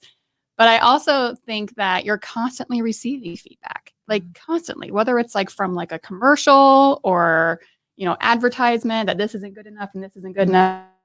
You need to tweak that, tweak this, whatever. Like, I think you're always in a state of constant self-evaluation and it's exhausting. It's so exhausting. So exhausting. Yeah. So I think that people have a hard time with feedback because they're constantly receiving feedback. Yeah. Never thought about that way. Yeah. And I feel like for me, when I get feedback and I get defensive, it's because I'm just mad at myself, because 90% of the time there's a nugget of truth there, and it just pisses me off that there's a truth there. Unless it's coming from me, it's 99% of the time. I think I can relate to that as well. And I think for me, so Courtney, you mentioned giving it your all. Like you're giving everything, you're trying your very best. And then for me, I have that real harsh inner critic, super, super harsh. So when someone brings something to me of I didn't meet their expectations, it confirms something internally, like, I knew I wasn't good enough, and they just confirmed it. So that is an area of growth that I am still working on. As I've been a wedding planner for 11 years. I've been in the industry longer, and still those moments, there's been little baby steps of growth, but as a boss and a leader of others, feedback is still something I'm imperfect at. Yeah. You should only operate at 75%, and then you don't care. It's a marathon, not a sprint, ladies. I think this is like a personality disagreement here. That I just don't function that way. I'm totally the same way. Yeah, and she is. And what really makes me mad too, and I have a hard time, is when I do feel like I give my all, and I know that I've done the best that I could do, and I know that, but I can like reflect on it and say, well, if I hadn't made this mistake, if I hadn't done this, I could have given more effort, or I could have done that better. Like the other day I had to go pick something up, and I emailed them. I said, hey, I'm going to come pick this up. It was 45 minutes away. It was out of my way, but I had to do it for this meeting, so I wanted to have it. I get there and they only handed me half of it. And I was like, where's the other half? And they're like, oh, well, the person that said you ordered the other half or whatever. And I was like, it was a fabric. It was supposed to be for like a step and repeat. I was like, I can't just put this fabric in thin air. Like it needs the frame. And the person wasn't there, the boss. And so she's like, well, I have to see if you have it on the invoice or whatever. And I was so irritated. And I was like, why would I lie to you about this? Whatever.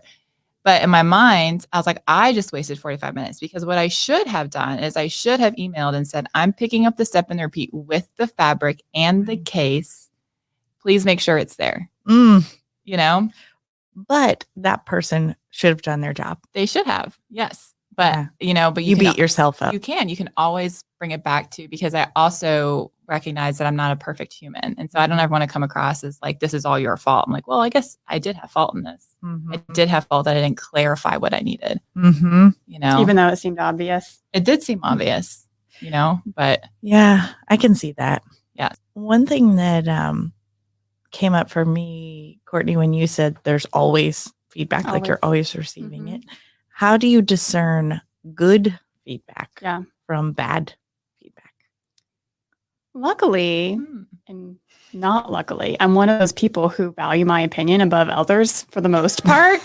Right? So I filter. Luckily for you. Yeah. It's really shitty for me. Know. So I filter a lot of things through like how through how I feel, or if that like resonates with me personally. I spend a lot of time doing yoga and meditation and like clearing my mind. And so I feel like I'm not saying like perfectly, but I have a opinion of myself, or like an expectation or a truth that I hold on to. And I'm not saying I can't accept feedback. I can. Like we have to have feedback all the time. We're in a partnership. So that's marriage. Sometimes it's yelling. Sometimes it's yelling, sometimes it's ugly, and sometimes like I lose my shit, whatever. And I've popped off emotionally, and I know I was wrong, and Dana can say to me like, you just recently, like in all truth and honesty, we have our biannual sister blow up, and it just happened, right? Yeah. So we had a blow up. I lost my shit on Dana because my feelings got hurt, and I don't deal with really strong emotions because I don't have really strong emotions very often. So when I do, I'm like, something must be terribly wrong. It's, like the Mount St. Helens of emotions.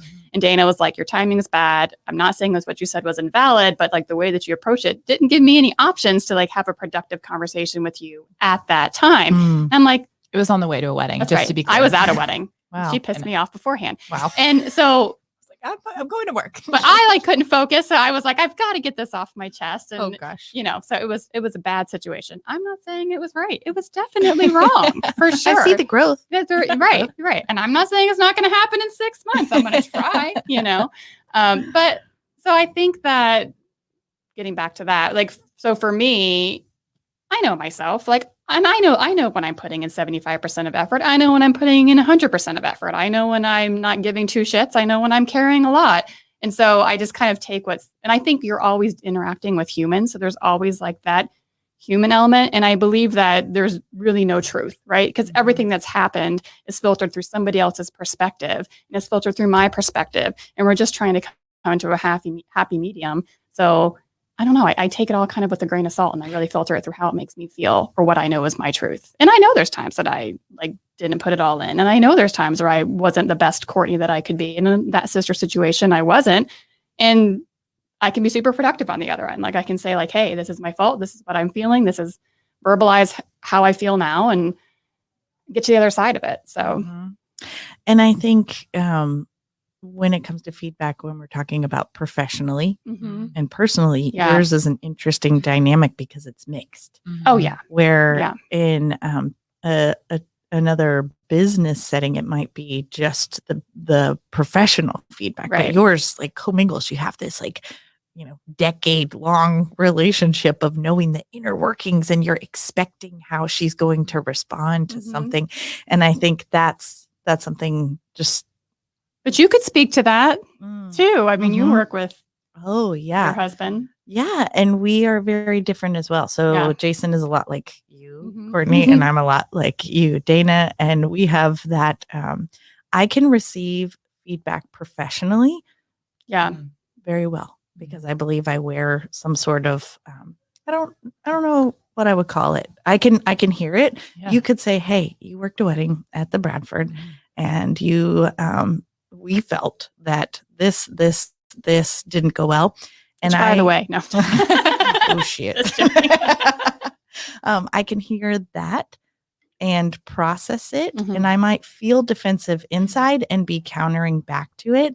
But I have trained myself over the years to hear it, like from employees, from wedding industry vendors, from peers. I can hear it and feel one way, take it back, process it, and then have a better response. I am not there as much personally. Like personally, when it's someone that is like in your inner circle and they know you intimately and know like all the ways that your brain processes information, I definitely have that initial defensive reaction. I'm totally the same way. I do have one tip that I picked up from therapy about feedback that maybe is helpful for those of you that are listening. And it is to ask permission to share the feedback instead of just saying, hey, I want to tell you that I was really frustrated that you showed up late to the meeting because I felt like you didn't respect my time. Instead, asking like, hey, can I share with you something that upset me about our meeting yesterday? And you have to say, well, I would hope that I don't know, Courtney, you could be like, I think I'm going to pass on that. No, good. I feel good with knowing what I know.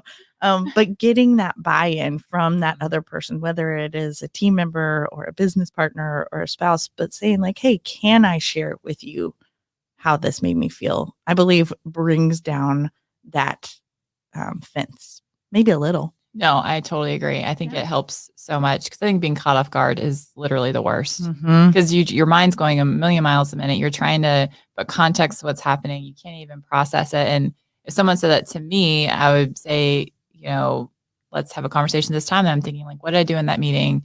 You're replaying it and you're already thinking of things that maybe they're not even thinking about, that you could also say like, yeah, I understand. I feel that, be able to come to the other side of it and have a productive conversation. Yeah. I think for me, like personally, it's harder too. Cause like what most people don't know is I'm a very considerate person. Like if you are like in my inner circle and you're someone that I interact with a lot, like I am super considerate of the people whom I love, like thinking about what their needs are and like, how can I help accommodate that? And I'm a yes person. Business, like, I'm just not like, even with my clients, I'm very boundaried. I feel like it's important to like have that separation of like the personal and business. Like, I don't ever get too emotional with a client that I'm making a bad business move. It all comes back to that for me. Like, I'm not going to be the one that volunteers to get up on a 12-foot ladder. I hate heights and like hang something from a ceiling. Like, I'm just not going to do it. Whereas Dana is very much that way. Like, oh, we can do that. Like, we're going to make that work. That's your dream. I'm going to make it happen. But I wouldn't never make it happen at the expense of myself or like my employees. That's just how I am. Yeah. So it's not, I don't have anything emotionally invested. So if someone comes back like with feedback from a client perspective, like I can take it. It doesn't hurt my feelings. You know, it was a business transaction at the end of the day. It's so interesting because I like totally think I get so personal. I feel like my business is so personal. And it is people at my business are personal. No, I know that, but I mean, even just the business in general, like it's because, you know, when you, every bad review, whether it's even me or it's one of my girls, and I can be defensive for them, but at the end of the day, you're messing with my business that like I built, that I love, you know? Yeah. And it is really hard for me to accept it on a business level to an if I feel like there really wasn't a value, like it wasn't valuable, they're doing it just to be mean or hurtful or just to, their objective is to, in their mind, you know, knock you down a peg. Yeah. Then it does offend me and it does infuriate me. Like, but I think when you keep that relationship separation, it doesn't get personal. Like I've had one bad review that we did a wedding together. It was back in like 2007 or 8. I don't really know. It was that they didn't want to hire a caterer. They had stuff just brought in, and Dana and I were together. Someone was pregnant. I can't remember who. We were acting as the servers as well. So making sure everything is busted in their parents' backyard. And they had these 2 Great Danes that kept knocking over the busing trays. And like, so we'd go back and like clean it up. We used to be left with a mess. And the review is basically like, they're nice and helpful, but they weren't present. They weren't present on our day. And Courtney hardly has a personality. I remember that. Oh, that was like so interesting, but they weren't present on the day. Right. Like they were, and we were like, we were being your servers. Like we thought that's what we were just trying to be what you needed at the time. And it really gave us a hard lesson and stay in your lane. You know, I'm not ever going to be your server again. But for me, like that's the only like negative review or encounter that I've had with a client. Now I've had some conversations where they were like, I think recently, like last 2019, we all had like a really difficult client, and I had a difficult client, and she wasn't overly happy at the end of it because she felt like she really enjoyed me on the day, but really didn't get to know me and the planning process. Now she was super aloof. Like, so she needed a Dana. Right. She couldn't make a decision. And I mean, she was making decisions and right you up were until just like, the last come moment. on, let's do this. Yeah. And I was like, all right, well, like, I'm just gonna, I call it on the conveyor belt. Like at the end, you're on the conveyor belt. Whatever happens, it's going to happen. C'est la vie. I'm going to like put out the fires when I'm there, but like, you're not going to help plan it and whatever, we're just going to go. So it was one of those. Right. And she was like, oh, you're so much fun. And I feel like I can see this relationship on social media you have with other clients, and we didn't have that. And we had a conversation post-wedding about it. And, you know, nothing really ever came of that situation at all. But I felt like it was because I had a boundary. I wasn't like trying to be her friend. I wasn't trying to do things that were out of the scope of what I was hired to do. So there weren't any of those like feelings and emotion. And we could just have a frank conversation about it. And that was the end of it. Yeah. Right.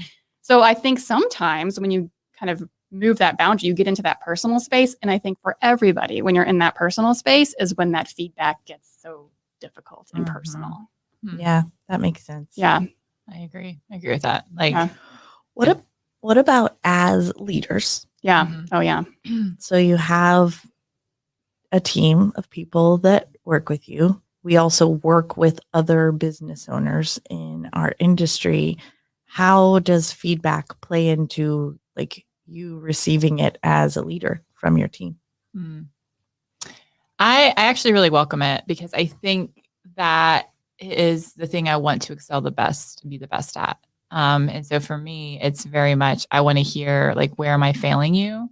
Because I want to be better. I feel like it's hard when as a planner, like I feel like I'm a great planner. I don't know if I can be any better. So it's almost like wasted breath, like in a lot of ways. Yeah. If it's something having to do with me, my job performance specifically, you know, but for as a boss, like I do really welcome it. And we ask for it. And, and what we have found to be really helpful is to ask them ahead of time, like, hey, we're going to have this one-on-one. Yes. Please come with things you want to talk about. And we always start like, this is a safe space. You know, you can say whatever you want. And there's been lots of things that have come up. It's been like, you know, we love The Office, but it's extremely loud and chatty. Like I'm unproductive because no one stops talking, you know? So we're like, okay, well, we need to have a quiet room then, you know, we need to set some rules for that, or of, we had these meetings on the calendar and you guys continually move them because they're like, we understand you're busy, but it's hard to plan my schedule when you are constantly moving these meetings that we said were going to be set in stone. Yeah. That's fair. There's so much power in asking for feedback and creating a space where your team or the people in your life feel safe, that you are welcome, you're welcoming of that.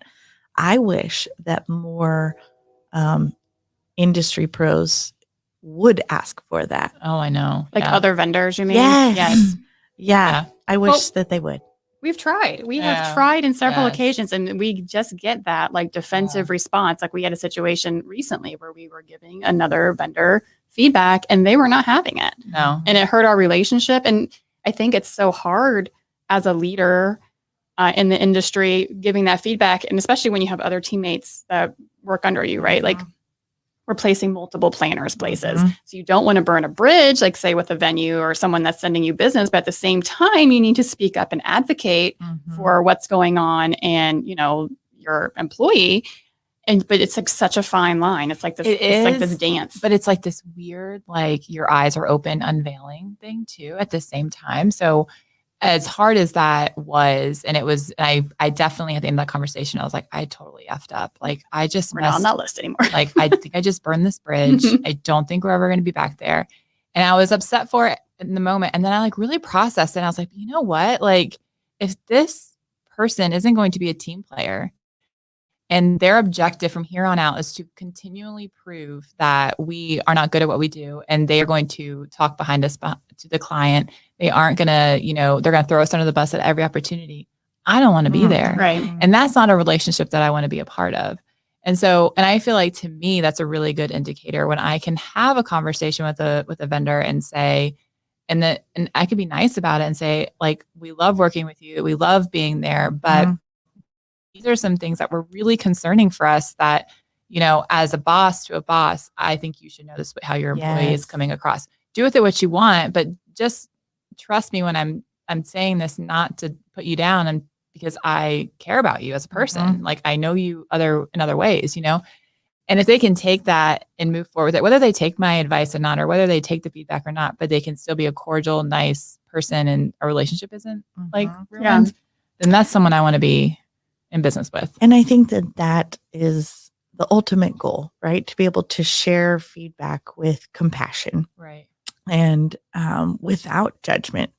But again, going back to 99% of the time, I feel like people receive feedback defensively. We know that we've had those conversations.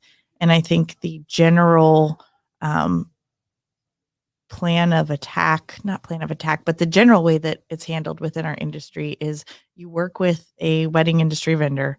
The job is not good. You don't share the feedback. Right. You just say like, they're off my list. Right. I'm not working with them anymore. And that's not great. That's right? just sad. Because if I'm to be judged on the very first event I worked with somebody, I mean, Lord help us all. Oh my gosh, and we're all humans, right? Like we all make mistakes. We all have days that like we show up and we're not the best Courtney or the best Dana or the best Megan. That is something that I have been with the wedding planners in my membership. It's like, gosh, every event, ask for feedback. You're building your business. Like you're just getting started. Open the door to let them share with you, because otherwise they're just going to be like, no, she didn't do a good job. Like she's out. Right. Yeah. Right. Because it shows them that you care to be better and you care to meet their standard if you missed it or, and it gives you opportunity for that relationship. Because I mean, this industry is all about relationship. You work with your friends and the people you like to work with, the ones that send you business, the ones that make it fun, the ones that do a good job. And I think sometimes, and I know for us personally, some of our best relationships are with other professionals that things did not go well. And the way that they handled the back end of that just endeared them to us even more, right? Like being able to be humble and being able to see where they were wrong and making it right and whatnot. Like those are the people I want to work with because I know it's not going to go perfectly. Well, and it also gives you almost like there's almost a weight lifted when when you walk into a wedding and you have a solid vendor group and they're like, these are all amazing professionals. They're great. Right. And you walk in and one of them messes up. And there's almost like this, oh, well, you're a human. Mm-hmm. Like, and so Yes. you feel like, okay, it's okay. It happens. And I feel like across any profession, right? Like if you surround yourself around professionals and you see each other fail and succeed and fix the failure and, you know, bolster each other up, I think it becomes a really great community, which is, I think, what feedback I think instills. Yeah. Okay. I have a question. I like when I listen to a podcast, I like to hear something like the tips. I like to hear like, okay, this is helpful. That's my takeaway. So if you were to share one major tip or your biggest, what's the word I'm looking for? Your biggest advice when it comes to either accepting or receiving. You can go either direction. Feedback. What do you have? I'll give you a moment. Oh, you want me to go first? Well, I mean, I think for me, accepting is kind of exactly what you said. Is I take the information. I don't respond in the moment. I will always be kind and nice, unless they're yelling at me. Then I'll just hang up the phone.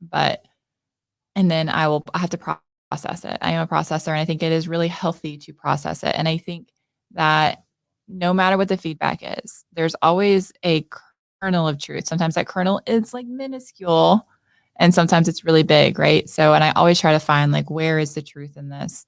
And then I make the decision, is this going to be something that I internalize and I change, or is this going to be something that I say, you know what, that doesn't matter. They're entitled to feel the way they feel, but I'm not going to own that. Right. Yeah. That's not going to be my burden to bear. Yeah.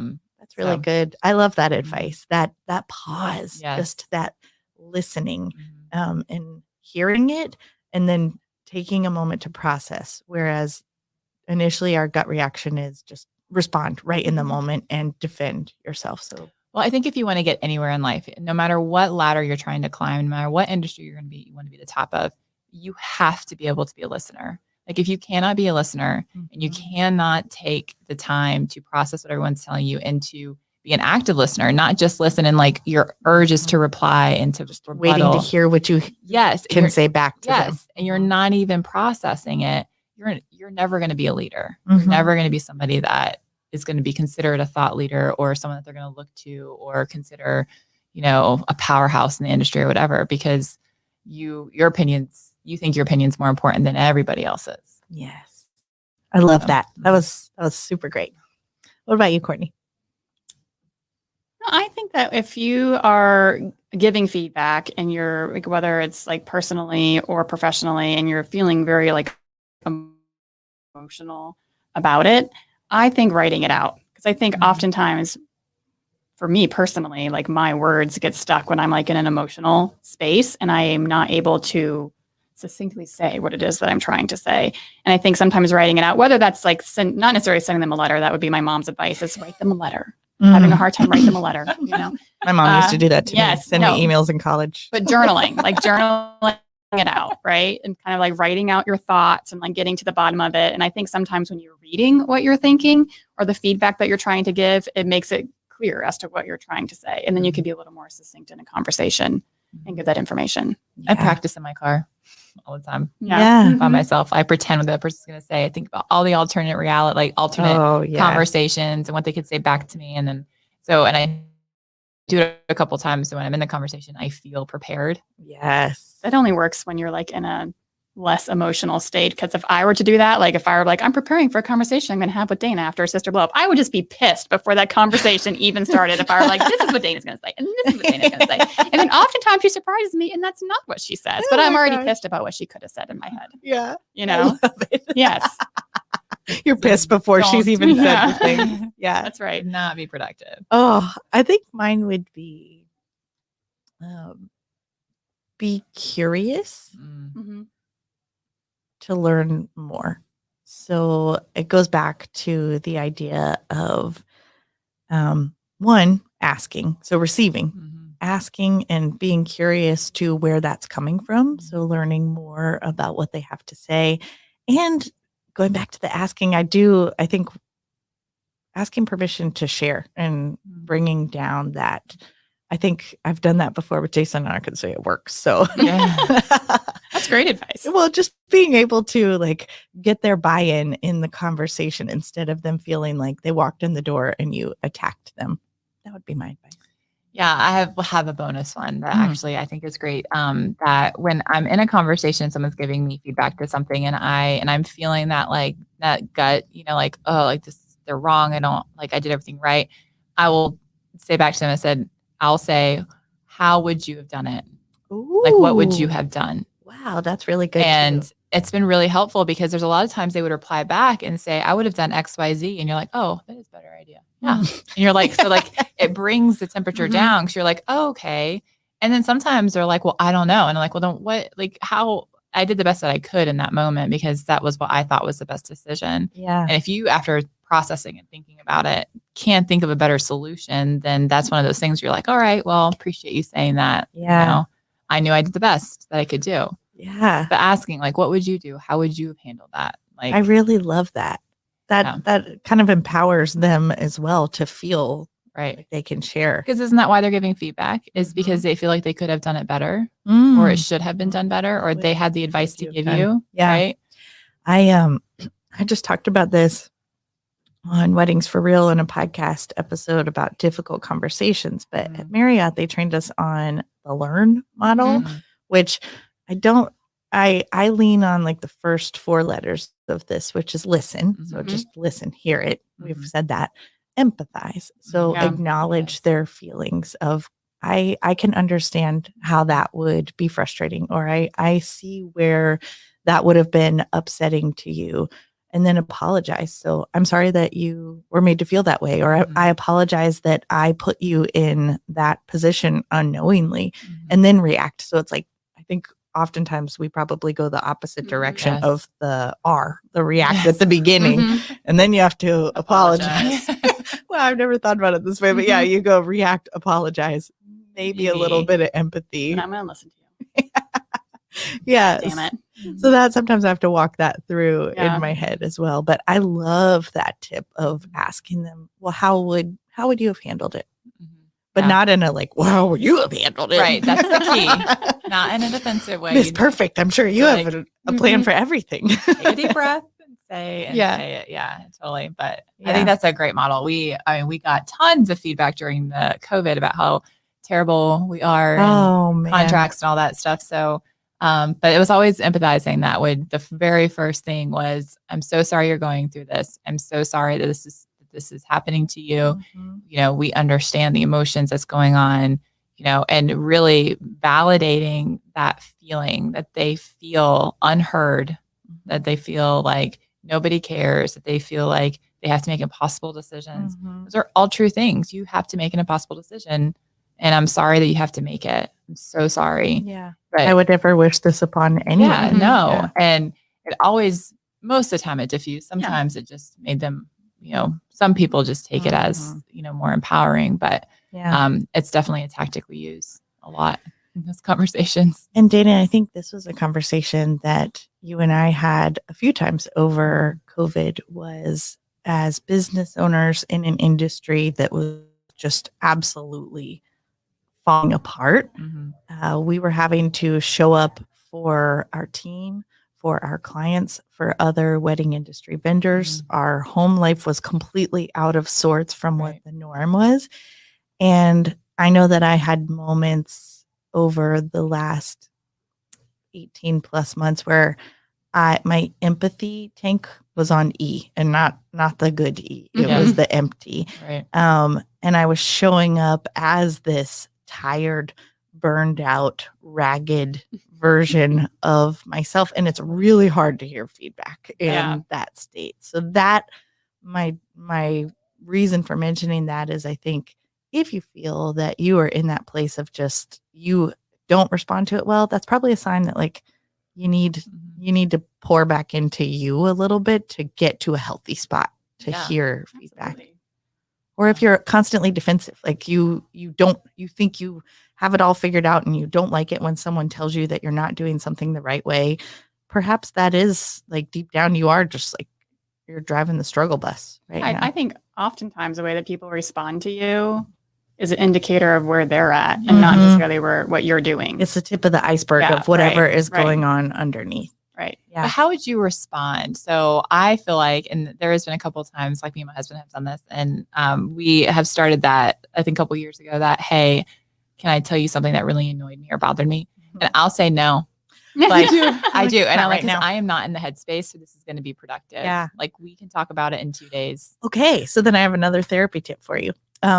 My therapist said that instead of like just saying can I tell you something, you have to invite them into an intentional conversation. So I would say, hey, Courtney, I don't know if now is a good time or if you want to find time that we can chat tomorrow morning, but I would love to talk about how things have been going with like scheduling for us the last few weeks. And you might be like, today's not a good day. Like I have a really crazy day. Things are intense and I'm not going to respond in the way that you want me to. But yes, let's chat tomorrow morning at 9. I guess that's when you start planning out your responses. You're like, well, she's probably going to say this. And that would really throw me for a long time. Oh, no, but she wouldn't let you do that. She would be like, what is it? What is it? What do you need to say? What do you need to say? Oh, I'm like, actually, I kind of can relate to that as well. Yeah. So you got to know your audience. Like that would not be as productive for me. It would be productive to say like, hey, I want to have a conversation or whatever. Can you meet in an hour? And I'd be like, okay, sure. If you're like, I'm going to talk about this 2 weeks from next Tuesday, I'm going to be pissed at you all in between. I'd be like, let's just have it out. I am that way as it relates to my team. So if my team is like, hey, can I talk to you? Can we find time next week to talk about whatever? Right, let's talk about it now. I'm like, literally, I will call you right this moment. We'll talk about it. Because we will be fretting it the whole time. Yeah. Yes. But I mean, which I understand and I get it. But at the same time, like when you force somebody to have a conversation that they aren't ready to have, because a lot of times, especially for me as a planner, I'm saying, okay, I know this is bothering me. I know that I need to get this off my chest, but I haven't really processed it fully enough to have a cohesive conversation or to get to the root of why I feel what I feel. Because I truly believe that a lot of times there's a root cause to how I'm feeling something. And so when I say like proactively, like, hey, I really want to talk in the next week about, we get asked all the time, what is hustle and gather? Yes. It's kind of like a existential answer. I feel like, what is hustle and gather really? What are yes, I guess so. Well, Hustle and Gather started really as a creative outlet for me and Courtney back in 2019. And I would love to say it's because we were bored and we were in a great place with business, but that actually is not the truth at all. Yeah. It was a really hard business year for us. Our business was still like all over the place. We were still trying to figure out really what we were doing, but we just knew that we loved talking to people about business and we really wanted to do more for others that wanted to be entrepreneurs. So we started Hustle and Gather. Be able to say, like, if someone's like, hey, I want to have a conversation, I'm not ready to have that this hour, and you can come to an agreement. Yeah. But just put someone on, like, I'm going to talk to you in 2 weeks about XYZ. For me, I would just be worried about it. You're being called in the principal's office and you're just waiting for your punishment. So, I think know your audience, pause, listen, ask for permission, stay curious. The thought that you had about like, how would you handle it? Mm-hmm. That allows you to hear what their expectations were instead of trying to figure that out in your head and assume what they want. You just straight up ask them. I really like that. Yeah. There's no question. What you should do next time. But good stuff. Yeah, I so know. Good. Yes. It's been amazing. It has been great. It's so fun to podcast in person. I know. It's definitely a different energy. It is different than a Zoom call. Yeah. Well, I know we're coming up on our time, 10 minutes. Okay. We should just do lightning round fun questions. I know, we should. Okay. That's your game, right? That's your gig. I did not prep for that. Okay. When it comes to an area of growth for you for feedback, what's something I'm going to start with Courtney. Yeah. Courtney's like, I am who I am, and I'm comfortable with that. I've been this way for almost 40 years. I'm about to turn 40. I just am who I am. Yeah. That's what it is. It's true. So what does it look like? Where do you grow? I mean, I feel like I've done a lot of growth. I'm still on a growth trajectory for sure. I feel like for me, it was realizing that I did have problems and I wasn't on a pedestal and I wasn't perfect. That's a big area. Like, especially like my relationship with my husband. There was a lot of, which hasn't always been smooth sailing and whatnot. And we're very different All personalities. marriages, He's yeah. very similar actually to Dana in the way that he responds and whatnot. So I feel surrounded, but it's fine. But I think realizing that I play a part in that too, like in whatever may not be working or problems or whatever, because I tend to be very controlling and driving the ship. Like I'm definitely like a ship driver, right? So when the ship goes awry, I wasn't able to look inward and be like, oh, maybe it's the driver. And I thought it was people who were paddling for me. You know what I mean? Yeah. That's Dana and McCloud, by the way. And so I feel like just being able to look at, okay, like owning my shit, not just displacing it on somebody else, I think was a big part of being able to accept feedback and grow from feedback. And I like that. That's huge. Yeah. What about you? I think my biggest growth area and probably personal feedback is how I communicate. And I was just talking to Courtney about this the other day, actually, because I just started with a new therapist and we were talking about ways you speak. There's passive conversation, there's aggressive conversation, there's assertive conversation. And in my mind, I feel like I'm a passive person, like when I'm having a conversation with somebody. Like, and passive just means you are only considering their emotions and not your own. So, which Courtney's shaking her head over here. And then aggressive is when you are just super aggressive. Like you are like not belittling, but you are just very like short, quick. You don't consider what they have to say. It's just your opinion. And then assertive is when you kind of mix the both. You kind of come to this compromise, like where you're not letting someone walk all over you. You're saying your truth, but you're also saying it in a way that is understanding their emotions and in a way that they can absorb it, right? Like well-rounded, right? And so we're going through this worksheet or whatever, and I realized that I actually am a very aggressive communicator. Really? Yes. When it comes to personal, and I think there was a disconnect because what I emotionally was feeling was very passive. What I emotionally was feeling was very much like I'm trying to compromise. I'm trying to come to terms with this. The martyr. Yes, very martyr-like. We've talked about this, you and I. Very, very, very much a martyr. And then, but what the words were coming out was not actually how I was feeling. And it's not even about like raising your voice. It's not about yelling. It's not about, even a tone of voice. It's just the words that you use to describe how you're feeling, or to say yes or to say no, And so that was like a huge thing. And I literally just a few weeks ago had this with my therapist. So I was like, oh my gosh. And I realized how much I do not create almost like a safe conversation sometimes, because I feel like what I'm saying is my emotions are more important than yours. Yeah. Like what I have to say is more important. How I feel is more important, even though it's not what I think. It's how I'm communicating. I do that a little bit because I am empathetic and a feeler. I believe that I better understand than the other person. Yes.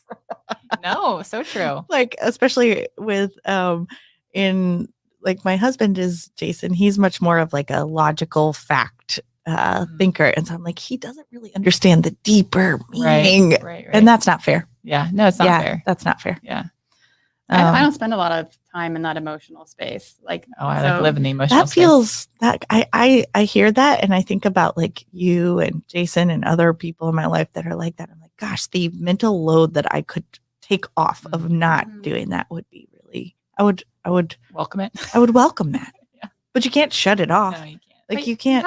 I think you have to learn that just because you're having the emotion, that doesn't mean it's factual or true. Oh, that is, yeah. That is you're just having an emotion. So you're experiencing it and just be able to experience it and move beyond it or whatnot. I think is super important. But there's definitely times, like there's definitely times, like I said, most of the blow ups I think happen because of me, because I feel like I'm constantly considering other people. Like I consider in my communication, I consider our employees, I consider Dana, I consider McCloud. Like I'm a very considerate person, like I said, to my inner circle. And I will bend over backwards. I'll change my schedule and it's not a big deal to me. But when I feel like I consider, and then like I'm not considered, when I feel like it's needed is when it just, for me, it's like an emotional, like I said, eruption.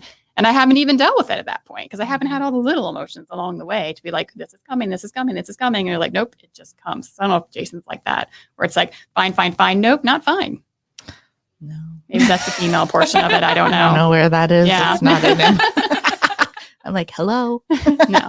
Let me poke until. I am totally the same way. I am a poker. I like, especially my husband. I'm like, I don't know. It's like I want him to get angry about it, to have the fight about it, to like make him care about it. To make him care. Yes. And he's just like at the point, he's like, I don't want to fight with you. So whatever. Like, no. Then it's gonna happen again. Like I need you to understand the emotions that I feel right now. Yeah. Yes. Yeah. Oh man.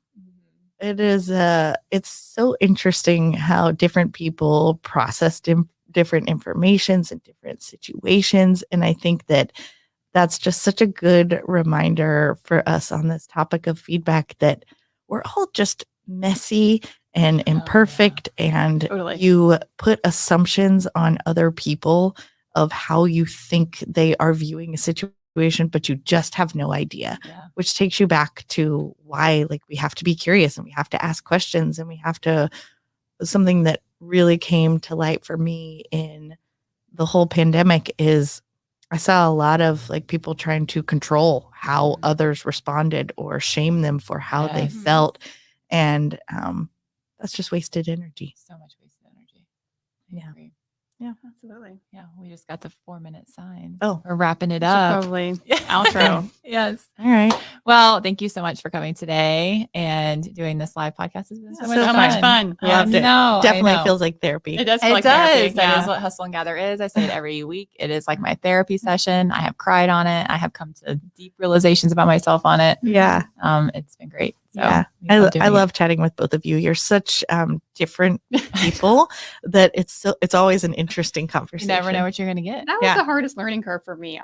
I think just in general, when you talk about growth, is that I felt like we came from the same origin story. So I really thought that Dana thought so much more like me, and I thought so much more like Dana. And it wasn't until we were like in the middle of business that I was like, we're nothing alike. Nothing. Literally. What? Like literally What happened, Mom? So different. Yeah. I don't know.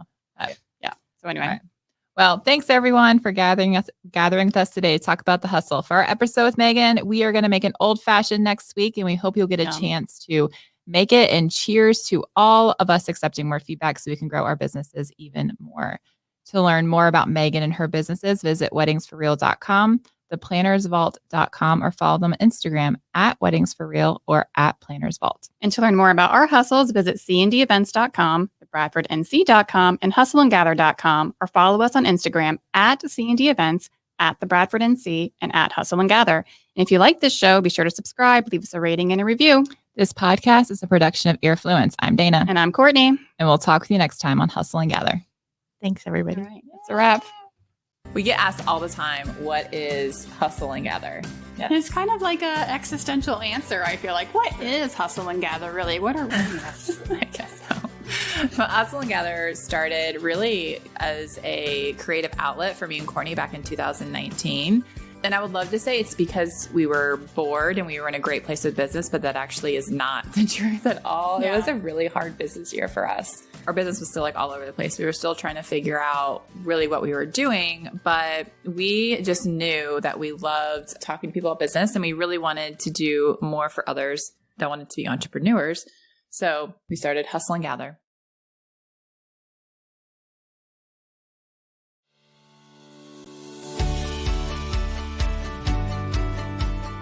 Our homes are deeply intimate places. It's where we laugh, it's where we gather, it's where we bond.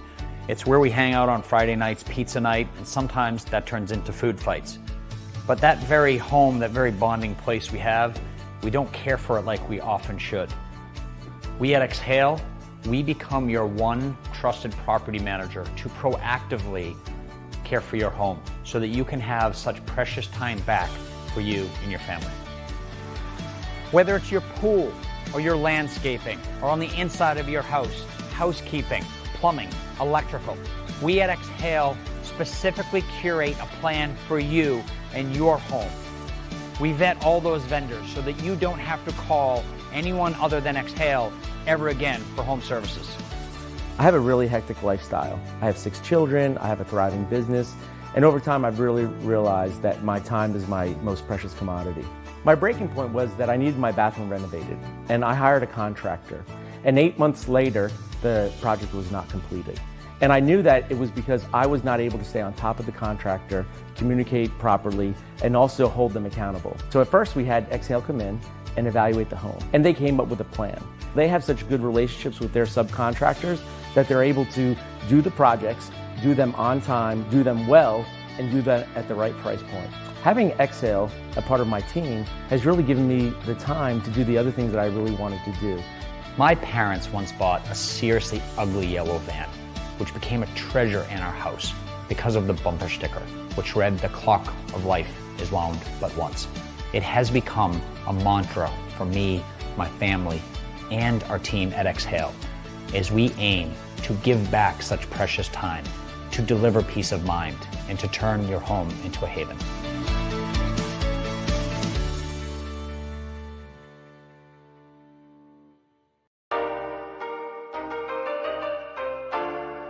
My name is Zainab Baloch, and I'm the co-founder of Yap. We're currently working on making and developing an online entertainment platform to engage Generation Z in our democracy.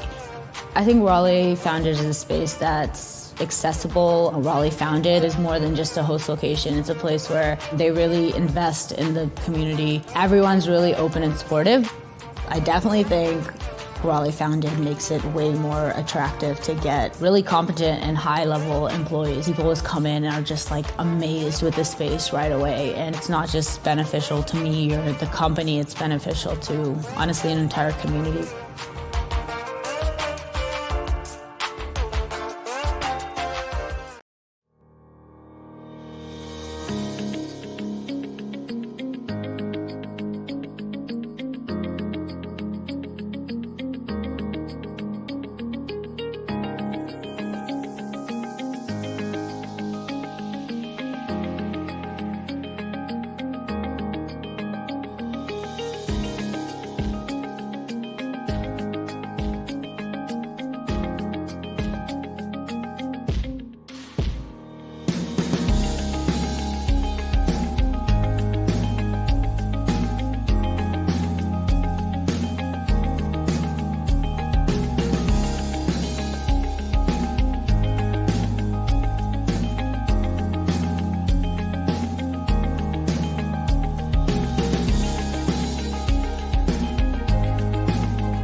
Hello, everyone, and welcome. We're back again with an episode of First Check with Tim McLaughlin and our guest, Matt Sheehan. I don't know if you've ever listened to First Check. If you have, I'm the voice, and I've got an intro to read. I'm going to read it just exactly as I would if I was recording. Well, this is cool to see it happen. Yeah, let's hope I don't mess it up.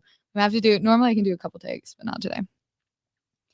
Welcome to First Check, a podcast so you can learn how to be the next great venture capitalist or angel investor.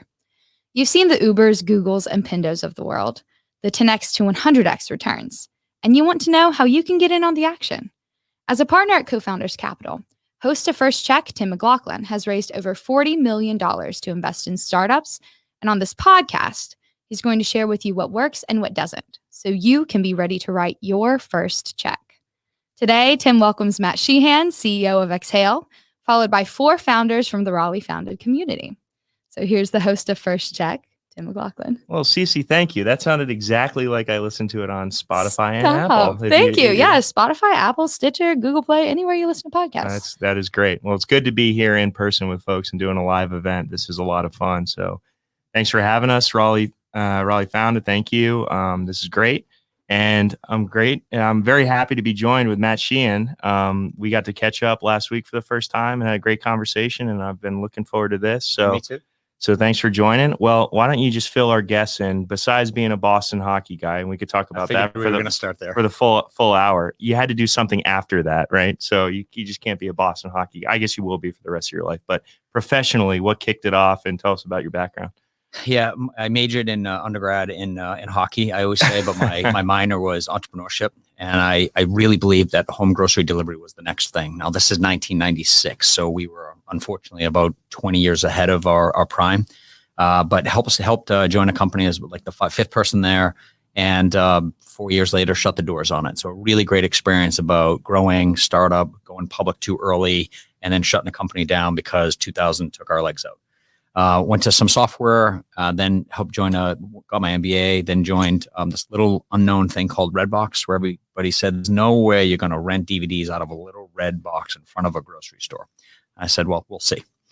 After that, so 7 years there, helped take that business from 4 million, 15 of us, 4 million top line revenue to 2 billion 6.5 years later. So we really crushed it. It was like ultra growth, super fast.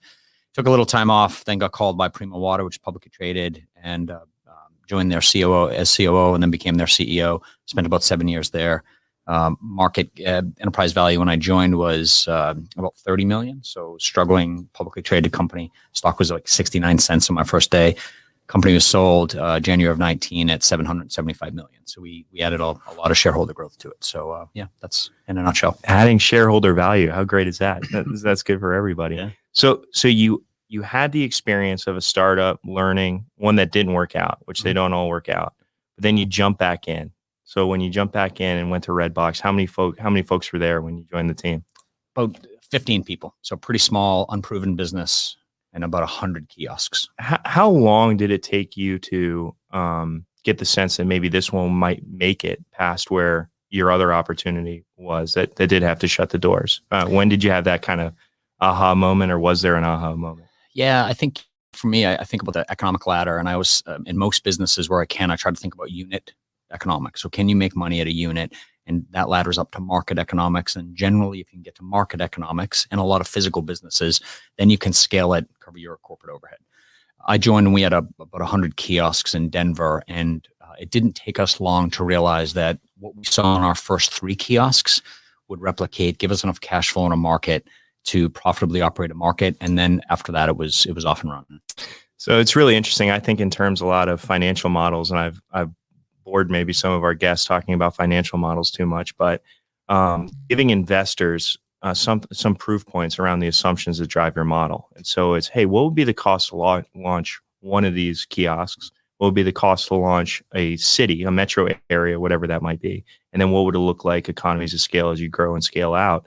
And the more data points you have around that, whether it's 1 kiosk, 5 kiosks, 15, those are all traction and proof points. And maybe you have a bigger model here. And so as an early stage investor, I like to start at that kind of initial unit economic point like you talked about, and then say, hey, what kind of economies of scale could we get if we could blow this thing, out wide? Totally agreed. It requires some patience, right? Because we all, on one hand, we are the biggest believers in our idea. And we just want to go. We want to tell the world about it, but we have to be patient. And I've learned this from mistakes and some successes that you got to make those first 3 or 4 or whatever it is, tweak those, because it gets a lot harder to tweak them when you have 15 or 20 or 100. That gets real hard to work it back. But when you have 3 or 4 of anything, you can work that one out, fix it then, and then scale. It takes some patience for investors.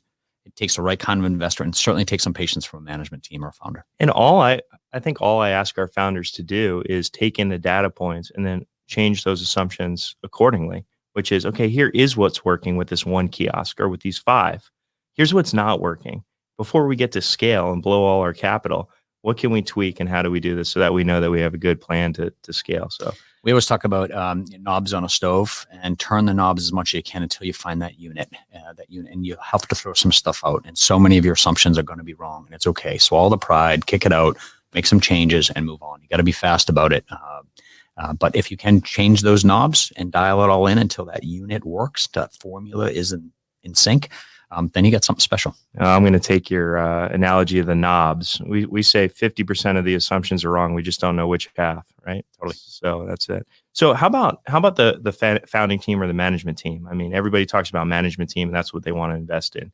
You saw as faster growth and high. Everyone wants to talk about hockey stick growth. I'll throw that in there. Hockey guy, you get it. Go to where the puck is going. All these things we can understand. But how about the team that was there early on at Redbox? What about them? What characteristics do they have where you look back on and say that's what it takes? Yeah, I think it takes some patience, yet a super amount of belief in the model. And I always say that founders and the early management team both have to be the biggest critics of their own idea.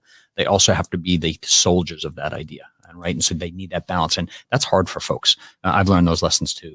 Management team was good. We didn't have, we were folks who hadn't really done a big one yet. And so we gelled together as a team.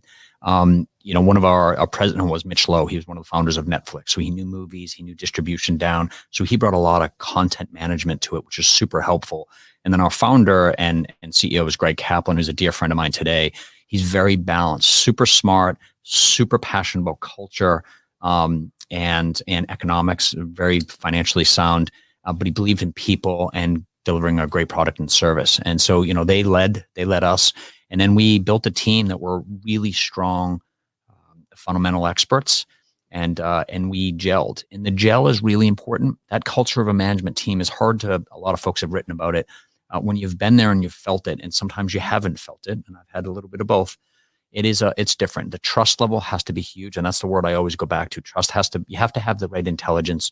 You have to have the passion, but then there has to be an amount of trust around that team so you stay in your swim lanes. I say this all the time. Startups at a while are like the rugby scrum. We're all in it. We're all fighting for the ball. We're helping. At some point, though, you have to make it swim lanes. I got it. I will pass you the baton in a little bit. You got to stay out of my lane and trust me, because if we're all doing the same thing, it's just not going to get done. Yeah, you're totally right. You talked about gel, and post-COVID, I've been meeting with all of our portfolio companies we've invested in via, Zoom or whatever. And we had our first company meeting post-COVID in one of our portfolio companies, and all of the management team members were there, and they all presented at the same meeting on their own, swim lane, like you were talking about. And I remember leaving the meeting and calling my partner, and I said, whatever they're raising in the next round, we're in. We're doubling down on this team. And I had heard the metrics before. I'd seen the presentation. It wasn't anything about that. I said, this team is clicking. They're gelling. They had a great management team. So let's go and let's do it. All right. So you had I don't want to call it a failure, but a learning moment in the first company. You had a wild success with Redbox. And now you're getting crazy enough to jump back into the entrepreneur scene. So tell us about your company and what made you actually do it. Yeah, in between my time at Redbox, I left Redbox because I knew I wanted to do something else. My time there was great, but I was itching to go do something else, and so I took some time off. I had the luxury to go look around the world. What do I get passionate about? And one problem I found, this was almost 10 years ago now, I found that just home ownership and home services, they're not matched up very well. And there's some good technology out there that's helping, but people still today haven't found that solve for holistic home service management for them. So that was 10 years ago. I get called by Primo. I said, I think I can go do that. But every 2 weeks for like the last 10 years, I've been emailing myself or texting myself, writing on my hand ideas about home services. And so after Primo, I took a little bit of time and then really dug in, and the problem still exists. And for me, great ideas start with a problem to solve, and home service is a big space. It depends on who you ask. It's 300 to 600 billion in the US alone, home service, so massive space. And I still think it's broken, and I think we can add a relational aspect to home services, which today it's mainly transactional, and that doesn't fit for the consumer. So that's what we're here to do. Exhale is the one point of contact, property manager, concierge for any and all home services for our homeowners and what we call our members. And we're bringing peace of mind to them, giving them back such precious time that I think is what makes us all tick. And Matt, when we first started talking and you were telling me about the idea, I had about 4 contractors in my house trying to figure stuff out. And I was going to each one of them individually and saying, hey, by the way, this light hasn't been working for the last year. Could you go take a look at that? And so it just wasn't convenient for me to do it. And so I've been frustrated with the home ownership. And so Exhale is the name of the company. Maybe one day I can use your service, hopefully soon. And Exhale. I'll call you after the session and we'll talk about it. That's great. Uh-oh. Here comes Cece. We're in trouble. Hate to cut you off, but we've got some people to listen to. Okay. We've got some founders that we need to talk to. So we first got Rich Camacho from Blue Recruit. And what are you asking these founders? Like, what do you hope they're thinking about?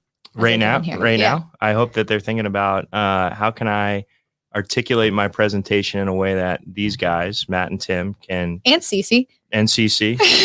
Sorry. I'm here. You are here. Everyone in the room here that hears them can take their idea, articulate it pretty well to someone else once they leave the room or we leave the room. Okay. And that they can find out a way how we can help. Oh, maybe we'll try that. Maybe after each one, I, who am not an investor, will see if I can tell you what it is. How about that? That'd be good. Okay. Great. All right. I'll correct you. Okay. If I think it needs correcting. So, Rich, how you doing? Pretty good. Thanks so much for having me. Hi, Cece. Hi. Good to have you, man. And Tim. Yeah. So I think this might be Rich and I's first time meeting in person, although we've probably been on about 5 or 10 Zoom calls, and he's been in meetings with my partners. And so I know a little bit about the company, but why don't you tell our guests a little bit about what you're doing with Blue Recruit? Yeah, probably the most shocking thing was I didn't realize you're so tall. So I got cowboy boots on though. Oh, okay. I wanted my in-person event. Yeah, that's right. It's artificially. I do think it's really funny how we've been talking to all these people, and for the first time, like, oh, I didn't realize you were 6'6", like the owner of Shift Auto, for example. No, but we at Blue Recruit, we have built a direct hire marketplace for skilled workers that are looking to grow their careers, and the companies are desperate to hire them. Yeah, well, that's great. So give us an example of maybe a target customer and a target user, right? Yeah. So what's really shocking, and I think a lot of people that aren't in the trades don't realize this, because I think a lot of times you're going through the LinkedIn newsfeed, you're seeing articles about soft skills and whatnot, but in the trades, on average, they require 4 times more hard skills than the typical white collar role. And so, at the end of the day, give us an example, like a hard skill. Like what's a hard skill? 4 times more. What would they require? Yeah. So, as good of a guy as you might be, Tim, if someone gave you a welding blowtorch and told you to go put this ship together, chances are you're probably going to burn yourself. Like, that's right. If they gave me a drill, chances are I'd probably find a way to burn myself. So at the end of the day, it doesn't matter, how good of a personality you are, how hard of a worker somebody is, all those soft skills that are obviously very, very important, but they ultimately need to know how to light up that welding torch and put that ship together, or put that pipe together, or hook up those electrical cords. Heaven forbid someone doesn't know what they're doing when they're playing with electrical. So that's what we decided to do. And rather than companies having to write job posts, pay a whole bunch of money on Indeed and whatnot to post them, and then job seekers having to write up a resume and constantly applying over and over and over again, we've taken more of the proven model of the dating app and said, hey, job seeker, create a profile where you tell us exactly what your experiences are, your certifications, your licenses. The companies do the exact same thing. Hey, we're looking for A, B, and C. We're paying this much money. We're in Raleigh. And then our algorithm matches the two. So there's no more, disjointed keyword searches, anything like that. It's a much cleaner process. Yeah. Well, I kind of got a question that I would like both of you to think about and maybe respond to. So as an investor, and I know you've heard this pushback, and I'm sure you're going to, it says, hey, listen, I'd love to be like an early investor in your company, but what I'm worried about is customer acquisition cost. So you have to drive so many job seekers to your platform, and you have to drive so many homeowners to your platform that this could cost just a ton of money. So I don't know, Matt, maybe if you want to give me how you think about that, and then Rich, I'd just love to hear both of your thoughts on if somebody said that to you, how would you respond? Yeah, sure. I think it's an important question at the right stage. So I think for us, we're really trying to prove that we can serve the customers as well as we want. And we basically handpicked these customers. I picked them myself. And so we are measuring that, and we're going to watch it right now. It's all about quality for us. It's also relative to the value of the member. I always remind founders and even some VCs of this is not everybody's created equal. So a $10 customer acquisition cost is really tough for some when you're selling a $12 product. But when you're selling thousands of dollars, you might need to spend more. So we're gonna measure it. It's a little early for us to get into that, but it's going to be important for us down the road for sure. That's great. Rich, how do you respond? Yeah, so $3.87 is something that I can probably repeat in my sleep, and that is our CAC for a job seeker.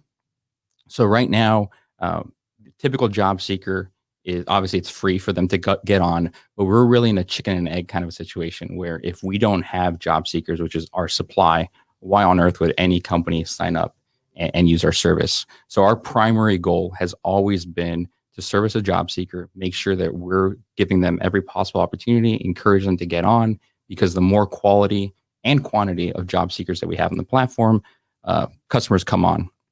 So as far as your typical cost of acquisition, when people think of your paying customer, we really don't have anything. Nearly all of our customers come to us either referral or inbound lead. But what we really focus in on is growing those job seekers, our supply side, because it's almost like Kevin Costner. If you build it, they will come. If we have job seekers, we'll get companies like Hershey and General Dynamics and whatnot. So just three things that go through my head with both of those comments, which two of them are good. And then one of them is something where I always think back in the back of my head, something else. So the first one is your customer acquisition cost, your unit economics, as you're talking about, all depends on your customer and how much they're willing to pay. So if you say, hey, your customer acquisition cost is going to be too high at $10 or $50, you don't know that until you can prove out the lifetime value of that customer. So those two go hand in hand, which is great. The second thing that I love is $3.87. Is that the number? 387? Okay. So $3.87. Rich knew the answer to that question. And now that number could change over time, but right now with the money you've put in, you know what that number is. And that's a core metric driving your business that you know. And some founders don't know that, even though it's a core metric to their business. The last part I'd say is on the third piece was, it's all inbound or referral.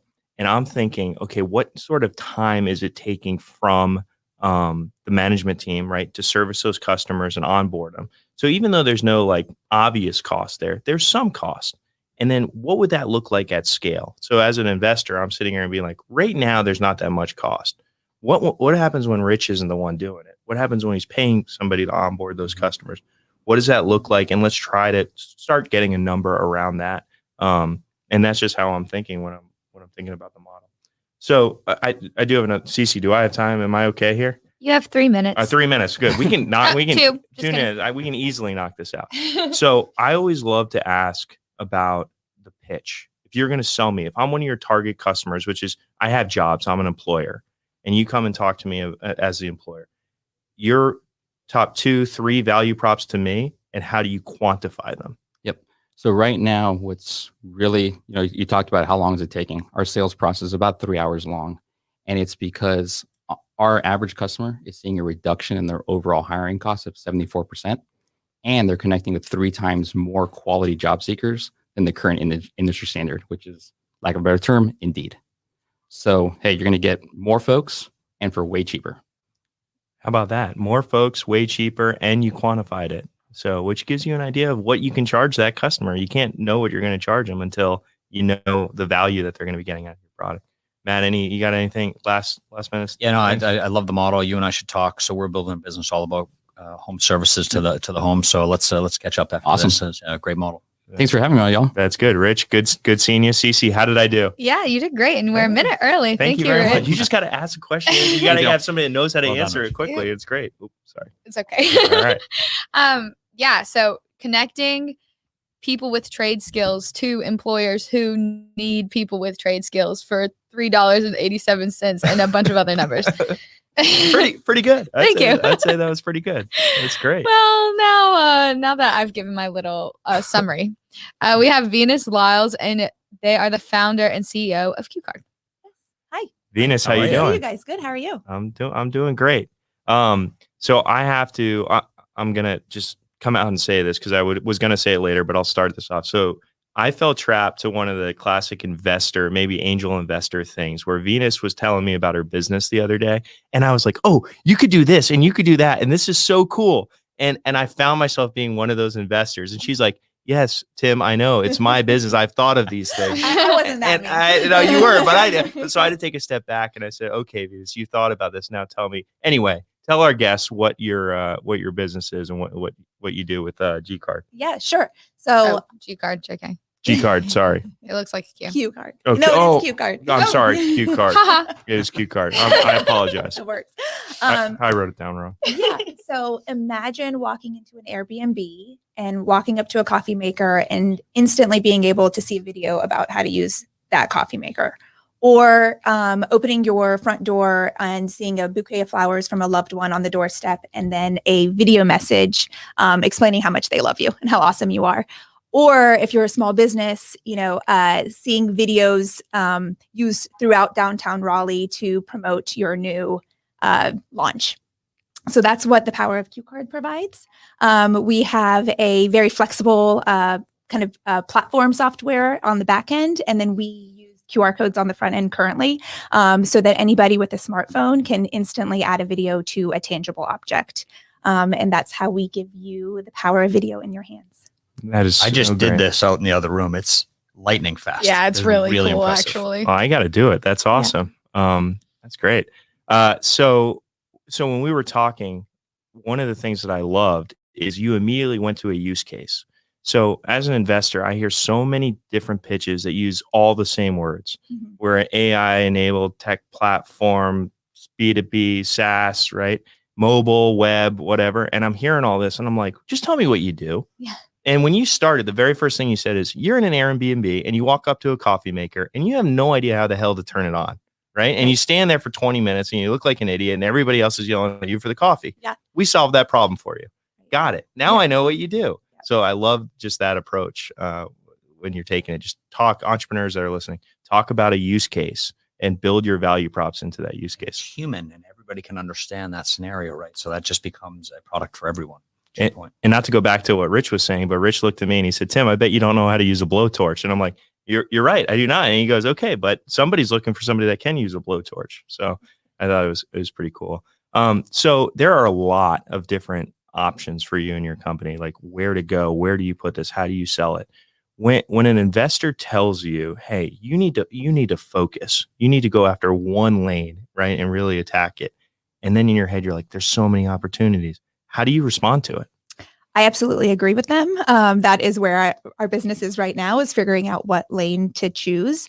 It is difficult knowing that the end game is, a more ubiquitous use of these cue cards, honestly, on par with sticky notes. Like they are video sticky notes. You can use them in a plethora of use cases, but we only have so many marketing dollars and we want to put it where it's going to make the most impact and just make the most sense as far as entering the market.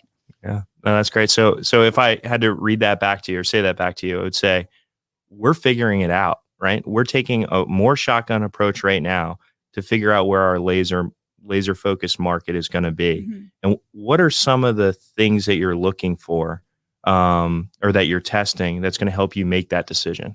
Starting with unbiased customer discovery. And we were fortunate to be a recipient of the NCIDM micro grant. And so we went through what that truly means and not what most founders think it means.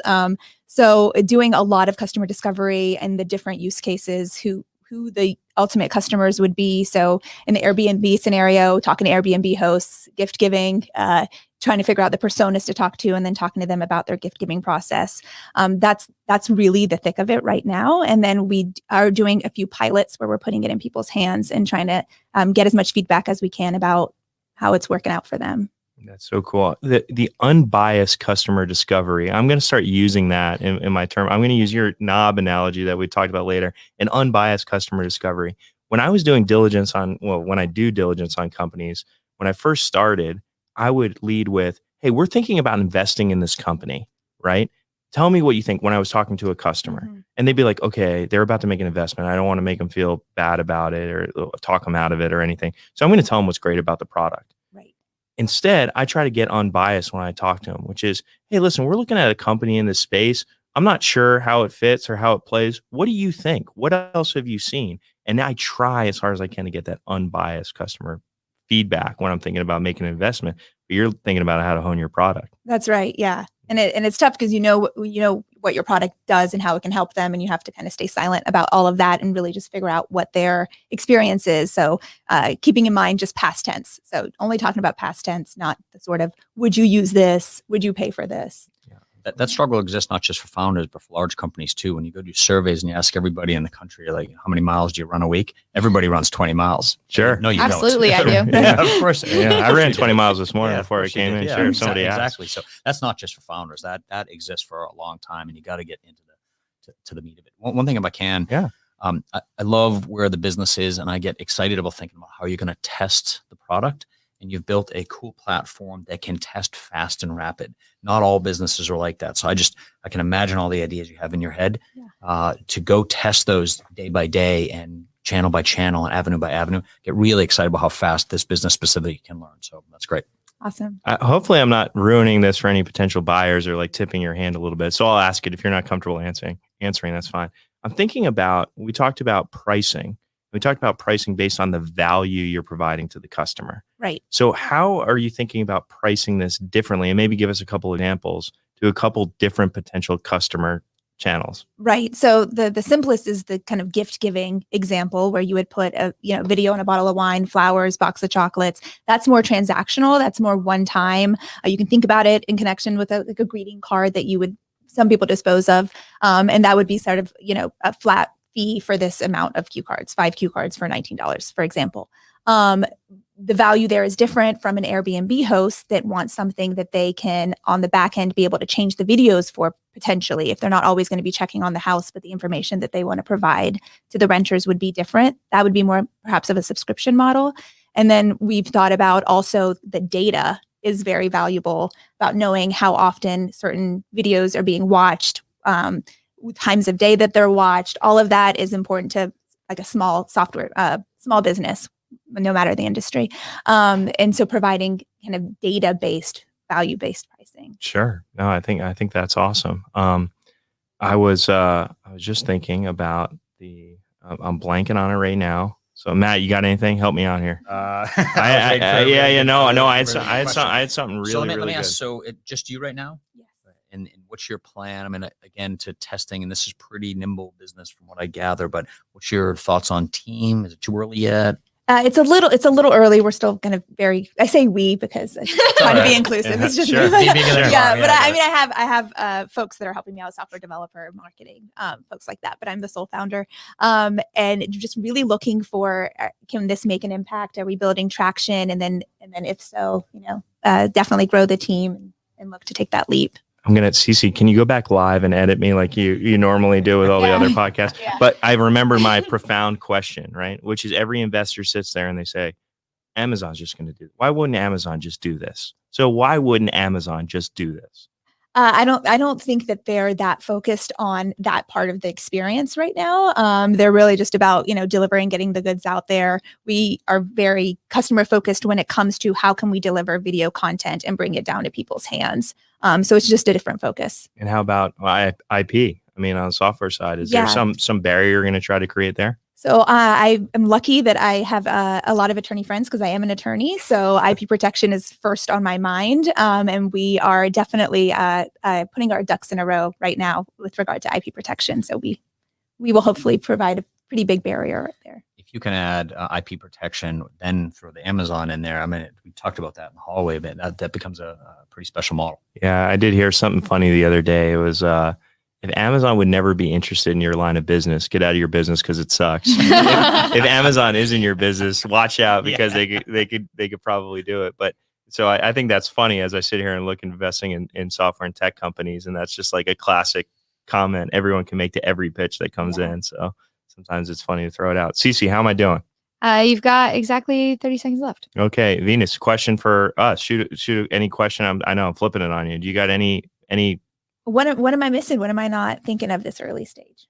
Yeah, well, I think that when you give the pitch, I would say, as you're looking at pitching it, it's make it very, very clear to the investor that you're putting a timeline, you're putting a process around where you're going to focus your time in the future. And that prevents this, we have a big idea and opportunity versus this laser focus piece. And so it's very easy for you to walk out of the room and say, Yeah, she's got to figure it out. She's not laser focused. She's not, and that's a knock on an entrepreneur.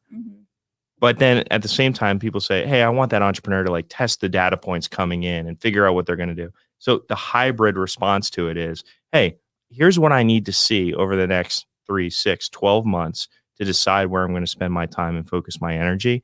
And that shows an entrepreneur that's willing to take in the data points and an entrepreneur that's also going to be laser focused. So I know you are. I'm just saying, as you tell that story, that's the way I do it. Thank you, Venus. Thank you. Thank you. Well, Venus, good seeing you. Yes, you're so well spoken.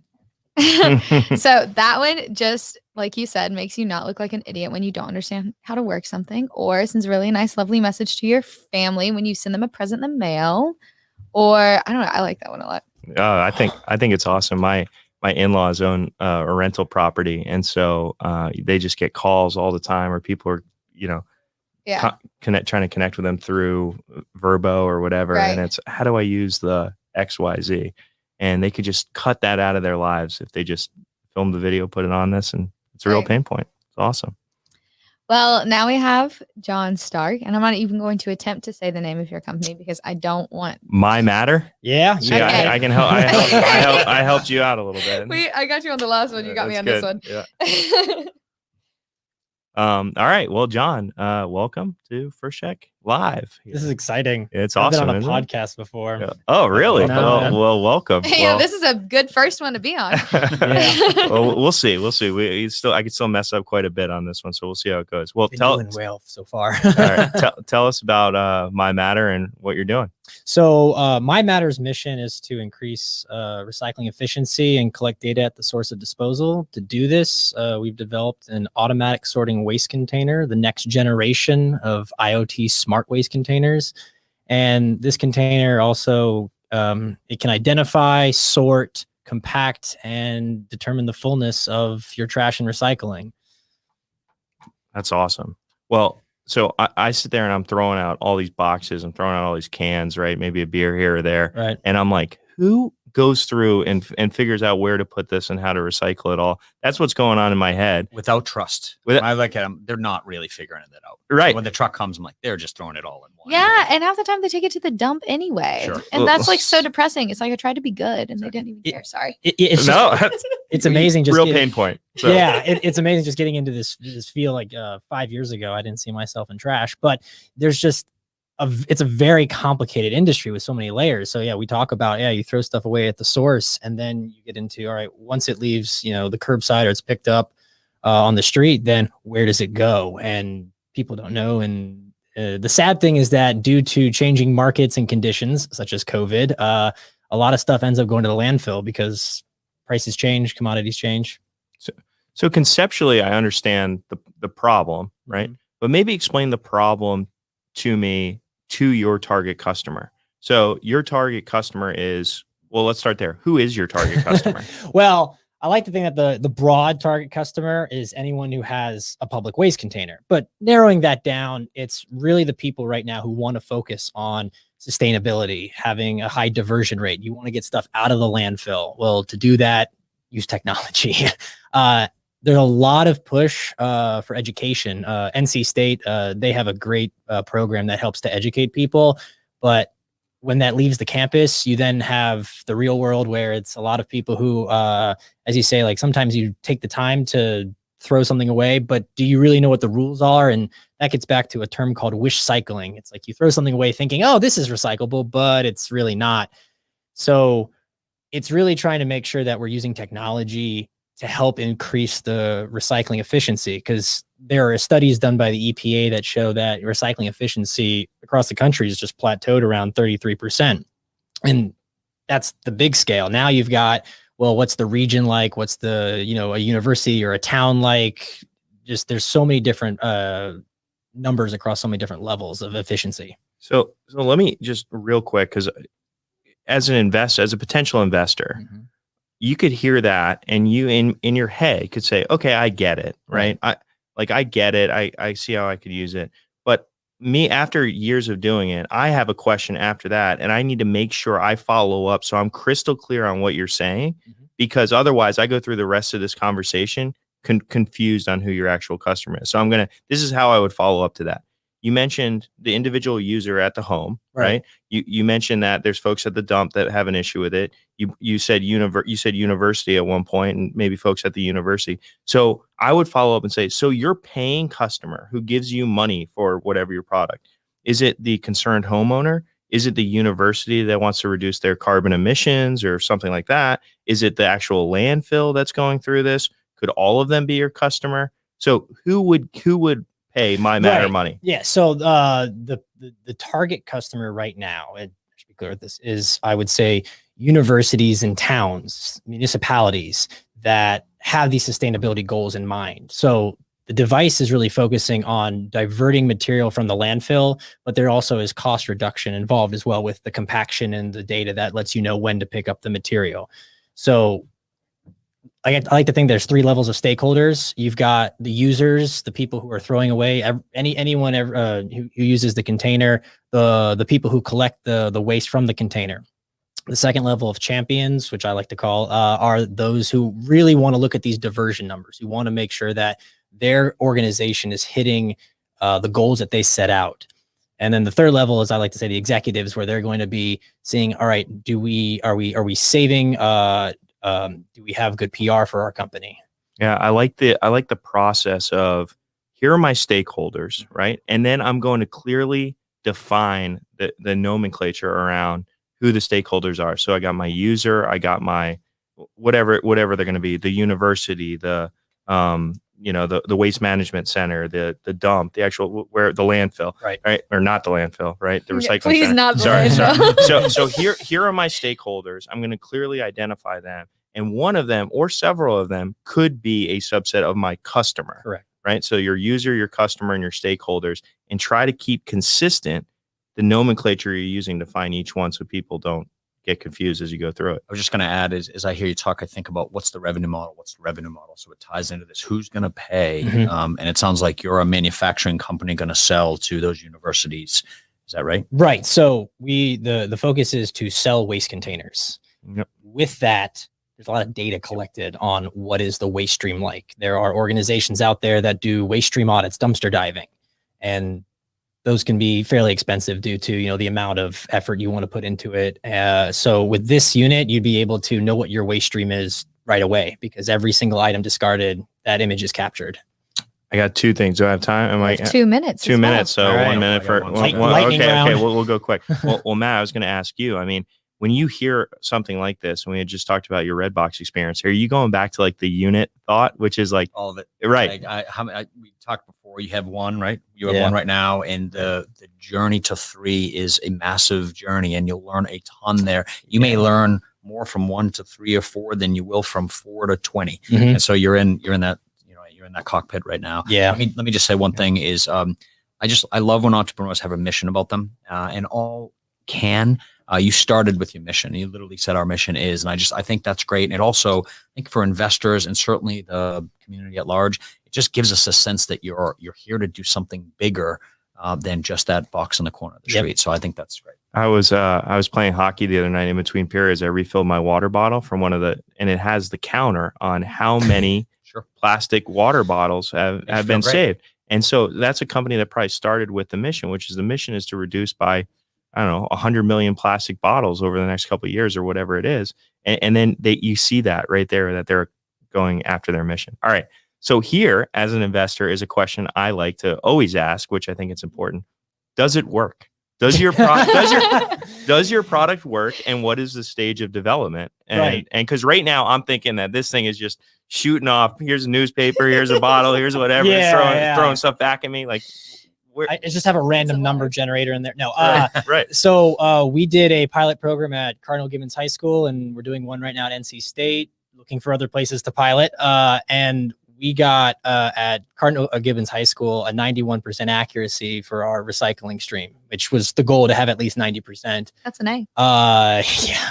With NC State so far, after 2 weeks, we got about a 94% in terms of making sure that things that are put into that container, 94% of it was accurate in terms of sorting it into recycling. So we're not contaminating the recycling stream. Do you compare that to the 30% stat you used earlier? No, not yet, because that stat really is for the United States as a whole. Whereas right now we're just we're doing waste stream audits right before our pilot programs. And all right, I'll just cap it off because I thought it was so cool, which is you knew what number you wanted to hit before you did the pilot. Yep. You knew where you needed to be to say that that was a successful pilot, and you knew how you define success, which is super cool. And then the last piece I just encourage entrepreneurs, people listening, is if you're going into a pilot, make sure your customer tells you how they define success, because you might say it's 90%. Well, what if a customer's threshold is 76%? Or what if a customer's threshold is we just want more kids recycling because they believe it works, and we don't even really care about, like, just understand how your customer would, not you, just in general, how your customer defines success, because it could be different on how you define it internally. And I would just say, to add to that, just record everything. Just gather as much data as possible and then figure out how to analyze it later. Yeah. Well, no, that's great. Thank you so John, much. Thank you. This is awesome. All Yeah. right. Well done.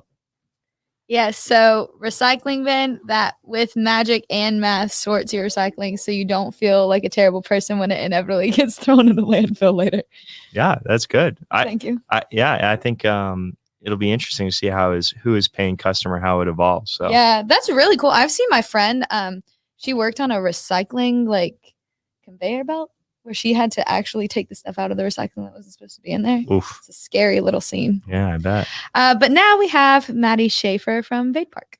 Maddie, how you doing, man? Nice to see you, Tony. It's been a little while, hasn't it? It has. Oh, sorry. It has. Yeah. So I listen, I've been following the company and the company's success. I think I first saw you pitch maybe, I don't know, 4 years ago, something like that. Probably. Very beginning. Yeah, very beginning. I think we had a phone call. You called David and I. We talked a little bit about what you're doing. I saw a follow-up pitch at UNC when you were in one of maybe the programs or classes there. Came back to pitch, and just been following the updates since then. So congrats on everything you're doing. Thank you. Yeah, it's been crazy recently. I still remember you were responsible for one of the really big pivots we had early on, which was a tough time. But you were like, we had switched from sensors to cameras. Because you on a call, we're just like, you guys should just do cameras. It's easier. Well, tell everybody what you're doing, and then maybe we'll what you're doing with Vade. Yeah, so we help cities understand and manage commercial vehicles, like parking at the curb, because parking honestly was designed in 1930s, and then since then, even with the rise of e-commerce and rideshare and deliveries, we still use the same system and the same infrastructure. And take last year with COVID, when lockdown started, everybody stopped parking. City parking revenues went to zero, while DoorDash is IPOing for $50 billion, which just something doesn't add up. So at Vade, we build new infrastructure using fully wireless solar cellular cameras and computer vision that can see in real time if a vehicle is parked, in a loading zone or a parking spot. And then ultimately we use that to help cities monetize and manage commercial vehicles the same way they do regular citizens. We've raised a little over $1 million to date. We had our first customer in February, and then have since grown to just about 200K ARR.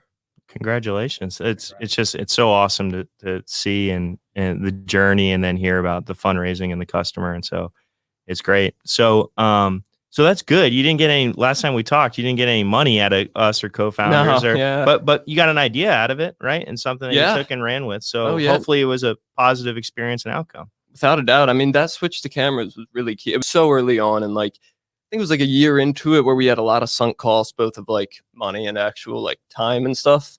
But we bit the bullet, and it ended up really working out in our favor. Oh, that's great. Well, so thank you. Yeah. Well, I think to the entrepreneurs listening, that there's going to be a lot of meetings with potential investors that don't end up in a check. But hopefully there's something positive, a connection, an idea, a little tidbit here or there that you can turn into a positive at the end of that. So I think that's good. So your customer, who you talked about, you landed your first customer. Who is that? You don't need to give the name, but what is the profile of the customer? You can give the name if you want, but yeah. So the first customer was actually a consulting firm, Walker Consultants, and that was with the city of Sarasota in Florida. And consultants do a lot of studies, and they take data and then they interpret it within the context of a transportation system in a city. Most of the time, the customer is just the city itself, or our biggest customer is actually FDOT, so the state DOT. But like sometimes it'll be subcontracting for a government vendor, but the money ultimately comes from the government. Got it. What's the proof point with that customer? Is it money saved, or is it still learning? That's an interesting question. So with parking, and that's really what we focused on at the first few years, was like consumer parking, because you don't really know who's using what spots, but you have payment data. You know who's paid where, and that's a proxy. It's not a perfect proxy, but it is a proxy for demand and utilization. But with loading zones and commercial vehicles, they don't charge for those. So they have no idea which loading zones are used, which are necessary, if they need more in certain areas. They got nothing. They're flying blind. So with the studies, which is kind of a segment in itself that we sell into, we're really just giving them a baseline. If they want to do anything with curb management, they need a baseline, like where are we at right now? So then we can try some new policy stuff. And so there's no exact like immediate cost savings or revenue generation, but it's the first step in probably a 4, 5, or 6 5-year plan. I remember, people always talk about traction and how much traction do you have? How many customers do you have? How much is, well, there's so many stages of traction before you have a customer, right? You can run a small pilot and you can get some results, and that is a little bit of traction.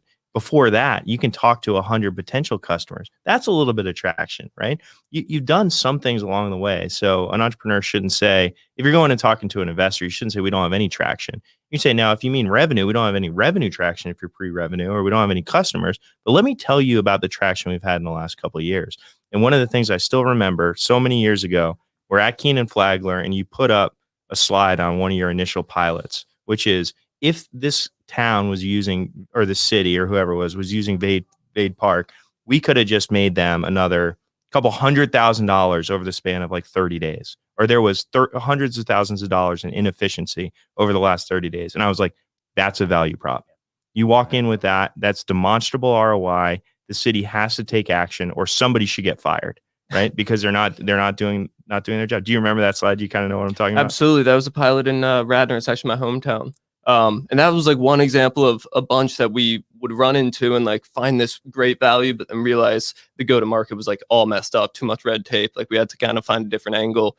And like we did that over and over and over again until eventually we kind of found our niche. And a lot of it was just because of COVID, and the whole zeitgeist kind of shifted towards, all these fleets are already using the curb way too much. Like this is a right now problem, not a 2030 problem. Your go-to-market is so funny, because we're like, these customers, or your example you have, these customers should be buying our software. Why aren't they buying our software? Oh, they don't have any budget for it, but they have budget to pay consulting groups $500,000, every quarter to come in and solve this exact same problem. And so with several of them, we've said, hey, let's sell through the consulting groups. Let's sell through another channel where there is budget. And then it doesn't matter to us if we're getting the revenue at the end of the day. And so like, it's just an example of a shift in a go-to-market strategy. Oh, totally. And we pitched an app plenty of times early on of like, naturally, if you're seeing if parking's available, that data should be on a parking app, and you should be able to see that where you pay for parking. But turns out Park Mobiles and the Passports of the world, they have really beefy sales and marketing orgs, and we don't want to compete with them. And they have great 7-year contracts. So then, okay, let's subcontract and let's, provide them data. So a lot of our go-to-market was really just trial and error and figuring out where the entry points actually are. Yeah, that's cool. I got some more. You got anything you want to throw out? Yeah, no, I just love it. I was just thinking similar is that there's a lot of cities that need that revenue now. And so they are hunting for it. And that's been the case for a lot. And some cities are really struggling. So I think you get such a great value prop if you can keep proving that use case for them. So I love the problem to be solved. You've got 50 seconds. 50 seconds. I can do this in 50 seconds. So I used the cliche before, and the hockey piece here is where the puck is headed, right? And I remember one thing I said early on when we were talking is I said, how many people are really going to be parking, right, in 10 years? So a thing for an investor to think about is, you may be starting the company today and may be a problem, but it's still going to be a problem in 5, 7, 10 years, whenever this company is looking to exit. Has the company been able to pivot along the way to still meet to have a solution for the existing problem? Is it still going to be there? And so I know you've gotten it before, but it's like, hey, no one's ever going to need to park in the future. Yeah, they might ride by and drop you off, but the car's not even going to stop moving, right? Like all these visions of where we're going to get there. What's your response when people bring that up? Yeah, it's a great question. I personally don't think we're going to be all autonomous. Nobody parks in 10 years. I think that's a pipe dream. But even in that scenario, we really kind of shift and turn into a ground truth where we validate everything else that these independent, disparate fleets are reporting to the government and saying, hey, I have a vehicle there, but it's not centralized. And the government's not just going to say, okay, I trust you, Uber and Lyft, and like you're following the rules. They need some way of validating independently and verifiably, is this actually happening and is it allowed to happen? Something so cool that Maddie just did is, like, if I had come out and said, hey, nobody's going to be parking in 10 years, like, why would I ever invest in this? He just like kind of disagreed with me and then talked about why, even if I'm like completely wrong, I'm completely right, that this is still going to be a big business. He just said, well, listen, you don't know what the hell you're talking about. But even if we want to act for a second like you did, this is what it's going to look like. That was smooth. Listen, I appreciate the smoothness of that. Okay. Sorry. That was Thank more you than very 50 much. seconds. Oh, absolutely. Yeah. Hey, Thanks good, for having good, me. good seeing you, buddy. Nice to meet you. Yes. So I actually know the other founder for this one, so I feel like I'm cheating. But parking for, commercial vehicles and loading zones and cities, streets, et cetera, et cetera. ... I give you like an okay. I give you like an okay response for that. I'd have a lot of follow-up questions, but Yeah. Well, what do y'all think about everyone that we just heard from? I thought, well, you go first. Yeah, I mean, I just think about energetic, passionate founders who are smart. I saw that across the board. I saw some problems that are big and hairy that might be hard to solve, but worth the effort. And so I really like there's some innovation there and some really smart answers about the hurdles they're going to get in the future. And I think they're ready for them. Yeah, listen, it was a very, very impressive group of entrepreneurs. I mean, there's a reason why I met most of these folks before and kind of knew their story and remembered their story because of the quality of the founder that was in the room today. I think is great. A couple of things across all of them, which I think are good to point out. They knew their metrics. Like all of them, I can ask. I mean, Rich just spit out. He goes, "Oh, you want my customer acquisition cost? Here's what it is: $3.87." Yeah, and I still remember it too. And so, right, exactly. Yeah. Right? And we wanted to get 90% accuracy on sorting, the recycling. We got 91%. Like they knew the metrics that were there, which I think was awesome. They were all super articulate. I think within 30 seconds to a minute of talking to each one, when I wasn't just blabbing, I knew what each company did. I had a really good sense of what they were doing. And that's another thing that makes me feel really good, which is, they can articulate to anybody the idea. They can, that might mean a potential hire one day. That might mean another investor in an elevator, like a potential partner. Here's what we do. Okay. And now let me tell you the metrics behind it and the problem we're solving. I will say that I could see and feel a bit of the VC influence through them because they've been prepped and trained a little bit on how to answer that question. It takes time, right? What Mark Twain once said, I would have written you a shorter letter, but I didn't have the time. Right. It takes time to simplify stuff. So I think it's great. They've gone through the paces and folks like yourself have met with them and probably pressure tested them pretty well. We raised, our second fund a few years ago, which was $31 million. And we got a lot of no's at co-founders when we were going through it, but we got less no's towards the end because I heard all the questions. I was able to form the feedback in a way that could articulate the message to potential investors in our fund. And so, it's just one of those, probably it's not only just the entrepreneurs, right? VCs go through this too, right? How do you articulate what you're trying to do? Or you hear a question for the first time and you're like, I got to have an answer for that next time. Or I'm going to tell that potential investor, I'll be back in a day with an answer to that question because I don't know it now. That has a lot of credibility. So sure. Well, this has been Tim McLaughlin with Matt Sheehan. And you can check out Excel at home.com. Excel@home.com or firstcheckpodcast.com. firstcheckpodcast.com. This is, am I allowed to say this is like my most fun podcast that we've done? Is that okay? I don't want to offend any of my other guests, but this has been a lot of fun. It definitely has. Being around everybody. So thanks for doing it. Yeah. Thanks everyone.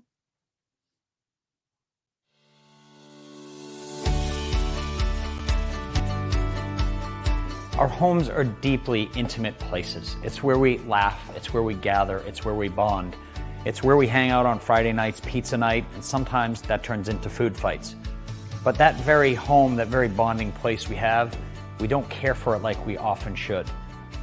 We at Exhale, we become your one trusted property manager to proactively care for your home so that you can have such precious time back for you and your family. Whether it's your pool or your landscaping or on the inside of your house, housekeeping, plumbing, electrical, we at Exhale specifically curate a plan for you and your home. We vet all those vendors so that you don't have to call anyone other than Exhale ever again for home services. I have a really hectic lifestyle. I have 6 children, I have a thriving business, and over time I've really realized that my time is my most precious commodity. My breaking point was that I needed my bathroom renovated, and I hired a contractor. And 8 months later, the project was not completed. And I knew that it was because I was not able to stay on top of the contractor, communicate properly, and also hold them accountable. So at first we had Exhale come in and evaluate the home, and they came up with a plan. They have such good relationships with their subcontractors that they're able to do the projects, do them on time, do them well, and do that at the right price point. Having Exhale, a part of my team, has really given me the time to do the other things that I really wanted to do. My parents once bought a seriously ugly yellow van, which became a treasure in our house because of the bumper sticker, which read, "The clock of life is wound but once." It has become a mantra for me, my family, and our team at Exhale as we aim to give back such precious time, to deliver peace of mind, and to turn your home into a haven.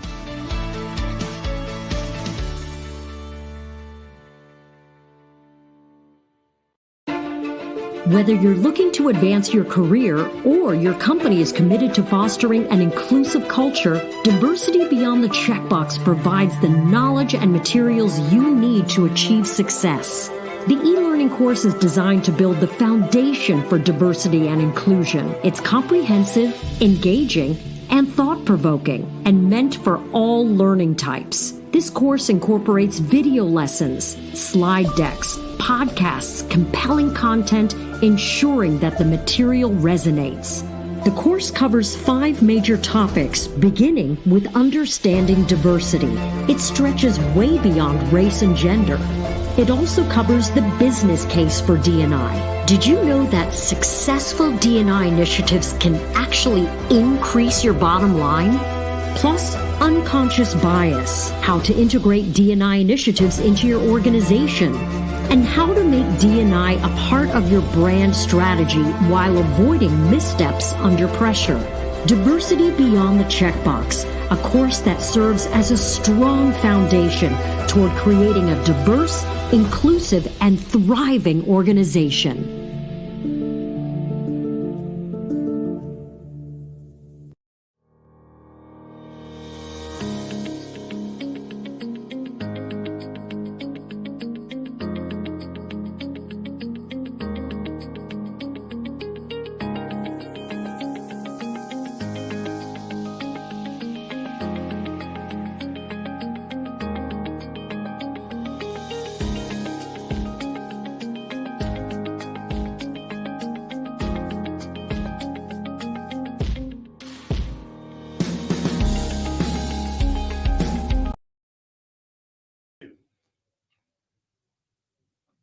Welcome back, everyone, to the Earfluence Podcast Marathon, live at our studio in Raleigh Founded and brought to you by Raleigh Magazine. So about a month ago, I get a call from Thermone, and Thermone says he has a podcast that he's working on and he wants to talk about it. I said, okay, cool. Come on into the studio, Thermone, and we'll talk about it. He comes in, and sure enough, he's wearing a Burn Boot Camp t-shirt. And I said, TR? He's like, yeah. Well, I have taken TR's class at Burn Boot Camp a couple of times and absolutely kicked my butt. So I knew TR, I knew the energy that he brought, and we got to talking about Raising Black Boys podcast and the mission and everything. I said, we need to be a part of this. So this is the first episode that we're recording in our studio here of the Raising Black Boys podcast. So excited for it. Ladies and gentlemen, TR Duckworth. Thank you. Thank you, Jason. That was a very lovely intro. And I noticed how you included that he absolutely killed me, comment in there. I mean, that's just harsh words. It was more of a negative imposition of fat cells in your body. That's what I really tried to put you in a position of. But yes, ladies and gentlemen, my name is T.R. Duckworth, and I am the host of Raising Black Boys podcast. It is an amazing adventure that I began about a year ago, and through some life circumstances, I put it on pause. But I am back and in living color. And Jason and Earfluence here, they were helping me get back on my feet, and I'm really super excited to do so. Now, in the studio with me today, I have some amazing gentlemen that I cannot wait to engage in this conversation. And today, the topic of this discussion is "Be Your Child's. Because of them, we can." Now, if you're familiar with the expression "because of them, we can," it really is used to highlight the progress and the opportunities that African Americans have in this country because of the challenges of our ancestors and because of how they really overcame, almost insurmountable situations. But not just our ancestors, even our great-great-grandmothers, our great-grandfathers, our grandmothers, and even sometimes our parents and uncles and family today. So because of them, we can is a very common expression used to highlight their struggle. And because of their sacrifices and their hard work, we stand on their shoulders as the giants before us. So today, I wanted to talk about being your child's. Because of them, we can. And in the studio with me today, I have Mr. Larry Long Jr. and Dwayne Miller. I'm going to do just a brief bio of them, just to give a little bit of word, and I'm probably not going to do them at all justice, but I'll try my best to give these successful brothers some highlights. So first, Mr. Larry Long Jr. Larry is the man with the golden mic, and if you look at his Facebook page, he has got the golden mic right there, and he rocks the mic for sure because he is the Chief Energy Officer at LLJR Enterprises. He's a keynote speaker, host of the Midweek Minute on LinkedIn, and one of the Salesforce's top influencers in 2021.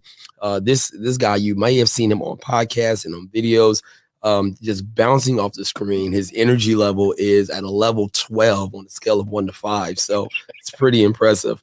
But he was a sales manager at Pendo and Teamworks until recently. He said, you know what, I'm going to go full steam ahead, go out on my own. And he has done an amazing job and is building his empire now. So welcome to the show, Larry. Thank you. Absolutely. Appreciate it. Privileged to be here. Yes, sir. And then I have also with me Mr. Dwayne Miller. Now, Dwayne, he is the co-founder of Liberation Station. It's a pop-up bookstore inside the North Carolina Museum of Art right here in Raleigh. We're going to get to the founding of the store in a few minutes, but Dwayne is a veteran of the U.S. Navy. He is a nuclear physicist, is starting up his own podcast very soon, and we're looking forward to that. And I hope he brings me on as a guest because I'll make sure that he gets it. I'll make sure I give him a hard time about that. But no, he's this is one of the smartest brothers that I know, and as a nuclear physicist, I marvel at just what he has studied, and I'm curious if he could just tell me a little bit about how Dr. Strange does all the things that he can do. But maybe that might be outside of his purview. We'll see. But Dwayne, welcome to the show. Thank you for having me. Thank you. Absolutely. So we're going to start with Dwayne. I want to open it up, and I want to learn a bit more about your family, but I absolutely want to plug the amazing work that you and your wife have done with the Liberation Station. So tell us a little bit about that story. Okay. Well, I would say the idea of the bookstore really came from a conversation with our son, Langston. He was around the second grade or so. He wanted to write books. So my wife and I had a conversation with him while we were walking into a store. We're saying, hey, where do you think you would be able to sell your books based on the topics that you're writing and things like that? He's like, I don't know, maybe some place. So we went to a predominant book chain, and then we walked around for a while and looked for books that were kind of in alignment with the stories that he wanted to tell and the characters that he wanted to portray. And it took us a while to really find anything at all that represented our son. And from that spawned the idea of really starting a bookstore that was tailored for children like ours. The idea for the pop-up concept for it stemmed very much from my wife being a military spouse. when we were stationed in Pearl Harbor, I was constantly in and out. I was stationed on submarines, so it could be unpredictable. A lot of times while we were there, they didn't want to hire military spouses. So she spent a lot of time raising our children. She developed educational programs for other military spouses who had to stay home. And she kind of took that mindset and then put it to the bookstore and said, well, let's not worry about just being so concrete, and let's go to where anyone can reach us. Let's be everywhere and nowhere at the same time. So it was like perfect concept. I was like, baby, that sounds amazing. Yeah, You know? for real.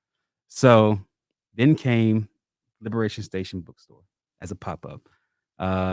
We had a couple of events, got some really good responses. And then in 2019, we hosted our first book signing with the author of Crown, Derek Barnes. And it was phenomenal. We had children running around with golden crowns wrapped around their head, and just the look and excitement on their faces really showed, if you ever needed a moment to see how important representation was for a child to see themselves in the literature that they are reading and in a positive light. A lot of times in the media, we don't see that as often. It's becoming better now, but I know for a fact, I'm 35. So when I was growing up, that wasn't nearly as common. And then seeing these children light up and seeing the hope in their eyes to be and to dream and to just imagine that they could truly be anything without constraint was really the driving force to continue forward. So because of how my wife supported me, I turned around and I said, baby, this is your idea. I will support you the exact same way. So I decided to stay behind the scenes, and I would help in terms of, clerical stuff, taking care of packaging, things like that, balancing with the kids, and just allowed her the opportunity to really go and pursue her dream. Because one thing that I realized was so important was not only did she empower me with her support, but it was also really important for our children to see us work together and support one another in a way that they probably wouldn't have gotten the opportunity to see. Yeah, absolutely. I mean, I couldn't agree more. That's one of the things that initially came to my mind when you said, because my wife supported me, I wanted to make sure that she felt that was reciprocal. And the example that lays for your boys, because it is, I believe that it's vastly important for them to see their mother and their father as equals. Yeah. And they are equals in their love for them, absolutely, but they're also equal in their love for each other and their support of each other and their ideas and their dreams, to chase after those dreams. Because then the boys see that, and the boys look for that in a spouse. They say, I want someone who's going to support them. Yeah. I want someone that's going to support me in my dreams, And if a person comes along and says, well, I don't know if you should dream that way. Well, that's not the way my mommy and daddy did it. So it's, we're gonna support me. That's what we're gonna do. Okay. No, that's amazing, man. Now I can't imagine a world in which that would not have been a challenge for you. All right. So when you think about, hey, again, because of them we can. What are some of the things that, maybe one or two that you say, this was a moment where we hit a wall and we had to scale that wall and figure that out. Yeah. So with coming out of the military, the first thing I realized was that when your training is so specialized, it's not always easy to get back into the workforce. People can sometimes get intimidated by your experience, and sometimes they think you're overqualified. So we had a period where we were kind of on hard times when this idea popped up, and we took the little bit that we had left. The first hardship was really having the faith in each other and in our ability to move forward when putting everything on the line. One thing I've definitely seen in this process and hope to pass on to our children is that when you have a plan B, sometimes you can use that plan B as a parachute. Crutch, yeah. And sometimes you need to fall for a little bit, because that's the only way that you'll realize that, hey, you already have the wings to fly. So with us, we let go of that plan B. I wasn't working. We put everything into the bookstore, and it was amazing. I mean, it just really worked in a way that we couldn't even imagine. The saddest part was that the real spark for, I guess, people realizing the importance of it was the death of George Floyd. So it's like, it's almost painful because the success laid on the back of this man's death. And it shouldn't have taken that much for you to realize that, you know, this is something that's needed. That's needed, right? You know, right. One of the biggest issues I think children face with wanting to read is just not seeing themselves in the stories. So this is a way to be able to change that and to be able to encourage them to read and find themselves. Yeah. So, and speaking of that, talking about your boys, and as you mentioned earlier, the delight in their eyes and in other children's eyes as they, you know, ran around and were able to enjoy the author. You know, we all know that reading is fundamental, right? And we know that that is important and pivotal in your ability to succeed. How has that passion grown in them? What changes have you seen as they see mommy and daddy, and they have access to this much larger, broader library of books of people who look like them? How has that affected their passion for reading? So our children always had a lot of books. We didn't realize that they weren't geared towards our children and seeing themselves, but they always had a lot of books everywhere because we love reading. My wife and I met because we're writers. In terms of what we saw in the change of them was excitement for the material that they were seeing. They didn't seem as engaging before, but they would kind of sit there because we're their parents and they realized they had to do it. You know? You're gonna read today. Exactly. Read today. But once they were actually able to see images that looked like them, they were more engaged.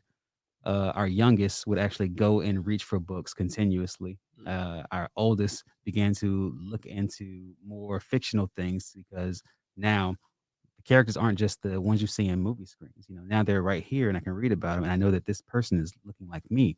Their stories like me, their thoughts like me. And it really helped for them to both expand the way that they look at themselves and the world around them.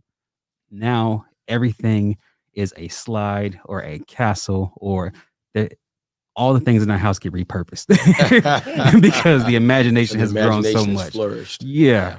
Like our tree has become a jungle for them to look through and search for fossils and all types of stuff. I'm constantly catching the little ones digging in our garden for fossils and all this. And I'm like, man, no, I really want those tomatoes to grow, but go ahead if you're enjoying yourself.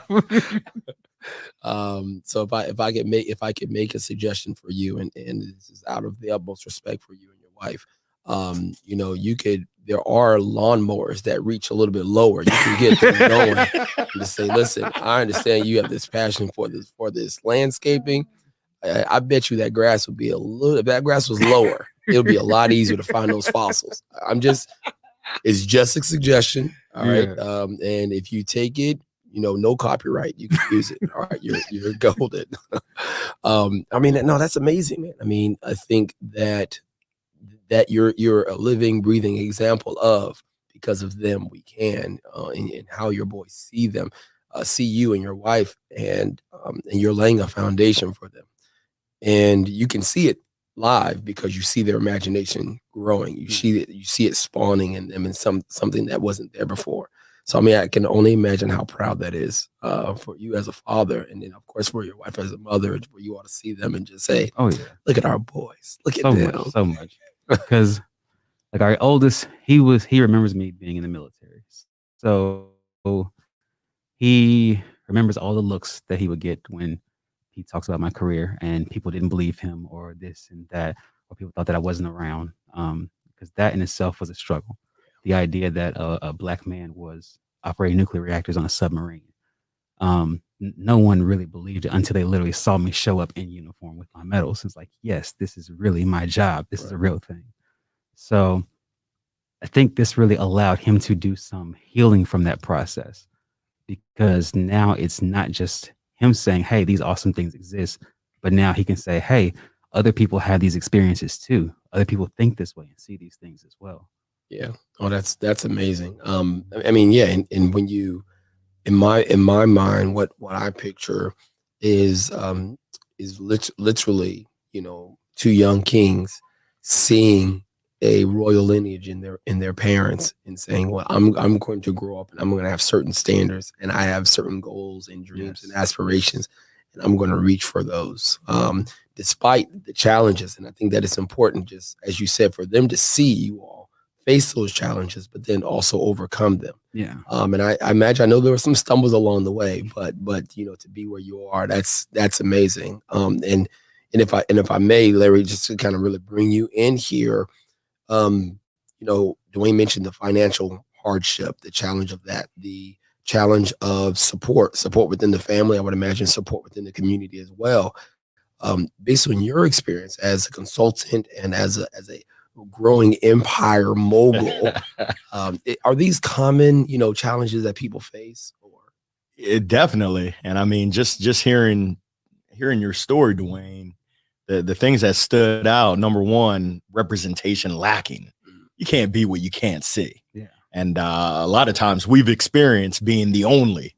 And for me, I want to make sure that my kids and other Black kids out there can see that, hey, we can be successful. We can have excellence in all aspects of life. Yeah. The second thing you talked about was the support of your spouse, support of your partner. So important, especially when you're going out in an entrepreneurial venture, having that support, you and your wife. I mean, just serving as an example for your kids to be able to see. Absolutely. I mean, kids they'll remember what you told them, but when they can see it, now you're providing that example. And then the next thing that stood out was really around risk taking. So many times folks, especially in our communities, play it safe. Oh, I got that government job. I'm getting that government check. And I've been guilty as charged. I was comfortable and I was fighting that. I call it FUD, fear, uncertainty, and doubt that was going around in my melon saying, Larry, you got 2 kids. You got a wife that you got to take care of. You got a good paycheck. You get a commission check every month. You get a quarterly bonus. WTF, where's the fire? What are you doing? Going out on your own? And it's like, hey, you got to just do it. Sometimes you got to step out on faith. And what you said resonated so much in terms of that plan B. What I found is that my full-time was holding me back from the greatness that for me, God has blessed me with. He gave me a skill and a talent and said, hey, you better go ahead and make use of this, because if you don't, shame on you. Yeah. So I love what you said. That just really resonated, each and every one of those aspects. And I just applaud you for doing the daggone thing. No, that's awesome. So speak on that. Let's flesh that out a little bit. You talked about people feeling comfortable, and I agree with you. I think that you're absolutely correct. But flesh that out a little bit. How do we get out of that comfort zone? Maybe 1 or 2 things, like, hey, you know what? Maybe you can't just step out there and empty your savings account and throw it into this. But what 1 or 2 things? What are some steps people can take? Yeah, I mean, you gotta prepare. And I don't know if Allen Iverson is listening in, but if he is, I'm talking about practice. You gotta practice, not the game, but you gotta practice. You gotta plan. You gotta prepare. You gotta document it. I mean, let me see your notes. Are you a student of the game that you're trying to get into? And are you really putting yourself in the right position? The next thing is the financial side of it. And I think on one of the earlier podcasts, Tim McLaughlin, he's the money man, Co-Founders Capital. They support. We need more of those funds in our communities. So I'm on a mission. My first investment was Grippers. It was Jamel Eugene and Dewan, former NC State football players. It's always great. I've always been nice at talking with and supporting entrepreneurs. But when you can reach for some dollars, now that's what I'm talking about, Willis. So essentially, that financial backing is so important, and we need some more of that in our communities. Yeah, keep those dollars inside. Keep those dollars inside. So that folks they're fitting to get loose instead of being tight. I've been tight before, where it's like, hey, mom, dad, grandmom, I got to make my car payment. Can you help a brother out? I'm struggling. Right. That's not the way to go about your business, if possible. Sometimes you got to grind. Yeah. And I call it hustle real hard. Our communities, we're used to hustling. But now you hustle legally, and you have the opportunity to make a living and generational wealth for your family. I mean, that's the mission I'm on, is to make sure that I take care of my business, but I show people that, hey, we can do this thing. Yeah. So, I love the fact that you said the first thing that you need to do is practice. You need to be thinking, where are your notes? What investment, what mental investment are you making into the craft that you're considering going into? Are you writing this down? Because you know what, when you write it, it becomes real. That's right. Because if it's just in your mind, it's vague, it could be all over the place. It gets clouded. Why? Because there's a stack of laundry over there I need to get to. No. Sit down, write this out. What does that vision look like? Make that real for you. So I like that. And then of course you do need the finances, because listen, without the money, it's just paper. And I'm gonna dig deeper, because I just had this conversation earlier with a group of Virginia Tech Hokie student athletes that were interns, and we talked about goal setting. And we've all heard SMART goals: specific, measurable, attainable, realistic, and time bound. So I'm good with 3 out of the 5. But in terms of attainable and realistic, survey, and my Steve Harvey Family Feud voice survey says, we're not trying to set attainable goals. I'm not even trying to set realistic goals. I say bunk that. Let's get out of your comfort zone. Let's go ahead and shoot for the moon. And if we miss, we're now amongst the stars. And I know that you, in terms of burn, you're putting in that work. Shoot, let's go ahead and get it. You think about it, when you're lifting and you lift by yourself, a little bit more conservative. When I've got a spotter, someone that's supporting me, someone, Hercules, someone that's encouraging me, I'm fitting to get loose. Oh, watch out now. We need the same thing when it comes to entrepreneurship. When it comes to excellence in whatever it is that we want to do. I'm sitting next to a rocket scientist. I can't even spell that. I'm hoping osmosis rubs some of that off on me.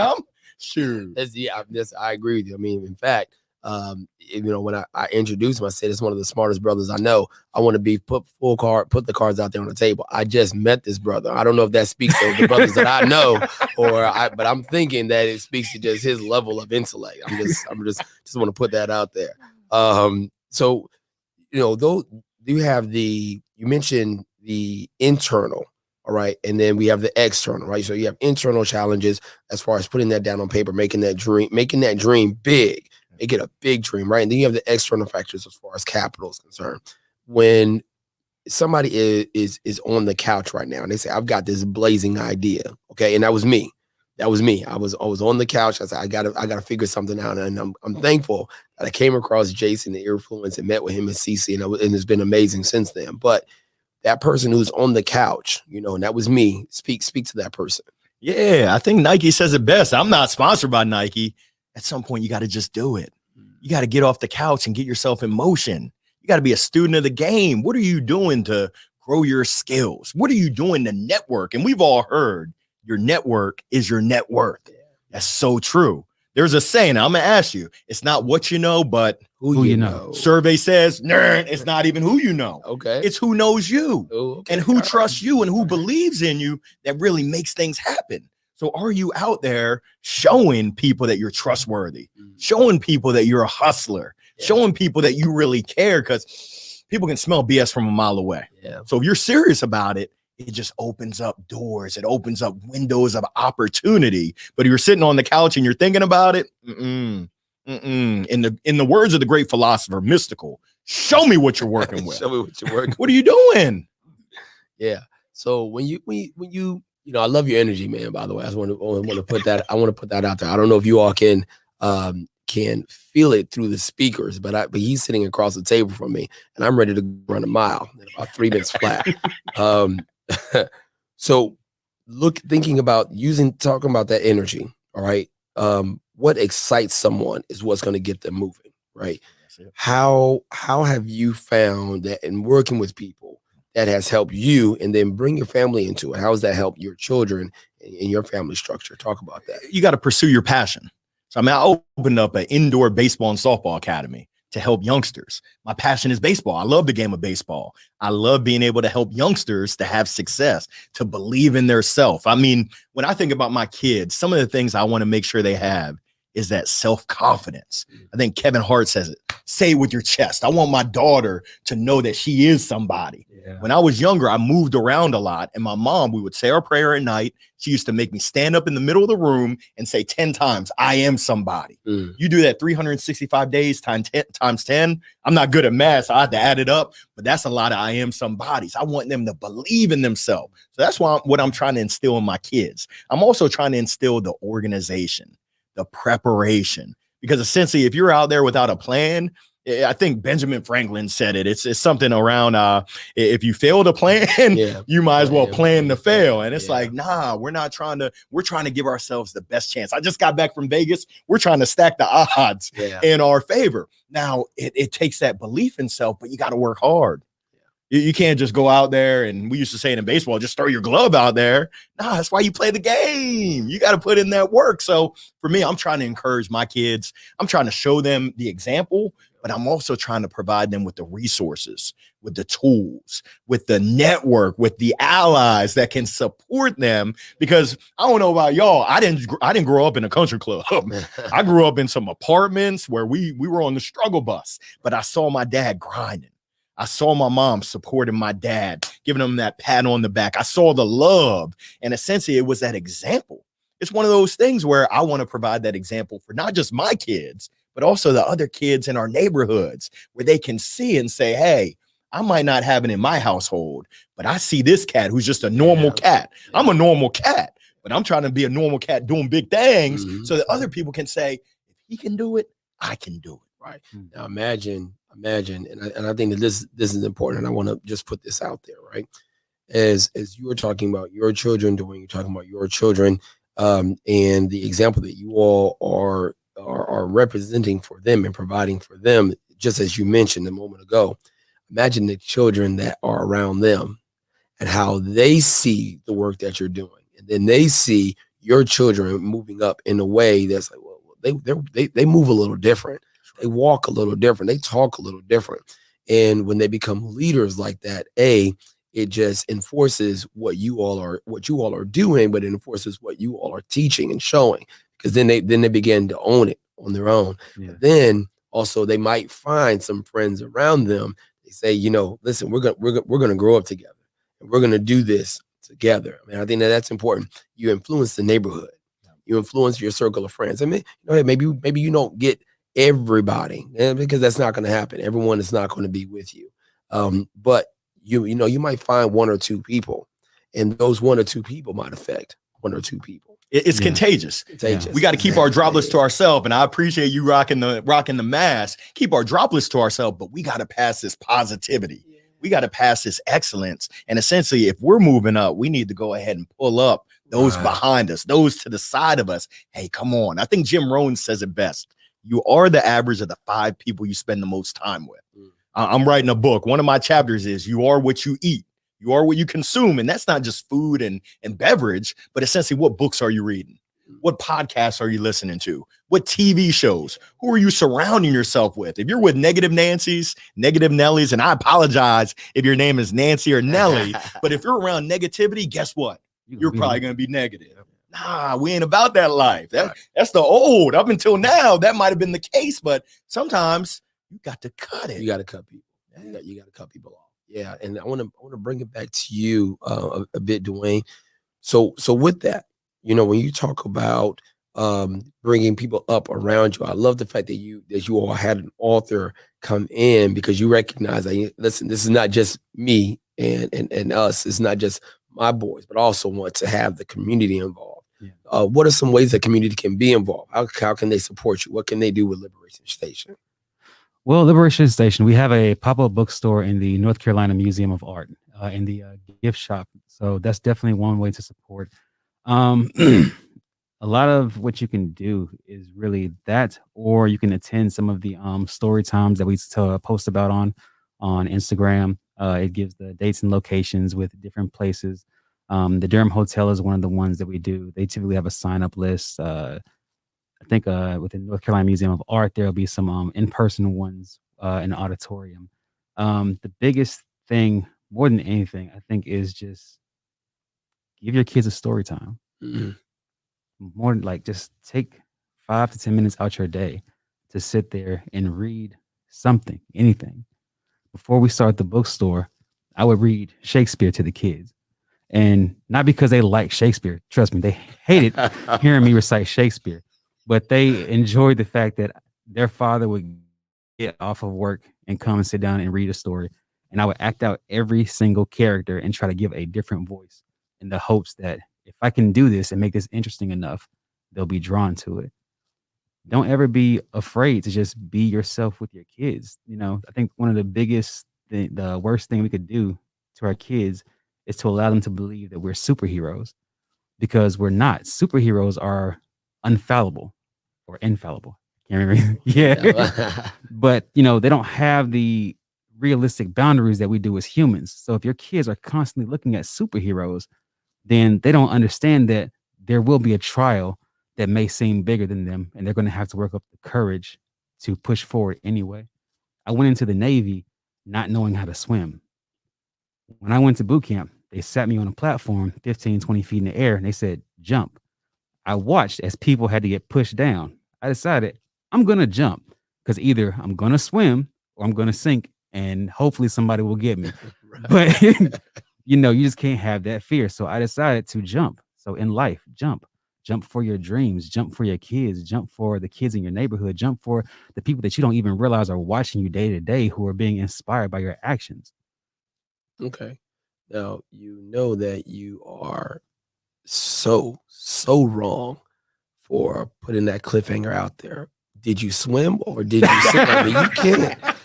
I mean, that's just, listen, everything you said after that, I'm going to be honest, I kind of blanked out. I was just like, so what happened? I mean, obviously you're here, but I want to know what happened. Tell me what happened. So I literally spent my 2 months in boot camp running every day from my barracks to the swimming hall to take swimming lessons. And the day before graduation, I finally got it.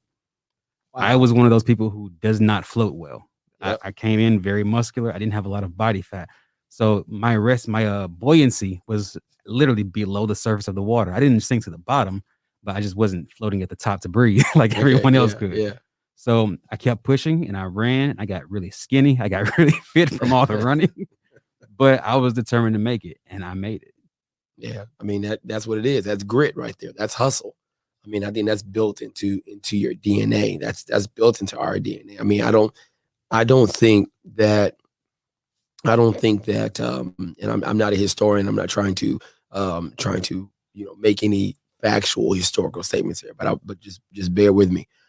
I don't think that there is a people group who have experienced what the Black American experience and then turn around and make the progress in such a short time that the Black American has made on this planet. I mean, that grit, that hustle, that's deep, that's in there. And just as you mentioned, I mean, that hustle is there. Now we need to hustle legally, but that hustle is there. It's just a matter of finding some direction, right? But putting that dream to paper, making it real for you. And you know what also happens is this, and that's why I'm going to bring you back in here, Larry.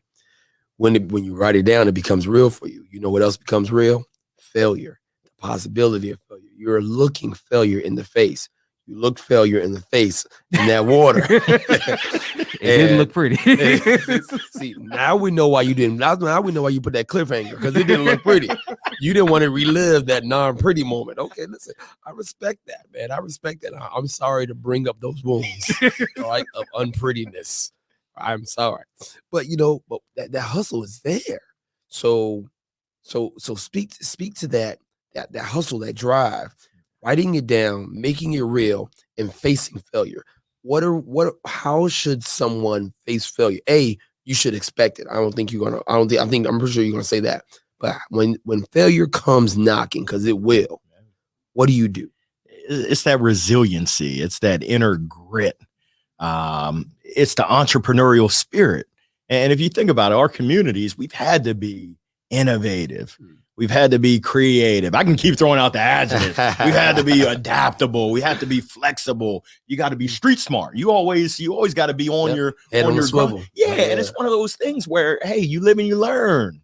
You live and you learn. I'm a big believer that strikeouts are a part of life. I mean, I played baseball at University of Maryland, go Terps. So you're going to strike out, but it's one of those things where if you wallow in that strikeout, you're done for it. But if you say, hey, it's over and done with, I'm going to brush my shoulders off next, get ready for that next opportunity, that next at bat, and you take it out. There's a quote, I'm not sure who it is, but it talks about how real success is going from failure to failure without losing that enthusiasm, without losing that belief in your heart, that belief in your mind. So I would say, let's get comfortable with being uncomfortable. Yeah. Let's get comfortable with embracing failure and really kind of repositioning. It's not failure, it's learning. I just wasn't successful. I think the gentleman who developed the light, he wasn't successful 999 times. Right. On that 1,000th time had success. That's the game that we play. I mean, you think about it growing up, unsuccessful. Ooh, I'm learning. I'm documenting. I'm iterating. I'm testing. I'm getting creative. I'm going down this avenue. Ding, ding, ding, ding. We've got a winner. Now, how can I take it to that next level? Now, how can I have that Mamba mentality and do even more? I was good, but I want to be great. I was great. Now I want to be Mr. Wonderful. Right. So speaking of the grit and expecting failure, and then obviously, that hustle has to be in your heart. Hustle in your heart to overcome failure. All right. So let me bring it back to the superhero that you brought up. Okay. And I'm gonna give you some pushback on that. All right, because we're big Marvel fans. So, they're doing better now. Listen, no, man, no, don't try to save it. It's done. Don't try to save it. Every word you said after, our kids shouldn't look at us superheroes, I was just like, my heart was sinking. Every single word, I was just like, no, don't say that. Don't say that. I mean, listen, I'm Black Panther. I'm Thor. I'm Spider-Man. Don't say that.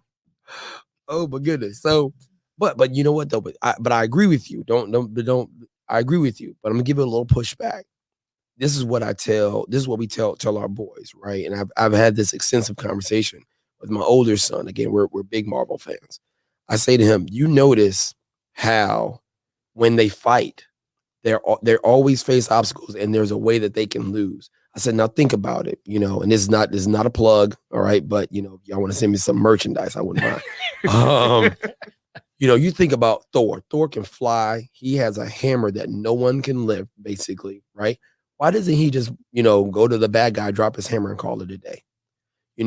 Tony Stark has all this technology. Why doesn't he just do this, and it should be done? There are so many ways that they can just win, but the way that they write the character, they write them with flaws, so that no, there is a struggle, there's a fight. Superman is amazing. Not a DC fan, but Superman is amazing, but you get kryptonite around him and it weakens him. And I think that it's important. I've had this conversation. So you notice how they always, there's no way that the Iron Man should be able to fight Thor. I mean, it doesn't make any. I mean, come on, it literally is as a guy in a suit. He's a tin can man, but he was able to fight with Thor. You notice how they write that in there so that you, as an audience member, see them, but say, you know what? No, there's still a struggle there. They still need each other. So they're not the end all be all. And I think that it's important for our children to see that, but it's also important for us to recognize that. And that's why I do like what you said. We need to recognize that we are not the end all be all. Yeah. We are super. We are fantastic, especially in our children's eyes when we display that to them. And we can be heroes. We can be heroes. All right. Now he's trying to walk it back. No, it's done. No. I hope you're not going to say, well, we can be heroes, but not superheroes. That's what I meant. No, I'm a superhero. Okay. All right. No, it's too late. Let's just move on. Okay. No, we can be heroes, but we're not, as you mentioned, we're not infallible. And that's what I think we need to make sure that they understand, because you think about your children. Children look up to you, and not just literally, but figuratively, they look up to you. And you all have displayed such a wonderful example of character, of hustle, of drive, of passion, of intellect for your children. But you need to understand, but they also need to understand that, but mommy and daddy, we don't know it all. We don't have it all together. One of the common expressions I say to my son, I say, You're not smarter than me yet. I always throw the yet in there. You're not yet. Okay. I still know a lot more. And, you know, every now and again, I hit him with the old man phrase, boy, I have forgotten more than you know. Okay. But I think it's important, you know, we balance that out. You know, I want you to look at me as your hero because I'm doing what's right, and I want you to exemplify that. But I want you to go beyond me. All right. I'm protecting Earth as a superhero. I want you to go beyond. I want you to go to the galaxy. All right. And then beyond that, you go there. And it's just as you mentioned, you know, I'm good, but I want to be great. I'm great and I want to be wonderful. I want to keep striving forward because it's generational. And then as you said, it becomes contagious. And then you got family members who are seeing you move differently, talk differently, and they want to get on board. You have people in your neighborhood see you move differently, talk differently, and they want to be on board. And just as you mentioned, it's not for us to lord that over them or for us to puff our chest up, but it's for us to say, I made it, you can make it too. Come on. Yeah, come on. Teamwork makes the dream work. Exactly. Some people think that's hokey. I just got home to Maryland. I hadn't been back in 17 months. And just being there 4th of July, talking with my family, there's so much that we can do together. When you think about it, and sometimes there's that mentality, it's kind of a scarcity mentality.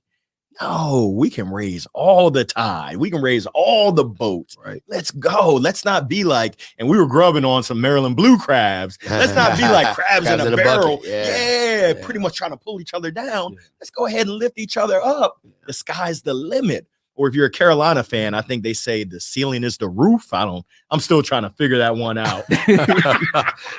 Yeah, I'm not a Carolina native. I actually moved here from Maryland. All right. So we lived in Maryland for about 6 years. And when I was coming down, I had a really good friend of mine. He is a basketball fan. He's a sports person, right?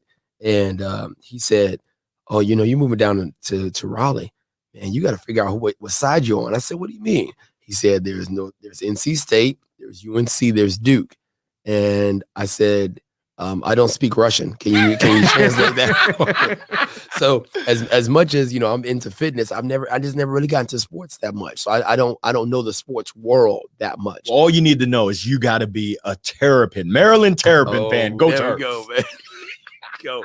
All right. I would like this podcast to remain on the air, and I don't want to be cut off. I don't know what that technical difficulties.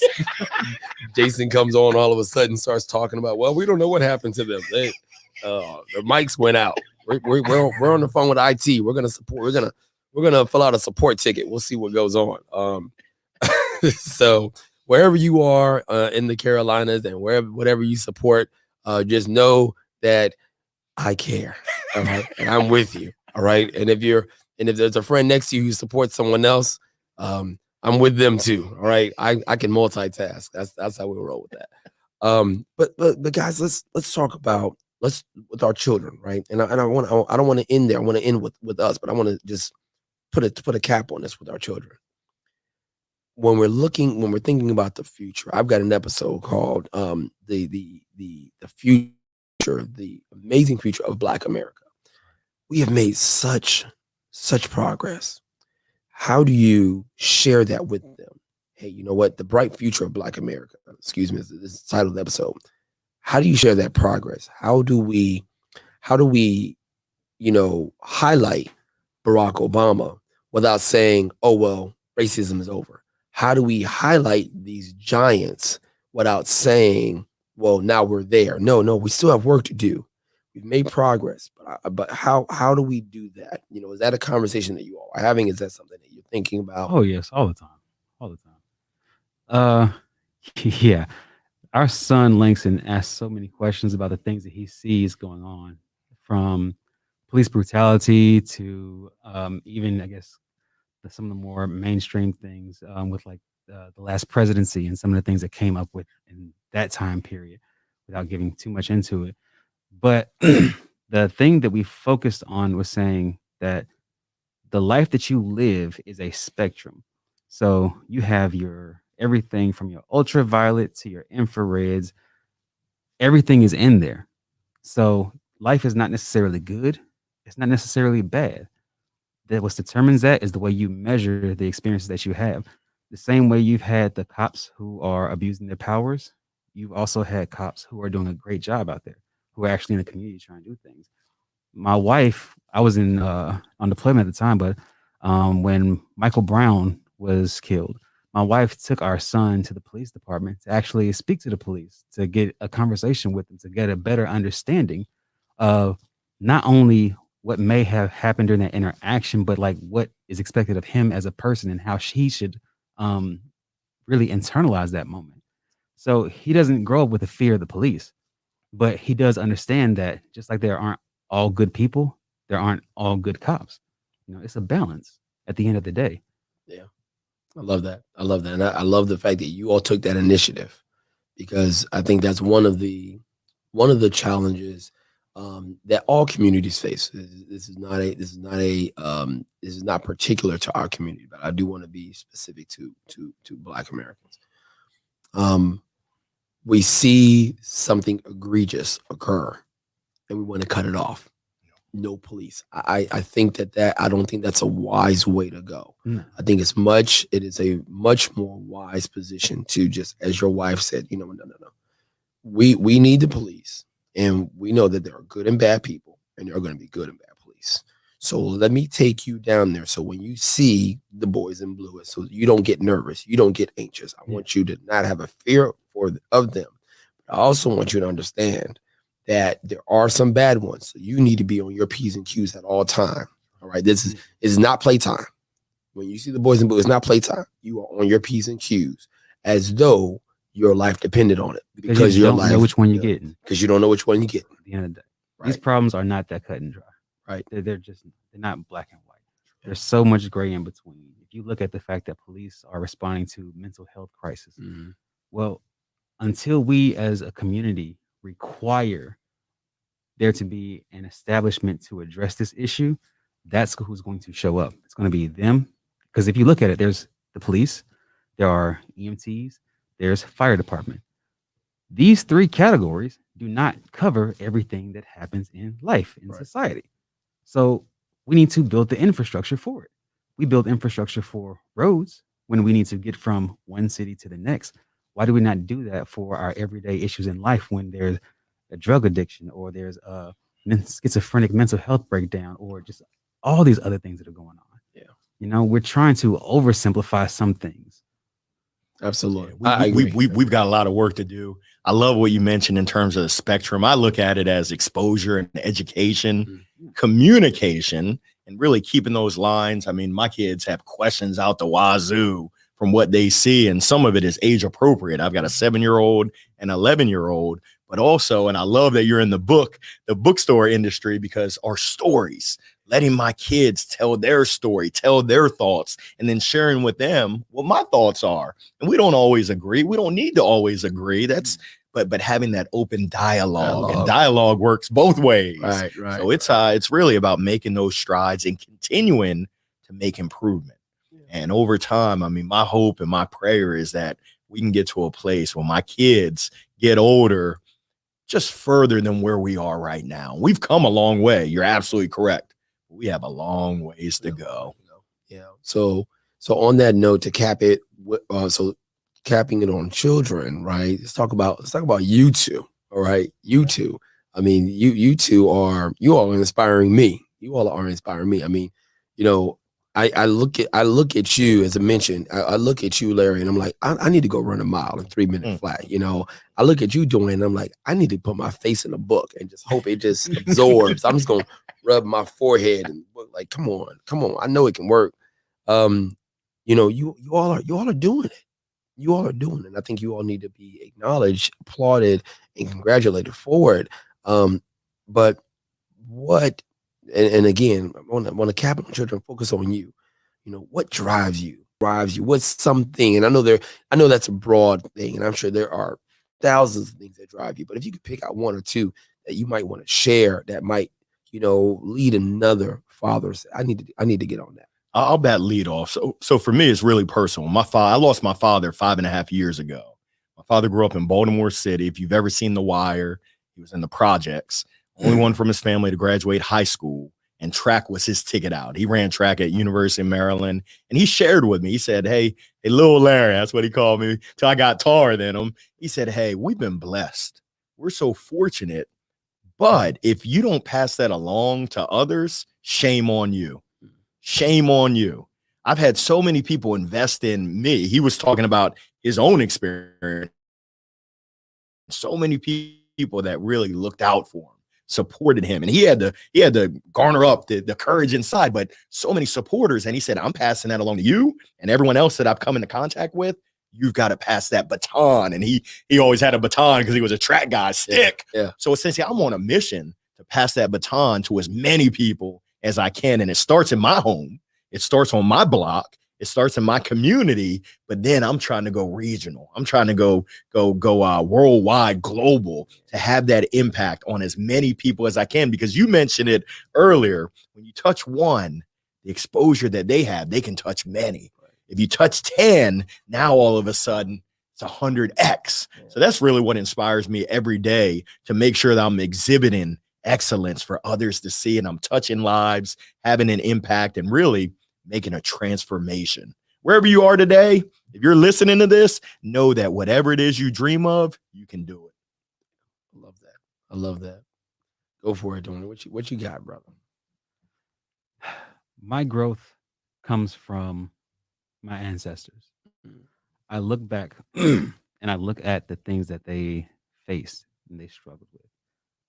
And I see people who taught themselves to read when it was illegal and they would be killed for it, who took the time to vote when they were persecuted for it. They were burned, hung, beaten. And when I look in the mirror, more than anything, I want to be able to say that I did my ancestors justice by making sure that I was a better person today than I was yesterday, whether it's in my self-development through education, finances, being a better father, conquering demons, overcoming trauma, whatever the case may be. I have to do something to improve on myself, because like you said, you're an example for everyone. But if you are tainted, if you are broken, if you are not in a place of stability within yourself, not like socially, but like within yourself as a person, if you don't have that stability in your character, in your own perseverance, your own self-understanding, then you can't guide anyone, because that's going to be the lost leading the lost.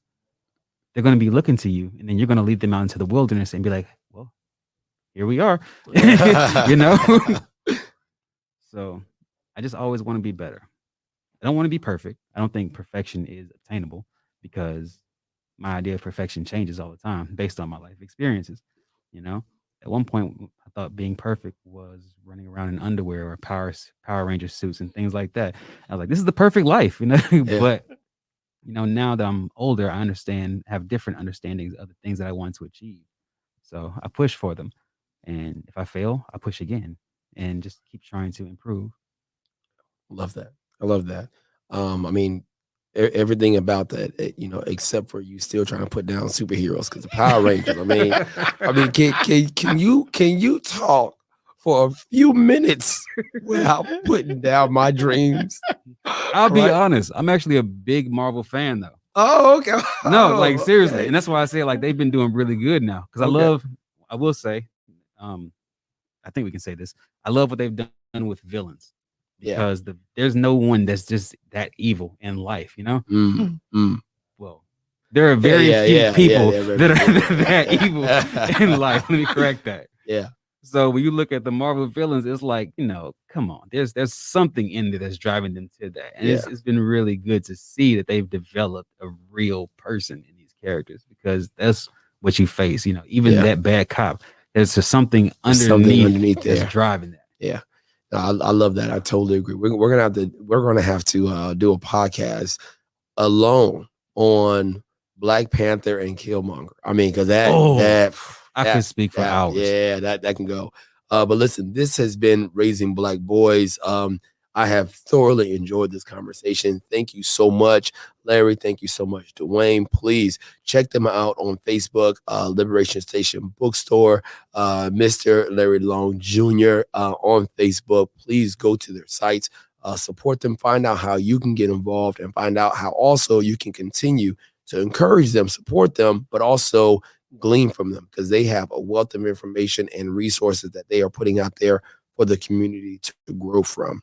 And again, my name is T.R. Duckworth. I am your host of Raising Black Boys, and we are so looking forward to continuing this journey with Earfluence. I want to thank Jason and Cece for putting this together. This has been amazing, and I'm looking forward to all the growth that we're all going to experience from this. Definitely. Thank you. Thank you for having me.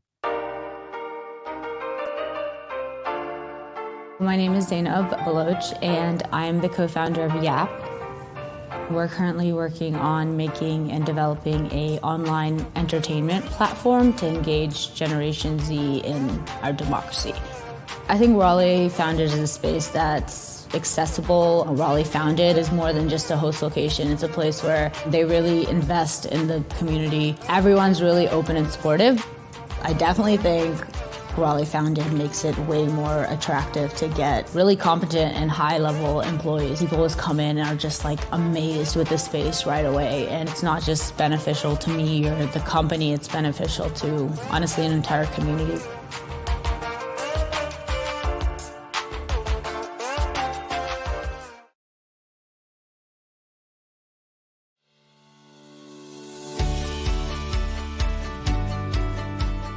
Our homes are deeply intimate places. It's where we laugh, it's where we gather, it's where we bond. It's where we hang out on Friday nights, pizza night, and sometimes that turns into food fights. But that very home, that very bonding place we have, we don't care for it like we often should. We at Exhale, we become your one trusted property manager to proactively care for your home so that you can have such precious time back for you and your family. Whether it's your pool or your landscaping or on the inside of your house, housekeeping, plumbing, electrical, we at Exhale specifically curate a plan for you and your home. We vet all those vendors so that you don't have to call anyone other than Exhale ever again for home services. I have a really hectic lifestyle. I have 6 children, I have a thriving business, and over time I've really realized that my time is my most precious commodity. My breaking point was that I needed my bathroom renovated, and I hired a contractor. And 8 months later, the project was not completed.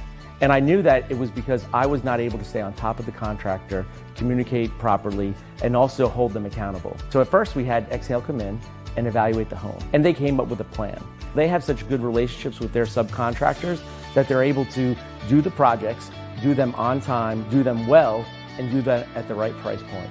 Having Exhale, a part of my team, has really given me the time to do the other things that I really wanted to do. My parents once bought a seriously ugly yellow van, which became a treasure in our house because of the bumper sticker, which read, "The clock of life is wound but once." It has become a mantra for me, my family, and our team at Exhale as we aim to give back such precious time, to deliver peace of mind, and to turn your home into a haven.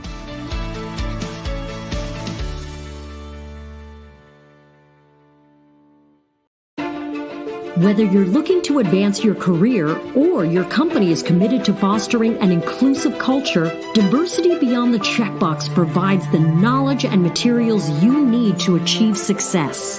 The e-learning course is designed to build the foundation for diversity and inclusion. It's comprehensive, engaging, and thought-provoking, and meant for all learning types. This course incorporates video lessons, slide decks, podcasts, compelling content, ensuring that the material resonates. The course covers 5 major topics, beginning with understanding diversity. It stretches way beyond race and gender. It also covers the business case for D&I. Did you know that successful D&I initiatives can actually increase your bottom line? Plus, unconscious bias, how to integrate D&I initiatives into your organization, and how to make D&I a part of your brand strategy while avoiding missteps under pressure. Diversity Beyond the Checkbox, a course that serves as a strong foundation toward creating a diverse, inclusive, and thriving organization.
Welcome back to the Earfluence Podcast Marathon, live at our studio at Raleigh Founded and presented by Raleigh Magazine.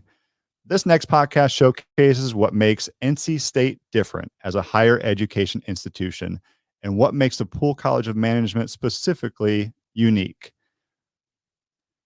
It's a think and do conversation that Jenny Hammond will get into in just a second. And so let me hand it over to her right now. Here's the host of the Poole Podcast, Chief Marketing Officer of the NC State University Poole College of Management, Jenny Hammond. Crowd goes wild. Thank you, Jason. I appreciate it. Yes, welcome to the Poole Podcast. This is definitely a think and do conversation. And our normal podcasts, we typically have a faculty member and a member from the industry to talk about some business trends. But I'm fortunate enough today to have a very special guest, NC State alumni Terrence Holt. Hey, welcome to the podcast. Oh, thanks for having me. Yeah, we have a lot to talk about today. Sure. But for those that might not be as familiar with you, I'd love to kind of give a little bit of a background on you. I'm sure you've heard this many times, but I think it sets the tone of kind of the conversation we'll have today. So Terrence is an alum of NC State, and he's also president of Holt Brothers. Terrence is responsible for creating, communicating, and implementing the mission, vision, and overall direction of the Holt Brothers business. He leads business development efforts and is instrumental in strategically building the company's profile in the region. Impressive. Yep. Under Terrence's leadership, Holt Brothers Construction has grown significantly since its founding. Through independent pursuits and in partnership with large firms, the company has expanded their client base to include new private sector clients who share Holt Brothers Construction's commitment to create an environment of inclusion for other small minority and women-owned businesses. And we're going to get into that a little bit later. Sure. Along with his brother, Tori, he also oversees the Holt Brothers Foundation, a nonprofit dedicated to supporting children who have a parent with cancer. Prior to starting Holt Brothers Construction, Terrence is probably mostly known, having played for 6 years in the National Football League as a defensive back, and during his college career with NC State Wolfpack, he earned first team All-American and first team All-ACC honors. Sure. That's a lot. It's something. Yeah, it's something. It gets me tired every time I hear people read it. I'm sure it's quite impressive. Well, our podcast today, hopefully, we talked a little shop before this began, and I'd be remiss if I didn't say, I'm in a house kind of divided anyway. My husband's a huge NC State fan. My son's a huge NC State fan. So they gave me as much information as I could handle this morning about all things Terrence Holt. But I'll be honest, I'm probably not going to remember a lot of it. Oh, but don't worry about it. But today we're here to talk about really your brand and your experience in the entrepreneurship. We focus a lot on the entrepreneurial spirit in Poole College. And today I just really want to introduce our listeners to some of the things that you've encountered as you started this path and passion, really, of the work that you do at Holt Brothers.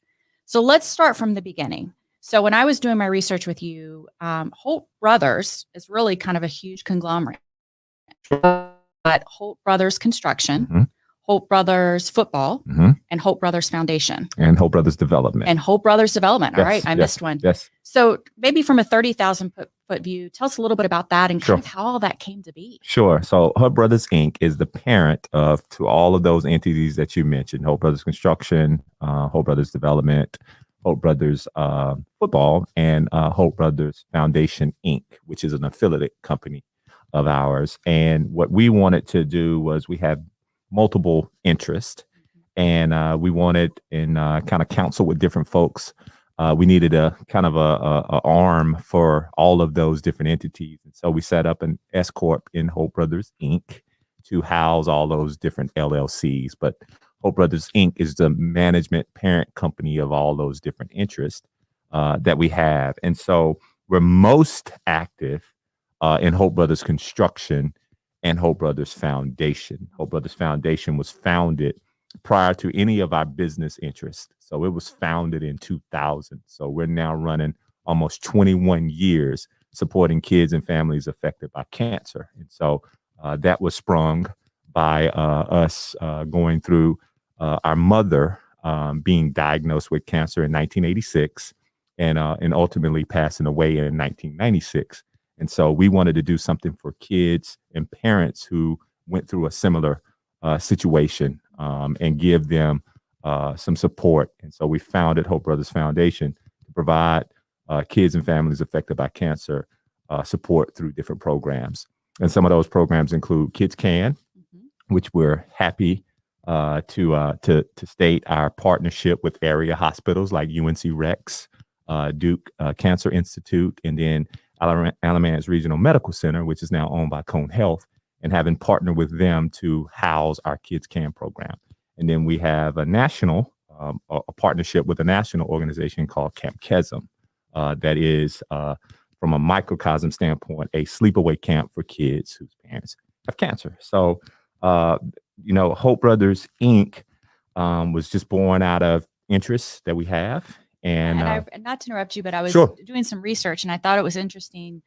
Gosh, it might have been Raleigh Magazine. Sure. Several years ago, they did a great story on you and Tori, and I think they phrased as well. So you guys, you kind of could have ridden off in the sunset after Sure. your NFL career. Sure. I'm sure you made enough money, you could Sure. have, but there was an itch to come back Sure. and do something. And I read that you were thinking about real estate, thinking about construction, and you landed in construction first because you felt that there was a gap. There was a gap. Yeah. Talk And about there that a little continues bit. to be a gap. There are few and far in between of minority owned firms that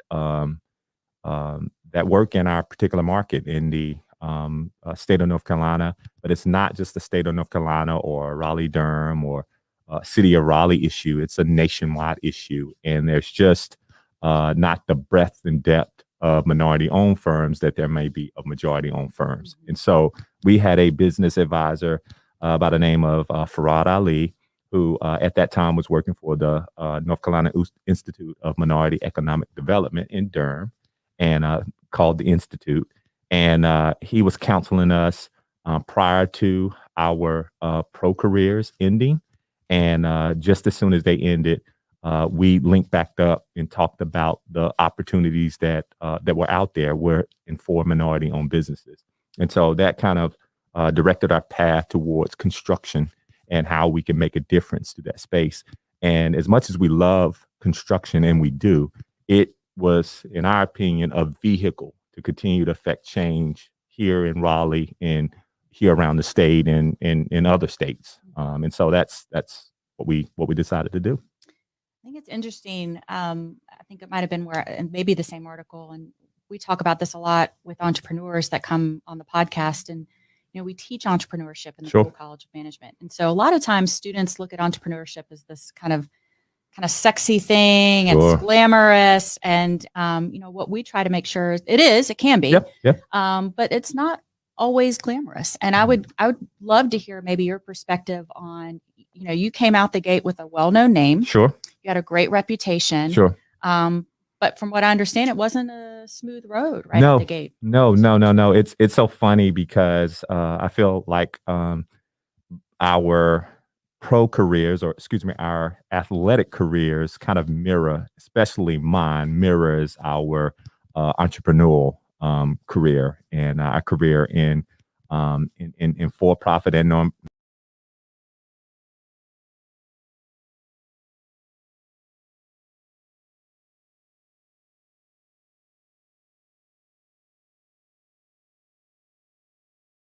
Were told no, or that you were not selected for a project, but they do hear about all the projects that we win and we're awarded. And it's easy to say, or easy from the outside looking in to be like, well, it's just hunky-dory and all's going well. And why don't we try it and why don't we do it? A lot of people don't know that when I retired in the end of 2008, I decided that I was not going to continue to play professionally in the National Football League. And I started more focus on our entrepreneurial journey. And so I spent that time in 2009, a little bit prior to then, but really focused on it in 2009 until October 17, 2011, before we opened the business at all. And I spent it with all of the different people that I trusted. Some I didn't know, some I wanted to know. I was trying to get to know, to really, really learn about entrepreneurship, learn about business, and learn about construction business in particular, to determine if that was going to fit my passion, if that was going to be something that not just to start, but to finish as well. And did it mirror some of the things that for sports feel the urges that we have and that I had. And it does, and it did. And so, but it took that time and a lot of coffees, a lot of lunches, and a lot of dinners for us to find our way with starting the company and being where we are now. And I imagine, I mean, you tied that in so nicely about your, being an athlete, having that discipline and not getting the win, right? Sure. And dealing with the disappointment of not getting the contract or whatnot. One of the things that I think is so important, again, going back to kind of what we teach the students in the college is finding that passion and determining what makes the most sense for them to really, it has to be something that they just cannot not do. Sure. Right. We had several weeks ago, our director of the e-clinic, which we're here in this building, Louis Sheets, was on with Vivian Howard, who's a NC State grad. She's a had the pleasure chef. of meeting her. Yeah. She's great.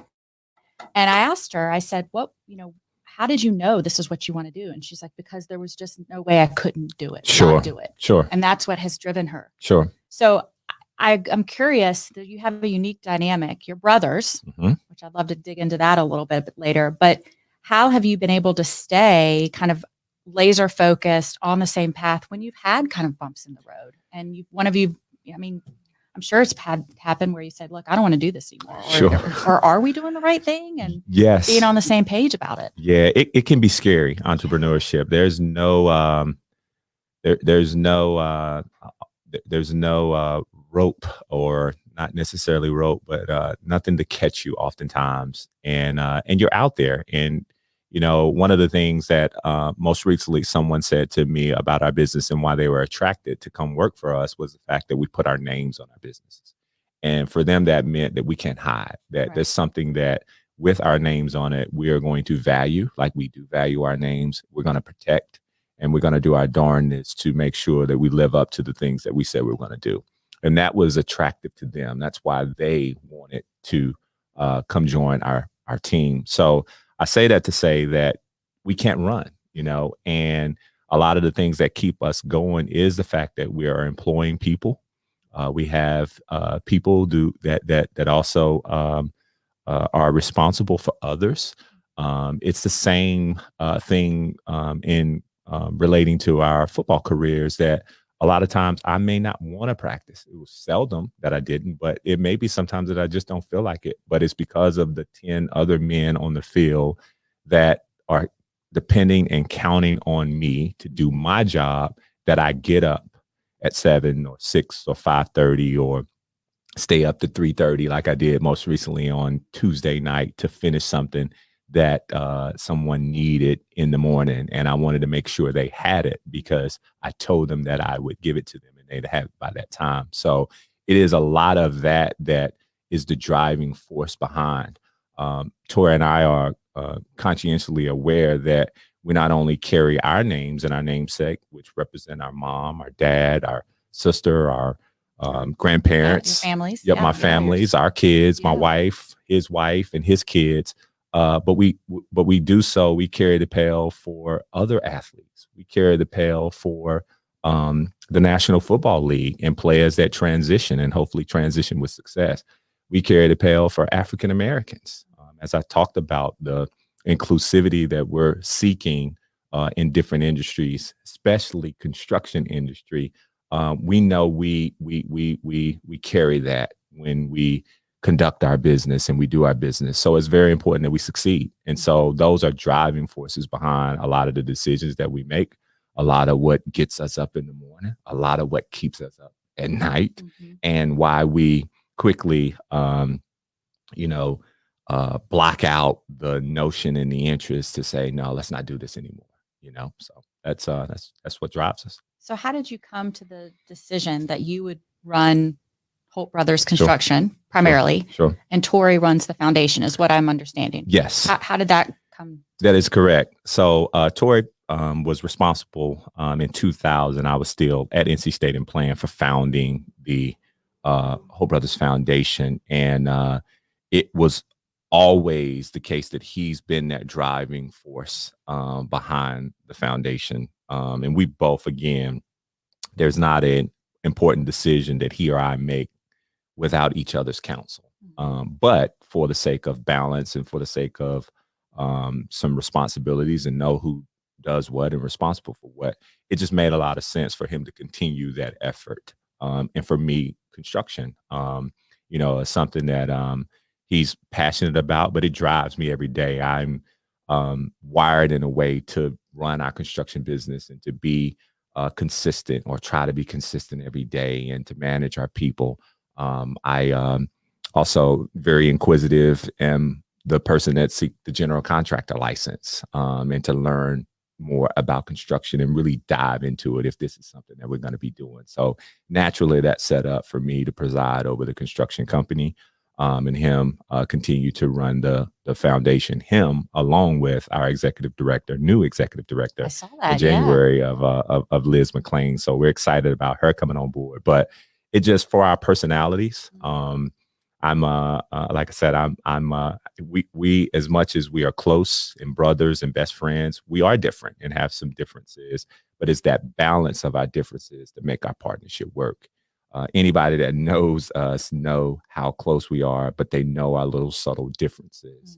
And it's those subtle differences that I depend on when we're facing a tough decision. I want his true, honest, and I know I'll get critique of me or critique of the decision, so I can make a decision that's related to our construction company. And the same for him on the foundation. He knows that I'm gonna give it to him straight.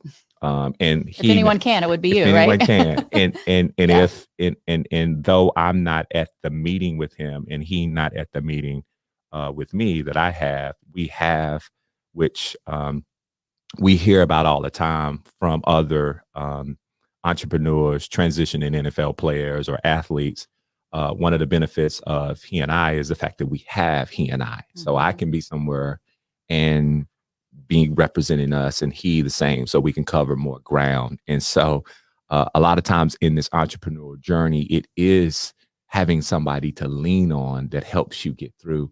Oftentimes it's my wife, who I'm laying in the bed and I'm crying on her shoulder, or I'm crying about an issue, or chewing her ear off about an issue. And I know a lot of the times it's his wife that he's laying there with, but we can also connect and have each other to lean on when things get rough and tough. And then by the same token, we can have each other to lean on when we have the successes that we have. Yeah. How do you determine when you guys are thinking about projects? And by the way, you're very busy. Sure. I mean, I knew you were, but then Sure. I read some more, and then also I think just what's happening in our economy. Yep, It can't. yep. I mean, what a great time, Yep, right? yep. How do you make those decisions internally about what projects to take and what projects not to take? Do you ever disagree?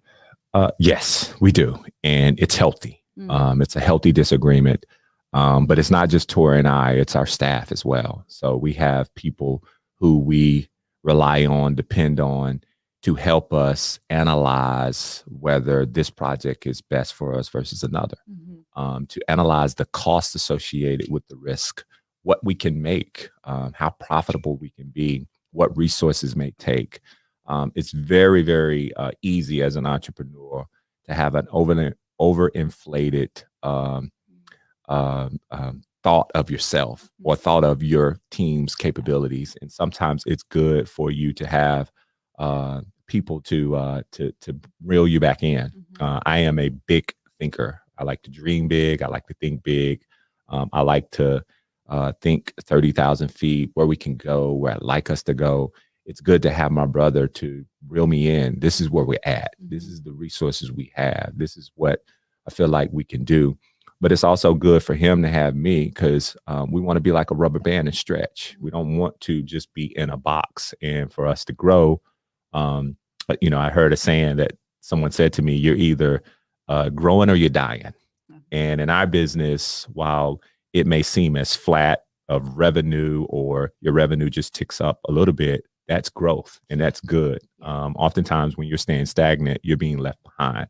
And so that's what I try to push the envelope on doing. But it can be tough, especially when the emotion of the organization that you may be turning down or you may support, or when you don't have the resources and you think that, gosh, this could make you more profitable, or this project could lead to 10 more projects.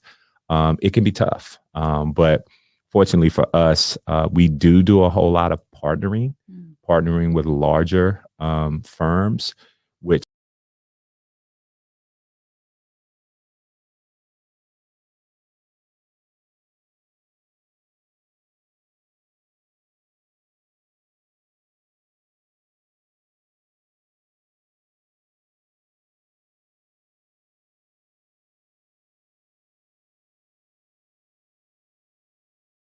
Yeah. So and we hear that a lot too on the show, is that growing too fast, Yes. or not, kind of thinking. It's good to have a thinker, and it's Sure. good to have a doer. Sure. And it sounds like you guys have that Sure. balance. Sure. I'm curious, you mentioned a little bit about this a few minutes ago. You went on and got your general contractor's license, which Sure. is very admirable. Sure. But you weren't a business major. Mm-mm.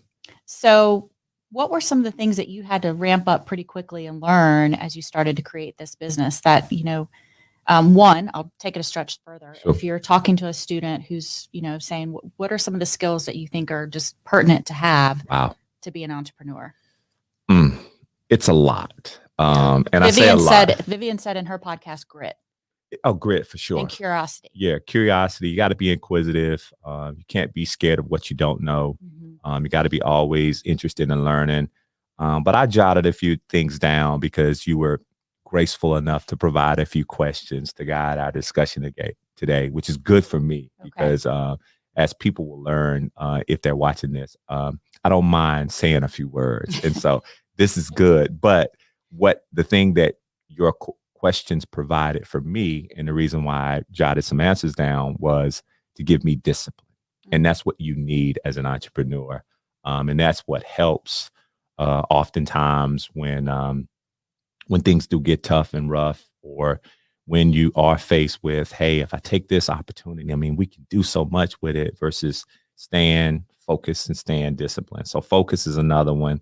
One of the key things that sports and athletics did for me, both collegiate and pro, is help me with time management.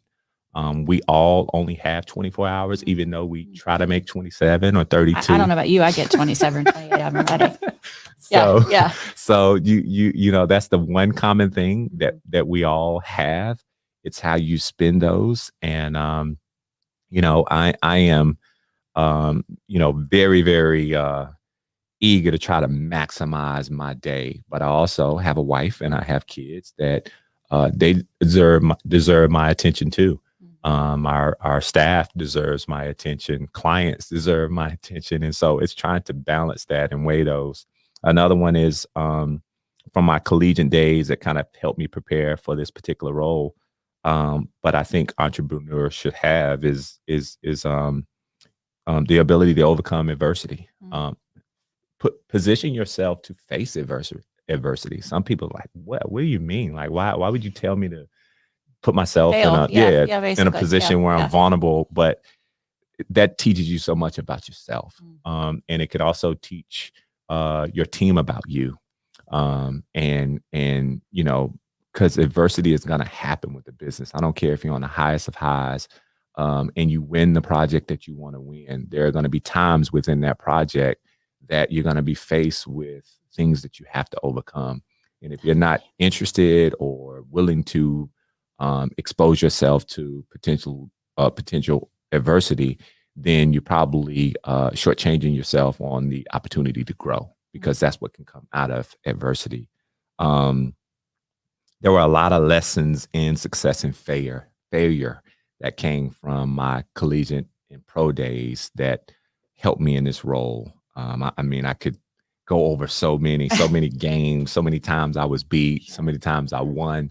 It was great. But there will be times as an entrepreneur, and from my collegiate and pro days, that your best not good enough. And how I relate that, there were times in my pro career that I was cut, that a coach or an organization told me that I did not make the roster. I was not good enough to make, out of 53 people, I was 54 or I was 55.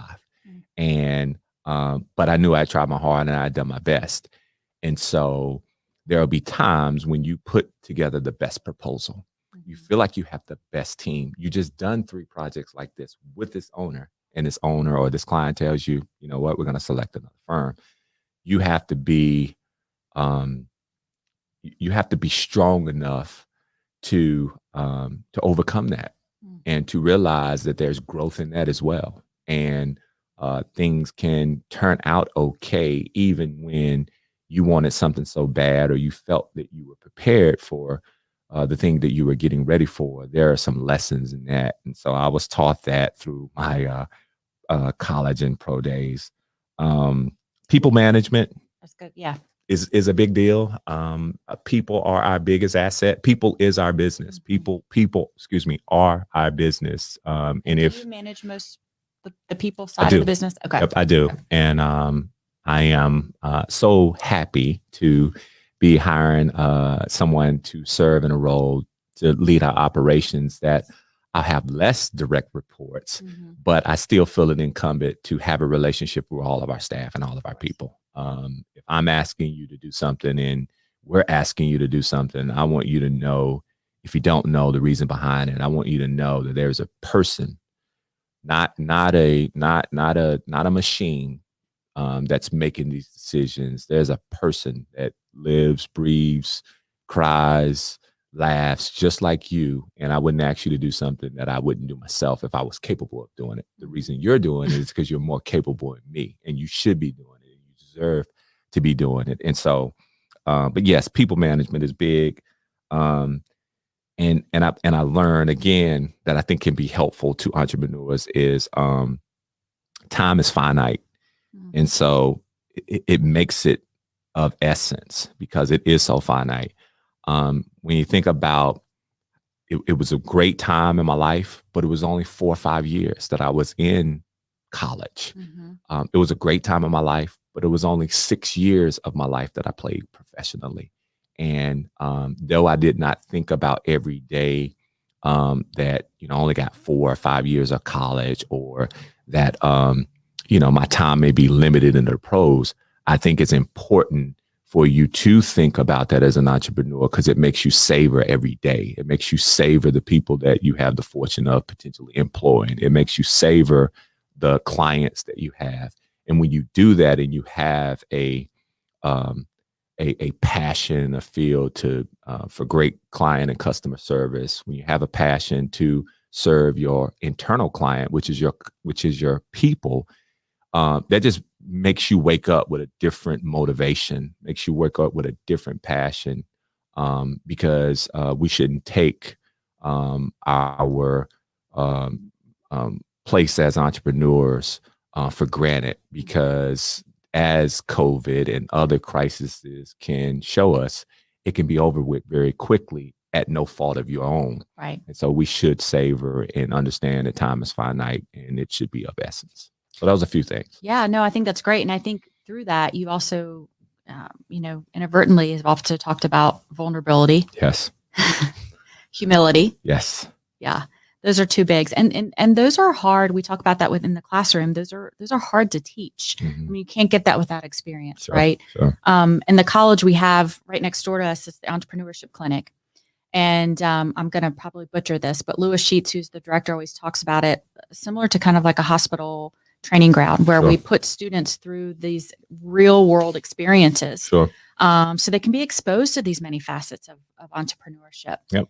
The other thing we talk about, and I'm curious to know if this is happening now in your own organization, whether it's the construction company or even the foundation, that there's the element of entrepreneurship. So innovating within. Sure. There are a lot of people that maybe they're just not cut out to be the entrepreneur, but man, they can be powerful inside an organization. Sure. Do you see some of that happen in your own organization? And is that something you try to cultivate with your team? I do. We do. We talk about it all the time that working for Holt Brothers, you probably need to have a little bit of an entrepreneurial spirit, because we are still a small organization where you may be asked to do multiple things and need to roll. Hustle is part of the job It requirement. is part right? of the job. Yes, Yeah. yes. And you may have to roll up your sleeves and be put in a vulnerable position, but we want doers. We want thinkers. We want people with an entrepreneurial spirit, but we want people that can innovate, that can pivot, that can help Tori and I see where we are a little bit stagnant, where we are not being progressive, where the market is going. There's a lot of construction. There's a lot of technology in construction. And while ultimately you're going to have to build something, and it still takes a lot of the old school manpower, woman power, and people power that it takes to build things and minds. but there's a lot of innovation in computer technology, in building information modeling. I mean, it's just a lot of stuff going on in prefabrication. I mean, there's stuff that is taking our organization beyond what it would have been in the 60s, 70s, 80s, or even since we've been in construction. It has changed a great deal. So we need people that are interested to be on the pulse of that, to understand that, to, yes, as Hope Brothers, we're doing these things, but I have some time over here to just dream and dream big and look at, some things that might help this organization go beyond that. So we try to leave room and space for that. Ultimately, there's a job to do and we have to do our jobs, but Tori and I are not so set in our ways. And I think that's what's good about our company. We're so young and so interested in of a certain size where we're not a big ship that can't turn and can't move. And we think that can be attractive to organizations.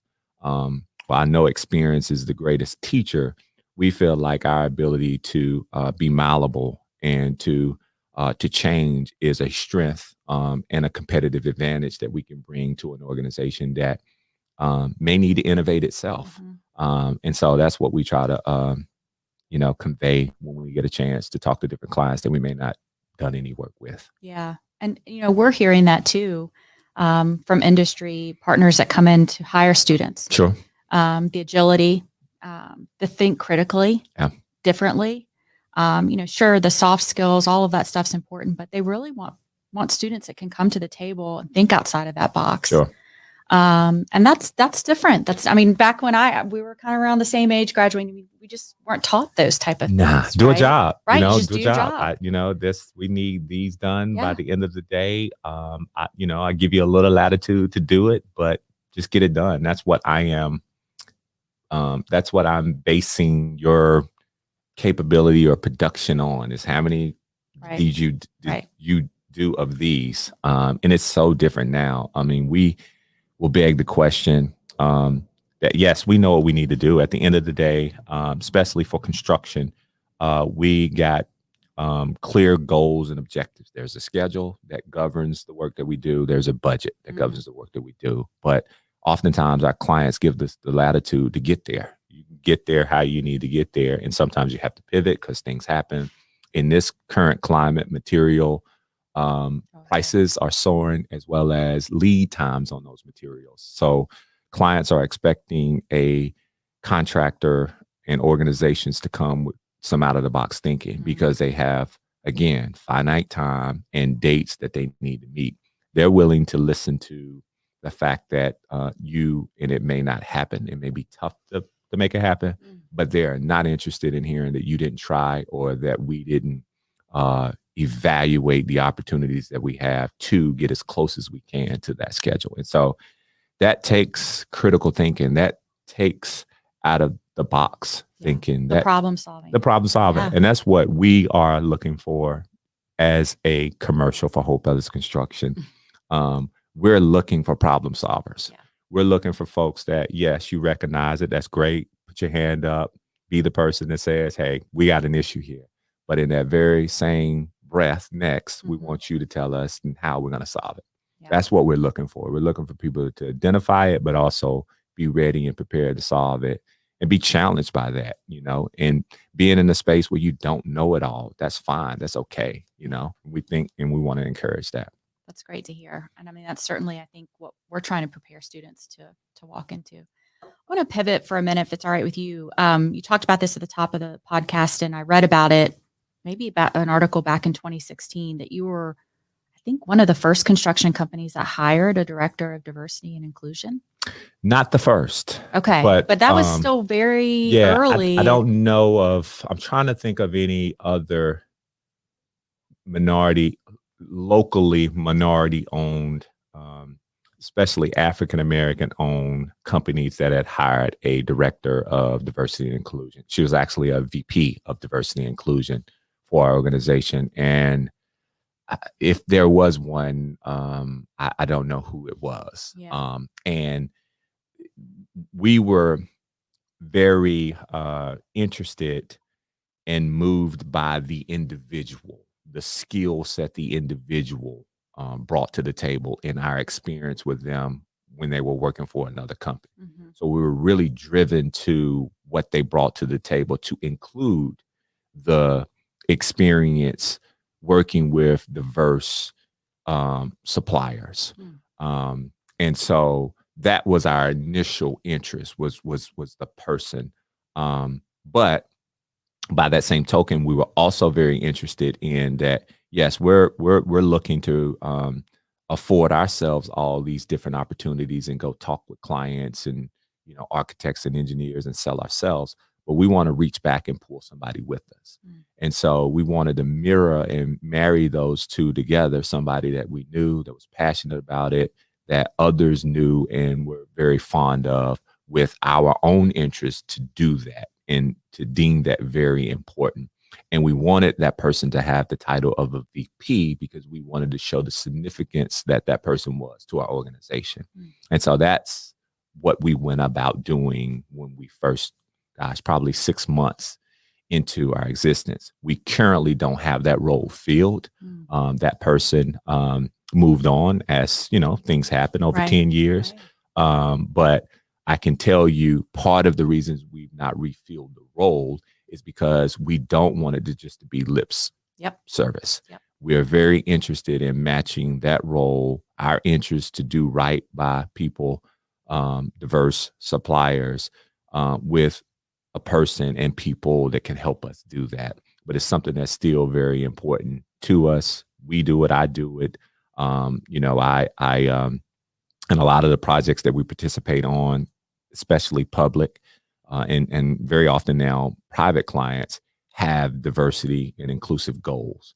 And we look to knock those out of the park.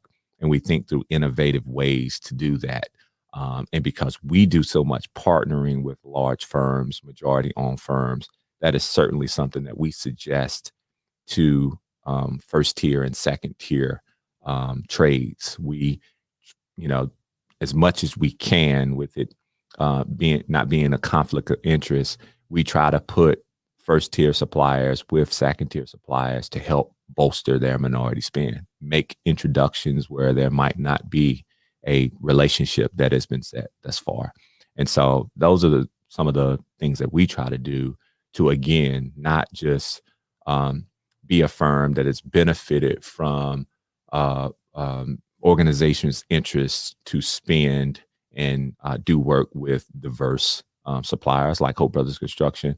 We want to bring somebody in the door with us so that they can develop the relationships and they can go on and work with us, or they can work on other projects and can bolster and improve outcomes for their families and people that work for that organization. Yeah. I mean, I think it's, you know, so much more than a check the box. For sure. Right. Yep. Living that culture, embedding it in everything that you do. I certainly applaud you and Holt Brothers for kind of weaving it into everything. And I think, you know, today, working with students, I mean, they want to be a part of an organization that believes that, and not only just believes it, they live it. Sure. So I think, you know, coming out the gate and explaining that and making people in your community and your culture understand that, I think is a win-win. It's just good business. It is. It's good business. And it is something that we just don't talk. We live it. And so we want to be judged by the fruit of our labor or by the people that work for us. So we're not just telling you or asking people to buy diverse or look at us. We hire diverse suppliers to work with us on our projects. Look at our firm, and we have a very diverse firm that touches on both. We're ethnically diverse, we're gender diverse, we're age diverse. I mean, we it's something that we care about a great deal, and I think people can talk about it, but look at what we've done, look at what we do. And it's something we're very conscientious about when we hire, when we go to hire. And so we feel like we're not just talking it, we're living it. So I want to make sure I don't miss a question Sure. here. I want to talk just briefly about the foundation. Sure. You did talk about kind of how that became to be with your mother passing away at such a young age. I think she was 43. I mean, I'm 44. I can't Sure. even imagine. Yep. But the work that you're doing with these kids, so they have an outlet, someone that is in the same space as them, and they have a support system is amazing.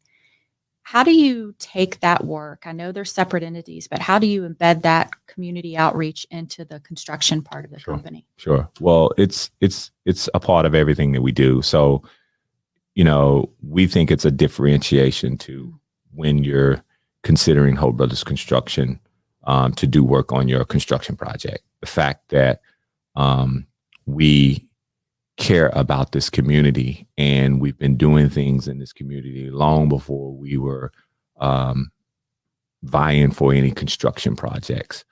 And I think it just shows our heart. It shows our passion. It shows that we're not just in it to make as much profit as we can and take our money and run, or build a lot do. Yes, or tear down a older structure in North Hills and build this big mansion and do That's that. a whole nother podcast. It is, right? Whole nother podcast. But yes. but no, we think it we're very, very comfortable and very excited to be different in that way. And much like I deem Tori to be the heart of our business. I'm a big driver and pusher, and is passionate, and how much I love our staff and love working with him. He's quick to put his arms around you and hug you. Pre-COVID, now COVID, coming out of COVID, you have to be careful. More fist bumps.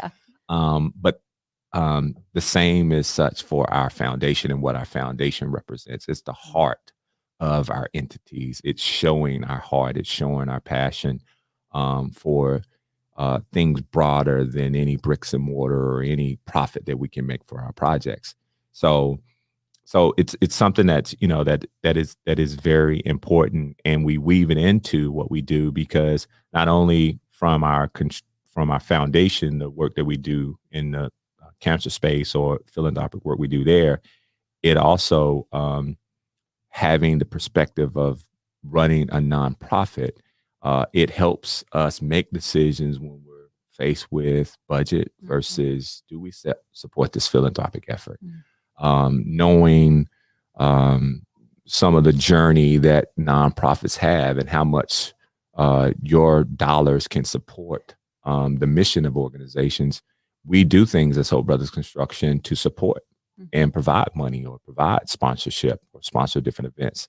So it helps to oftentimes level set and drive decisions where I may say, gosh, it'd be good to, have, this money for a rainy day, or give a bonus here, and it's not down to, that fact, but it certainly helps drive some of those decisions, having a nonprofit when your support is solicited. I think too, just from a consumer, sure. I would be more likely to do business with Holt Brothers Construction because I know some of the profits go back into the foundation. Sure. Right. Sure. That just a feel good. Sure. Especially if that's an area that, is a Near to passion your for a heart. lot of people. Yep. Yeah. So let me ask you a couple questions Okay. to kind of round this out. So these are just some standard questions we ask when we're doing some of these podcasts. But first of all, we have the think and do concept at NC State. You know that well. We know it at Poole.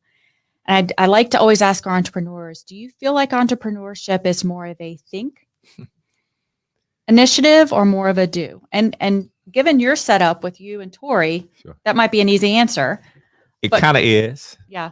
But it's a loaded question too. I'll say that. Fair. Because you probably should think and do. That's why NC State says think and do. Some people don't, like school down the road or Right. other schools. They Right. don't think and do. But Correct. Yes. anyway, in our business, in the old adage, measure twice, cut once, that would really set up for thinking probably double the time that you do. So that would be around a 66% think and a 33%. I always say a do. 60-40 split. Yeah, 60-40 depends on your split. personality. Yeah. But I'll answer this question very early on in our entrepreneurial journey. It was probably 80-20 think and do because we were putting so much time and effort into what we wanted to do and how we would do what we would do and all of that. And it was less doing. Now it's probably 60-40. And it's 60-40 because we have to be conscientious about there's a lot that goes into a project prior to the construction of a project. It's called pre-construction, where it's a lot literally called pre-construction, where there's a lot of evaluation of plans, estimates, schedule. I mean, there's just so much. I mean, I could just go on. But if you think about it, that thinking really sets up for a great project, and the lack of thinking sets up for you're flying by the seat of your pants, which can be trouble. So, I think there's a balance of thinking and doing that you have to have, but you can also, and I can be guilty of this or have been guilty in the past of this, is there's but so much thinking that you can do before you got to go. Yeah, you just got to do it. And going back to the timing around when we started vying for work and getting our general construction license, which was October 17, 2011, a date that lives in infamy. And I know we're about to come up and celebrate an anniversary for that general contractor license. But 10 years. So, but what I'm happy about is that at some point we said to ourselves, we got to go. There's a different saying, you got to or get off the pot. Right. That's the kind of thing. That's where we're at. Thank you for keeping that clean. Yes, I'm pretty try to be conscientious of where I'm at, but excuse me, but that's where I think the balance of thinking and doing. You can't overthink so much that you don't do. You can't be the term paralysis by analysis. You need some analysis going into a decision, but at some point you got to go. You just got to do it. Yeah, you got to do it. Two final questions. Sure. What's next for Holt Brothers? Oh, wow. What's next? You don't have to give me all your secrets. No, I won't. No, this is but you very, have a lot. Yeah, this is very. So. This is very. This is a very canned answer, and only canned in that it's very focused, but it's not as specific with projects and different stuff. But our focus, we're going to be placing a lot of focus on our internal customers, our people. And external customers, our partners and clients. And we're really asking ourselves the question, how can we do a lot of what we've already done better? Like that's what we really need to focus on. How can we be better? How can we provide an even better experience for our people, value for our partners, and service to our clients? Do you think that's a direct result of COVID? No. It's always just been. For us, where we are in our journey, our entrepreneur journey, we're at a point where we just need to ask ourselves those questions. And is it through the people that we currently have on our roster? Is it additional people? And we're at a point in our entrepreneur journey is, and again, for profit matters. And so we're really asking those questions because we want to look at how we can grow our profit from the things that we already do, but yet not shrieking on the service that we owe our clients, and certainly pulling our weight when we do partner with other organizations. And so that's where we find ourselves. And to go back to my old football days, it's fundamentals, blocking and tackling, and we just need to do those fundamentals a whole lot better. As far as for the foundation, it's been a climate where it's been very tough to fundraise, especially how we fundraise with the intimate evening, the events that we have that are social events, big social events, but we're excited to almost be on the other side of that. Yes. So look out for some potential events. We're going to continue to service our Kids Can program participants, partner with our hospitals, work with our chasm people. And then for me personally is to be the best husband and best father that can be, uncle and cousin and all of that, and brother. Yeah. And last but not least, maybe hosting a podcast if I've done well here. I mean, I'm auditioning. I think producers are saying yes. I need another job. I mean, I need something else to do. No time, right? No time. Okay. Well, this last question is fun. Okay. And it's been really fun to listen to people answer this. We had Chancellor Woodson on. Oh, yeah. He was hilarious with his response, but I won't give it away. But, Sure. you know, a lot of our listeners are 21, 22. Sure. Trying to figure out what the heck they're going to do with their life. Go back to Terrence at 21. Yeah. Dangerous. I know. If you could go back to Terrence at 21, knowing what you know now, what are some of the things you'd tell Terrence? Man, I would tell Terrence to keep that woman that he had at 21 that he now has now. That's just sweet. I would tell him that first and foremost. I would tell him to continue to ponder what you're going to do outside of football. Great career, love it, but we all know that it will someday end. I would tell him to cherish his relationships. I would tell him to really soak up NC State University, City of Raleigh, because once you leave college, you got to do the adult thing. You got to do the adult thing. It really stinks. Yeah. That's what I would tell him, probably mostly. But I would tell him also that to buckle up. It's going to be a rough ride.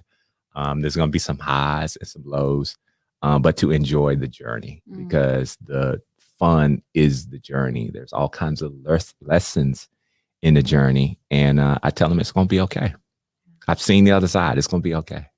As my dad always says, it's not necessarily the destination; it's the journey, right? The journey. Yep. Terrence, thank you so much for coming on today. No problem. Having you, learned a lot. Hopefully, you'll come back. I'm looking for a job. I guess I'm looking for co-hosts now. I didn't know I was going to be doing that, but looking for a job. Well, I appreciate it. And for those that want to know more, we do have a podcast monthly at the Poole Podcast. You can find us at NC State Poole. You can also find Terrence.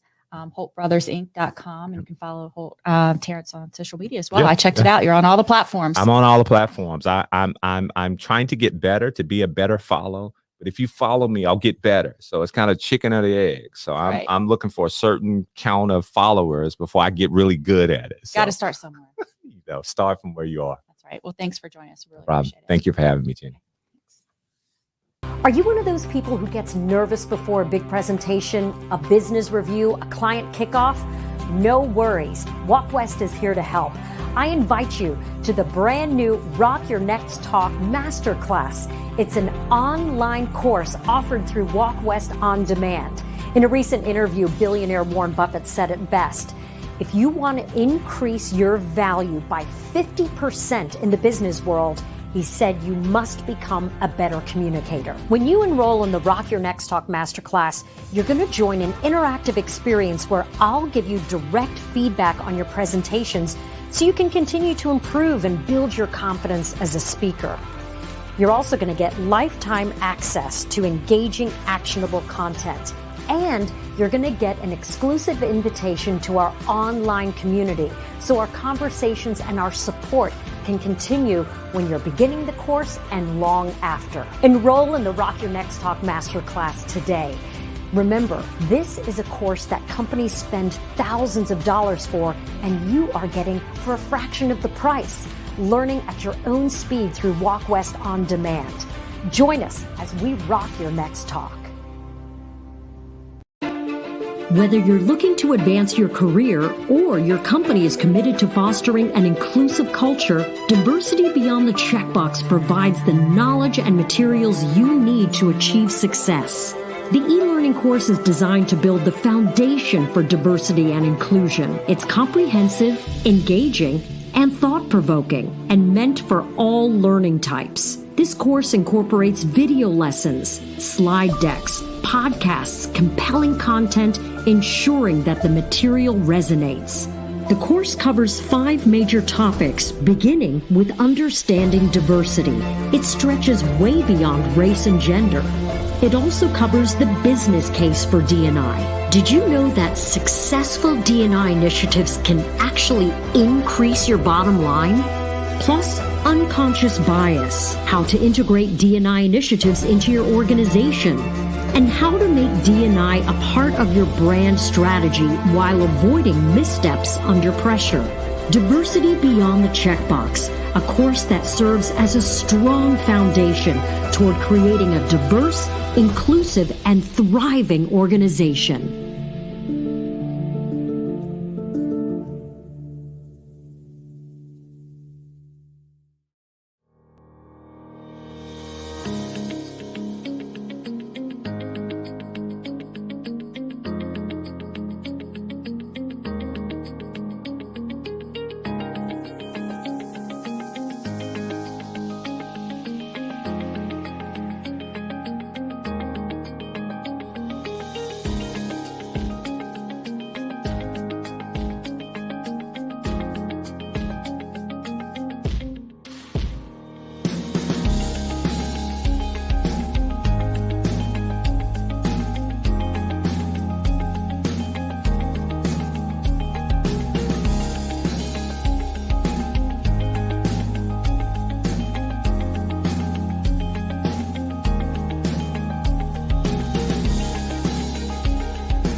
All right, everyone. We are at mile 20 of the podcast marathon at Earfluence Studios in Raleigh Founded, presented by Raleigh Magazine, and we are just getting stronger. This next podcast shows us what it's truly like to be a founder, because it's not all great ideas. Here's a lot of money to make your dream happen, and here's the big exit. It's heartbreak, it's grind, and it's getting up every day to do the same thing over again. But you're not alone, and you're not without help, in this case, from startup attorneys. So with that said, here's the host of the Founder Shares podcast, IP attorney and partner at Hutchison P. LLC, Trevor Schmidt. Thank you, Jason. Yes, we are the Founder Shares podcast, and we are coming to you live from Raleigh Founded. We are very excited to be here as part of this podcast marathon brought to you by Earfluence, and just so excited to be here today. So now, at the Founder Shares podcast, we typically talk with founders and other entrepreneurs about their experiences starting a company and operating, and some of the experiences that they have throughout that process. But we also like to occasionally take a step back and highlight some of the legal challenges these companies face, and really what we've seen as their attorneys that could help new companies kind of avoid those pitfalls. And so a few episodes back, I had on my partner, Justin Kozerski, and he and I talked about some of the biggest mistakes that we see startups make at different stages in their company. And if you haven't already checked out that episode, I encourage you to do it, because there's just a lot of great content therein. But today we're going to zoom in a little bit and talk about one particular topic, something that is really one of the engines of a successful startup, and that's money.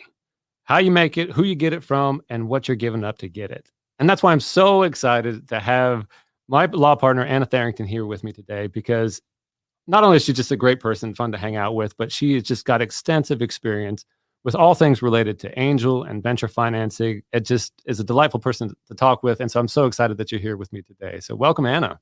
Thanks, Trevor. I really appreciate that. Some pretty big shoes to fill after coming in after Justin.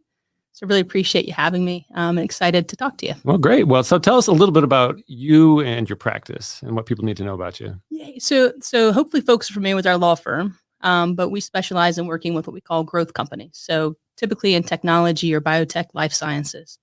And those companies, they may vary with what they're working on, but most of them have a common theme in terms of needing representation for forming the companies and setting it up, helping get funding, which we're talking about today. And then also if our clients do well, for us, a lot of times that means helping our clients get sold. Mm-hmm.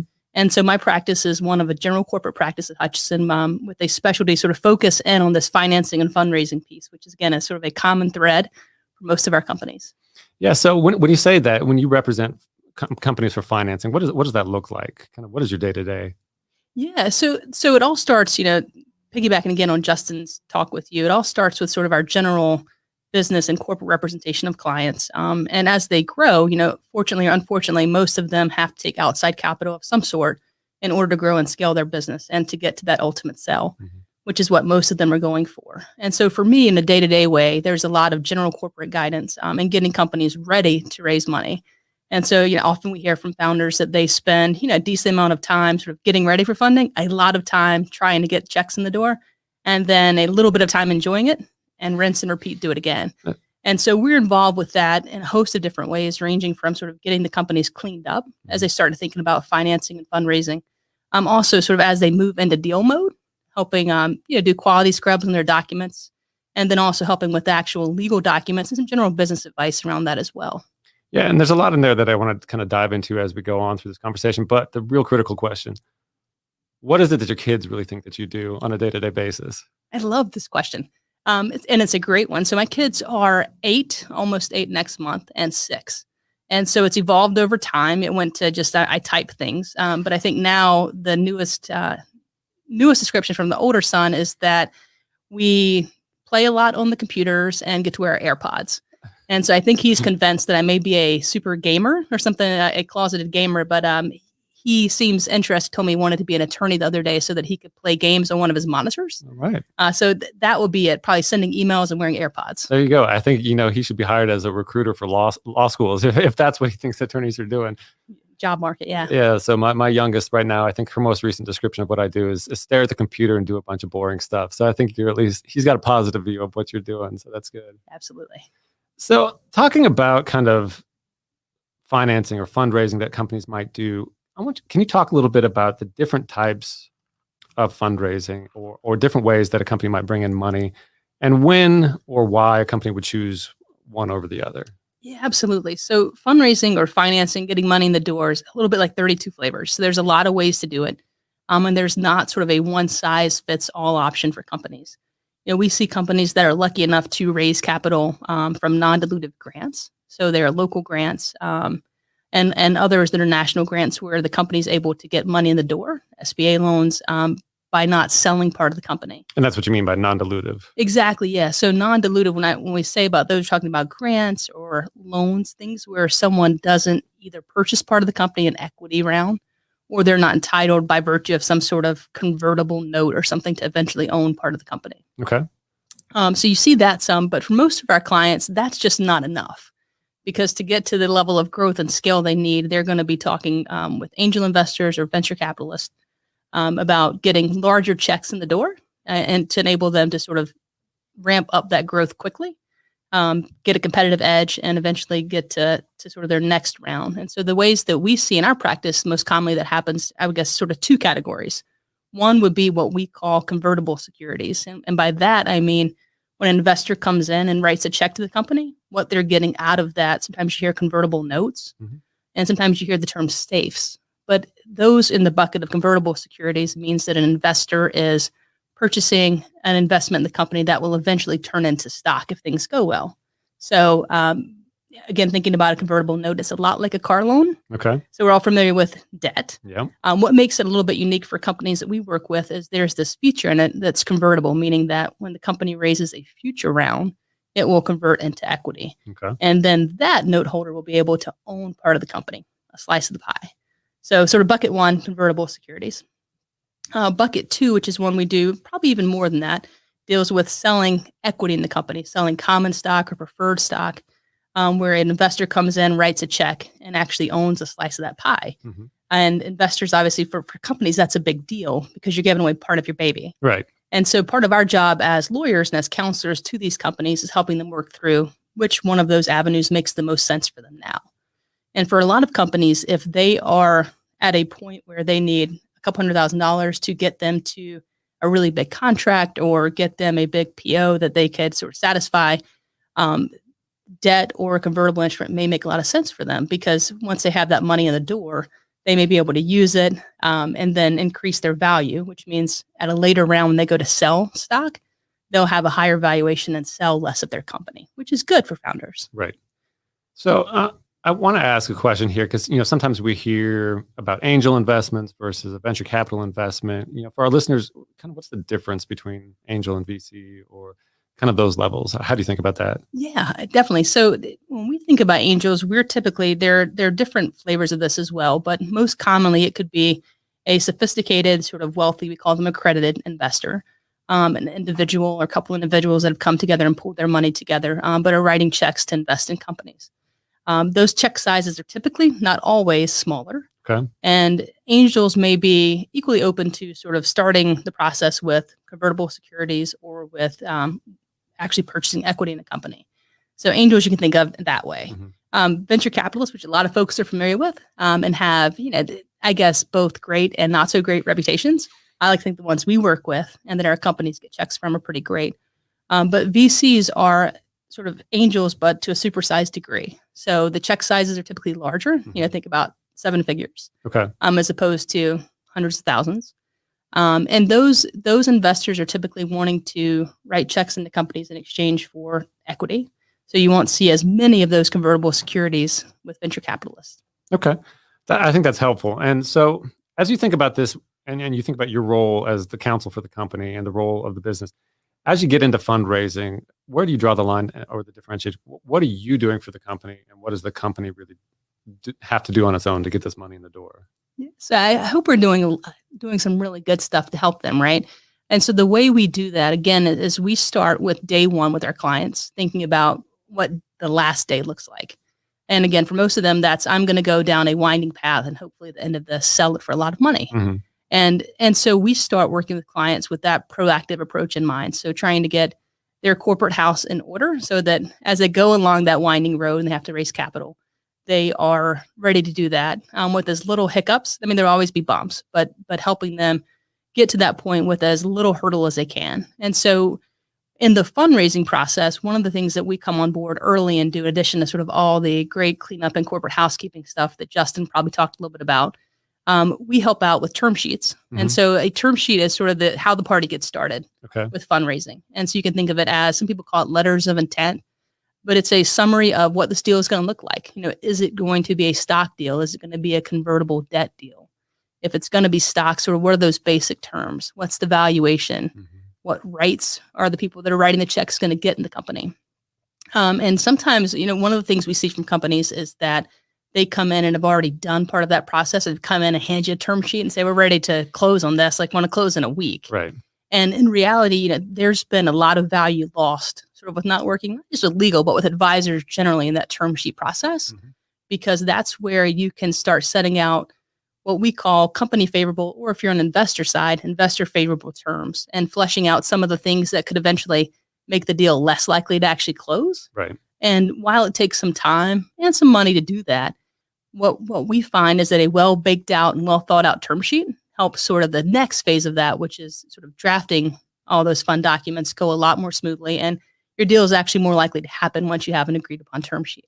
So let me back you up there. So, we're talking about having a term sheet in hand. So we've got deals. That means we've already kind of met somebody who's interested in the company. How do businesses kind of go about getting to that stage? How do you identify these investors? Where do I find them? How do I vet those relationships? What do you see for your clients?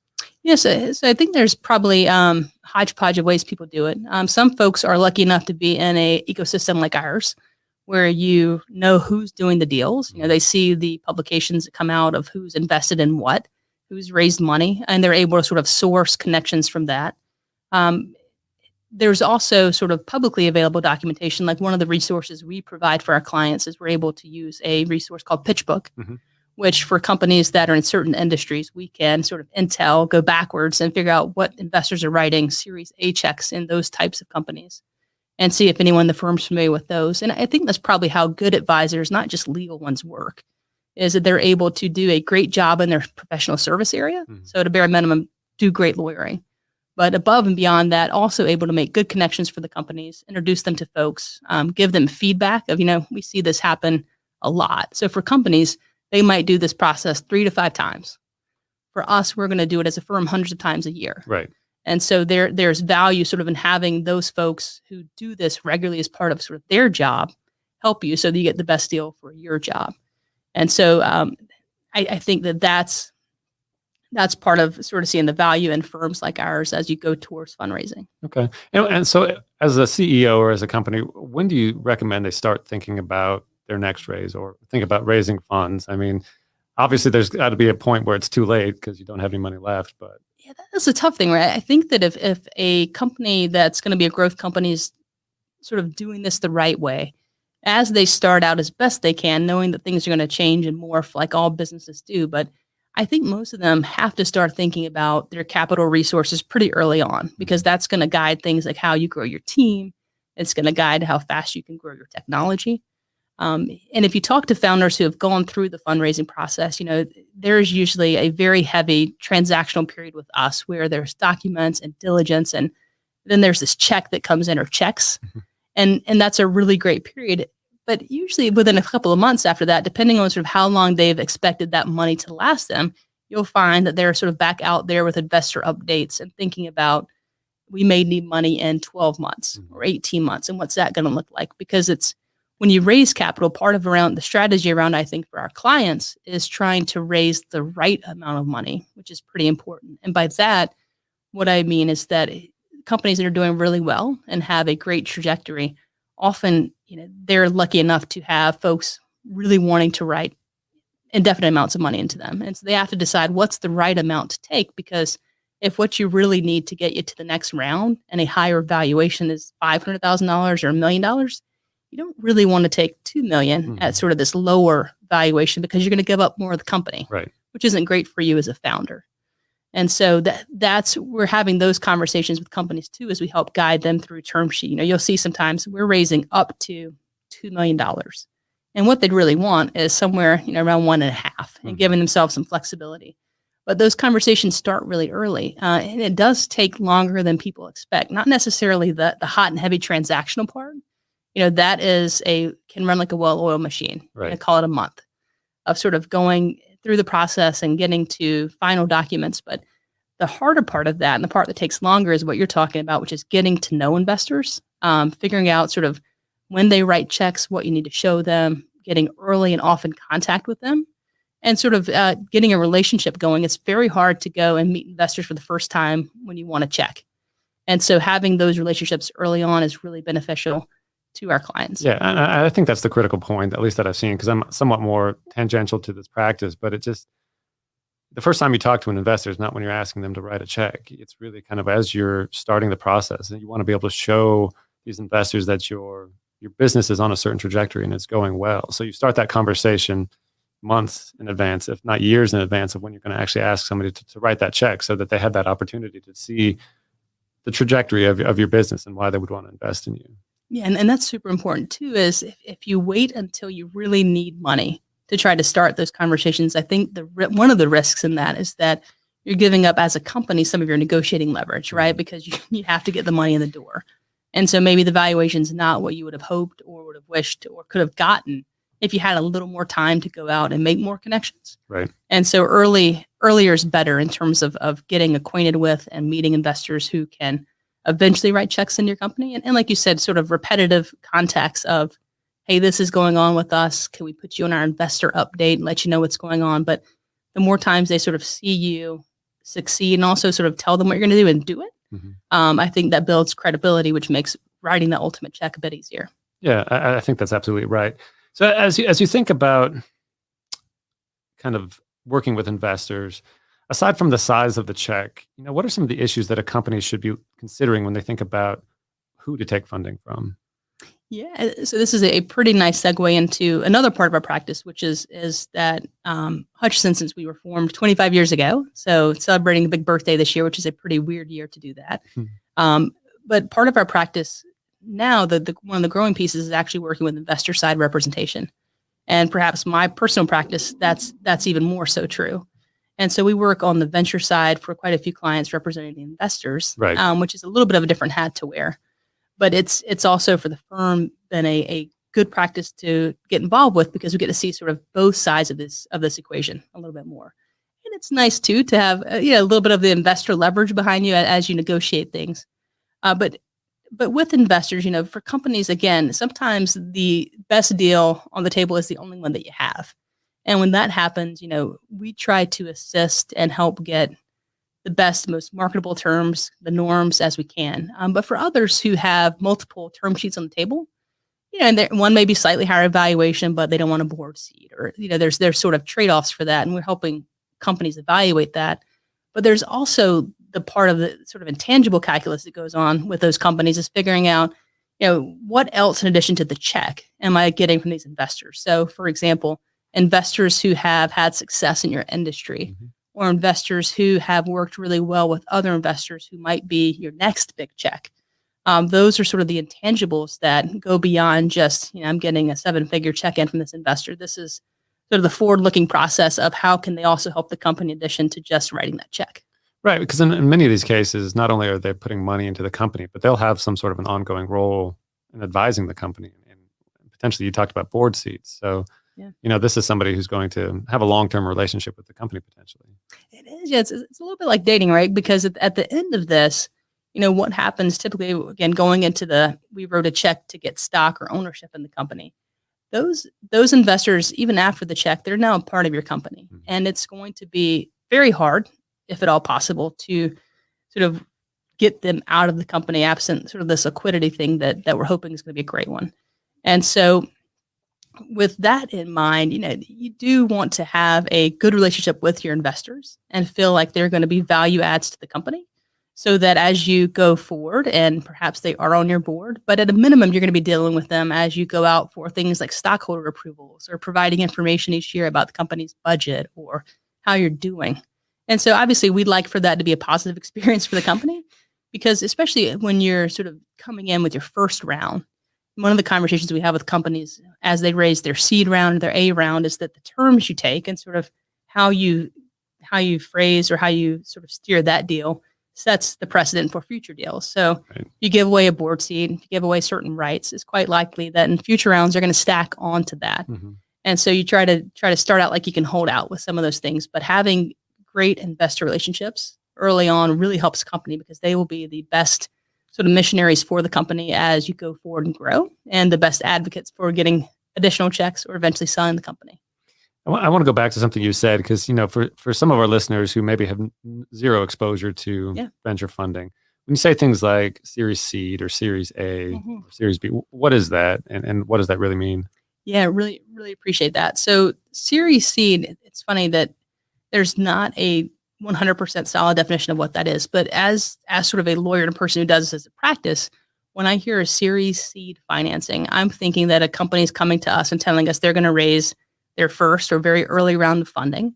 I would also probably expect the check size to be a little bit smaller. So it happens, but I would think that in terms of rights and preferences, that the investors will be getting a little bit less, because they typically go hand in hand with check size, right? The bigger checks tend to get the fulsome rights. And as you raise sort of smaller rounds, be it friends and family or your first angel round, it's called a seed round. What's going off in my head is those rights and preferences are probably going to be a little bit less than they would be in a venture round. Okay. And so when you say a smaller check, I mean, do you have a ballpark figure in mind? Like, what does a typical Series Seed or friends and family round look like? It really can depend.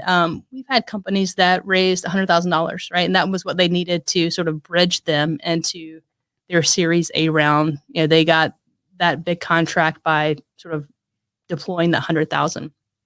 But most commonly, what you'll find is sort of in the seed round, call it 250 to 1.5 maybe. Okay. And then with what we think of as true venture, those are going to be 7-figure deals. There's again variations on the theme, sort of in between those, but helpful ranges. Now, in those series like A or B rounds, do we typically see like one VC writing the check, or is it like a group of people that come in and make that investment? It can depend, so what you're kind of talking about is the idea of a lead investor in our world. And so what that means is there's somebody that's coming in that's writing usually the biggest check, but almost as importantly for us, the lawyers, it means that investor is going to typically be the one who has counsel that we sort of work with and against to negotiate documents. And so you do see that it's not always that your sort of opposite negotiator is the biggest check. Most commonly it is. But you also find that in some situations, there will be VCs who pair up nicely together. They will co-invest. Other times you'll find there's just one investor that's filling up 90% of the round. Right. And so you could definitely sort of guide that from a client or company thought process behind that. When you're raising capital, there's real benefit to getting the largest checks you can from the smallest number of folks or the smallest number of investors. And what I mean by that is that we talked about sort of people investing in the company and how life changes after fundraising. And so one of the things that companies will be dealing with is having a company that might have had 5 to 10 owners before now could have, 20 or 30, depending on how many checks they got in the door. Right. And so their life from a sort of record keeping, financial updating, answering to investors' perspective is a little bit easier if that number can be smaller. Right. So having a lead investor helps some with that. It also helps sort of expedite other checks coming in the door when you have a lead investor who's willing to say, I'll do this deal and fund 75% of it on these terms. So often once you get that first lead commitment, then the others sort of fall in line as well. Okay. I think that's helpful. And it kind of segues into the next part of this conversation, because I feel like we've danced around it quite a bit of these different terms that might be negotiated in a financing. So I've heard you say valuation or kind of certain preferences that they might have with regard to their ownership. Can you talk a little bit about some of these considerations and what might get negotiated in a financing?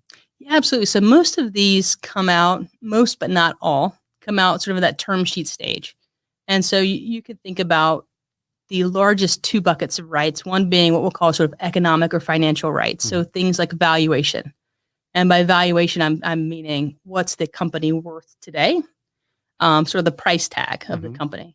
And that is probably, as you'd expect, one of the most heavily negotiated items, and not from the lawyering perspective, but from the company and the business perspective, because it's extremely important. Right. It, based on where that number falls, that sort of neatly develops into how much of the company the investors will own and how much the founders will have left. Right. And so that's why that number is a very important one. And so for companies that are doing this, when they negotiate valuation, what we sort of see, because we get to see on the emails, and we're trying as best we can to give tips or ranges of what we see in the market generally, but it is a very company specific type of evaluation. But you'll see the founder saying, we've got this amazing product or technology, nothing out there like it. We've got the best founders, and it's almost a term of art for negotiation with company side valuation arguments or negotiations, because they're arguing intangibles. We've got the team in place to scale this. We've got something no one else is doing. On the other hand, the investors who've done this before, it's a very data or numbers driven analysis, right? We've written checks into 10 companies like yours. Here's the type of return we want to see. We're going to back into what we need to invest at, what valuation we need this company to be at, so that we can get the return that we think your company will yield. And so, there is natural sort of disconnect between those two.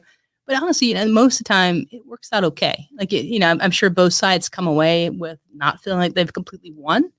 But that's one that there's a lot of time spent on that before we actually get too much into the term sheet, because if you can't get that one together, you don't really have a deal. And would you is it correct to say that ultimately the market's going to determine the valuation, because whoever is willing to invest at a certain amount is ultimately going to decide what the valuation of the company is? Yeah, that's true. I think the probably one exception to that is that letting the market determine when it's a third party person or investor is a good idea. That's sort of when that stands true. We've had companies whose related family members wanted to value the company at some great multiple of probably what an outside or third party investor would. And what you find with those companies is they can't pull together enough capital sort of at that valuation. Whereas if they had let sort of a third party angel or a VC firm lead those deals and actually price tag the company, you would have probably had more traction of getting checks in the door. Gotcha. So first economic decision, the valuation. Yep. And there's going to be a bucket of other sort of financial rights that are negotiated. So again, one of the things the investors, in addition to wanting to be a part of an amazing company, at the end of the day, again, they want to cash out of this and get a financial return. And so there are what we call liquidation preferences. And what I mean by that is when the company's sold, there's an order of distribution or priority with how these proceeds get divvied out to the owners. Okay. And so if it makes sense, the investors, even though the founder sort of put the blood, sweat, and tears into developing the company, the investors, as part of coming in and writing their check into the company, will say, we want to get paid out or have the right to be paid out sort of in priority to you. So, for example, if the company doesn't yield the type of return we think, we want to be able to get our money back before the founders get anything. Or if the company has a great exit, we'll sort of change over into the same kind of stock the founders have and just share with our piece of the pie. So that's another big one is making sure that your investors coming to you with reasonable expectations around what that liquidation stack looks like. And it sort of going full circle back to a couple minutes ago, when the first round's happening, getting a reasonable liquidation preference in place is super important, because if you start out with a 2x, which I mean by that, you get double your money back. Okay.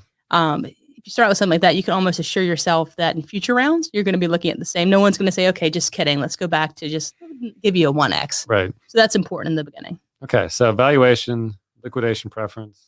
What else? And so they're probably two of the larger ones on the economic side. Sure. And then the more fulsome set of negotiations really go around what we call protective or control rights. So by that, I mean that investors, when they're writing checks into companies, they may come in and own 25% of the company. And so if you think about normal voting, right, majority rules, that's not super great for these folks who just wrote millions of dollars worth of checks. And so the way that those investors sort of protect their investment is by having special rights and preferences that let them vote on or block things they otherwise wouldn't be able to just by owning their 25%.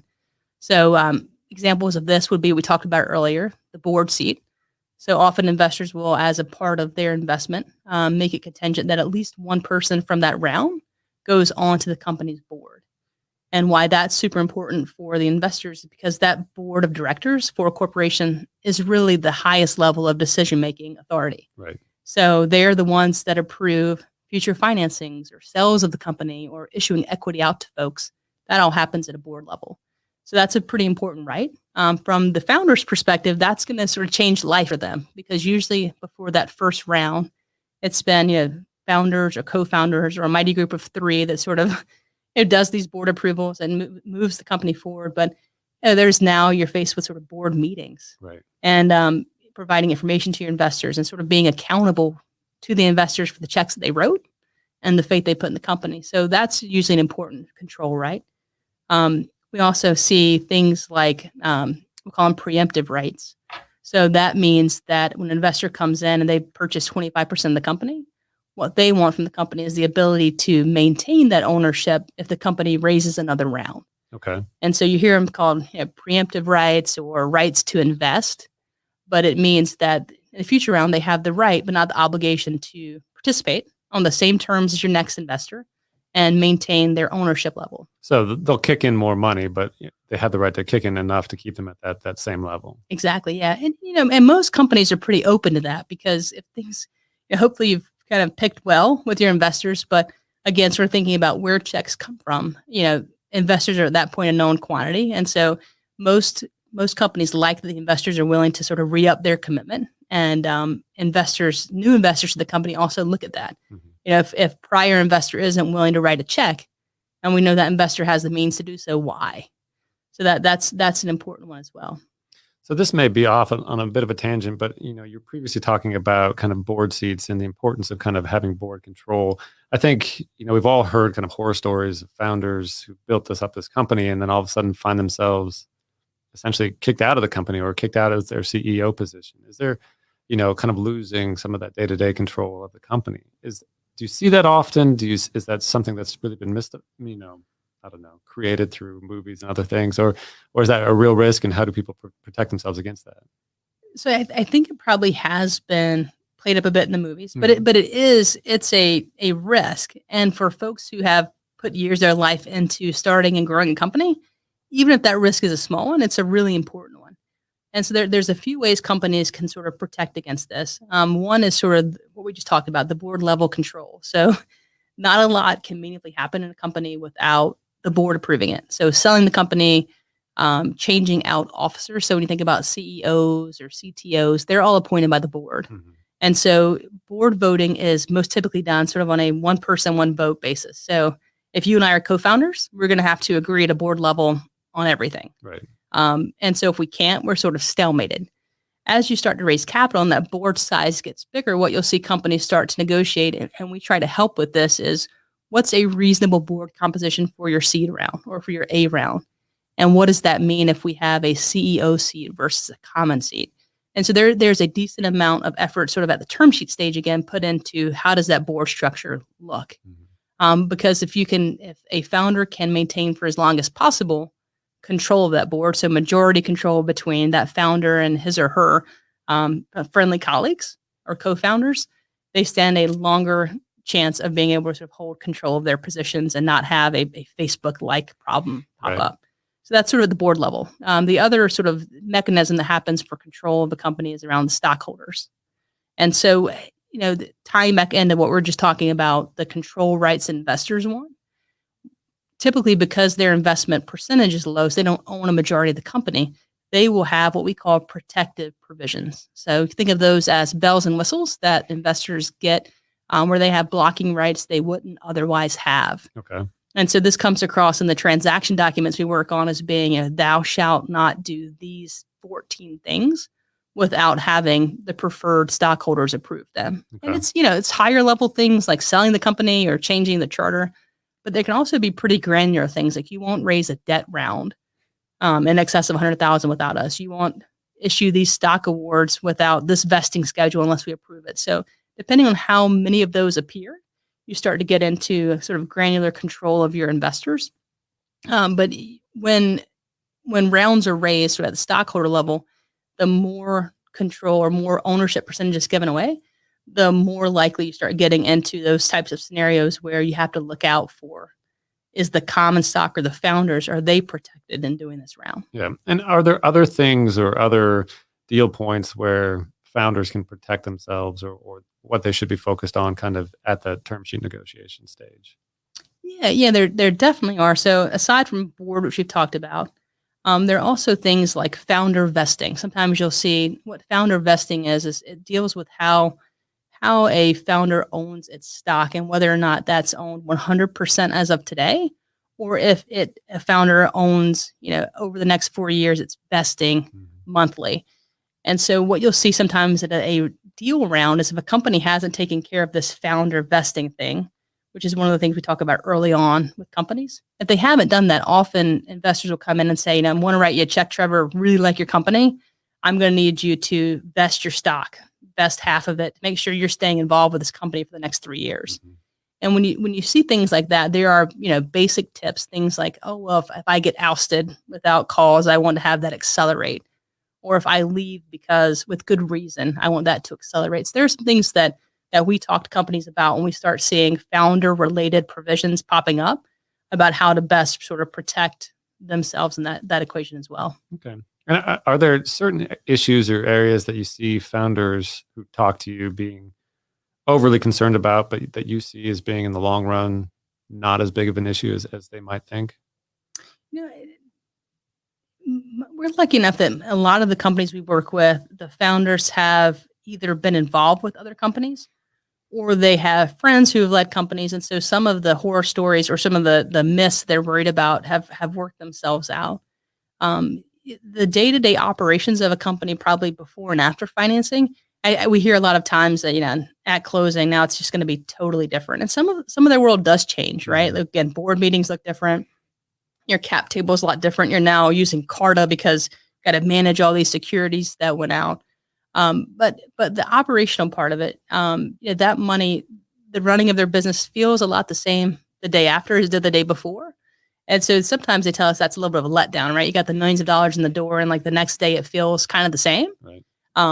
So I think we've been fortunate to see that a lot of the things as we work through term sheets and we're negotiating some of the smallest provisions the longest, those don't actually come to mount to anything the founders actually worry about in reality. And we all have that problem. Millions of dollars in the door, but it still feels like we're just running the business the way it was the day before. So we touched on this a little bit earlier, but you kind of talked about when should a company look to involve their counsel kind of in this process? Yeah, so I view the process as being, again, a fairly fluid and a pretty long one that starts well before term sheets are on the table. Mm-hmm. And again, piggybacking on Justin's conversation with you, when companies, the fundraising process and sort of being ready for that starts when the company's formed, right? Did you get your stock out correctly? Are there agreements around that? Did you protect your IP?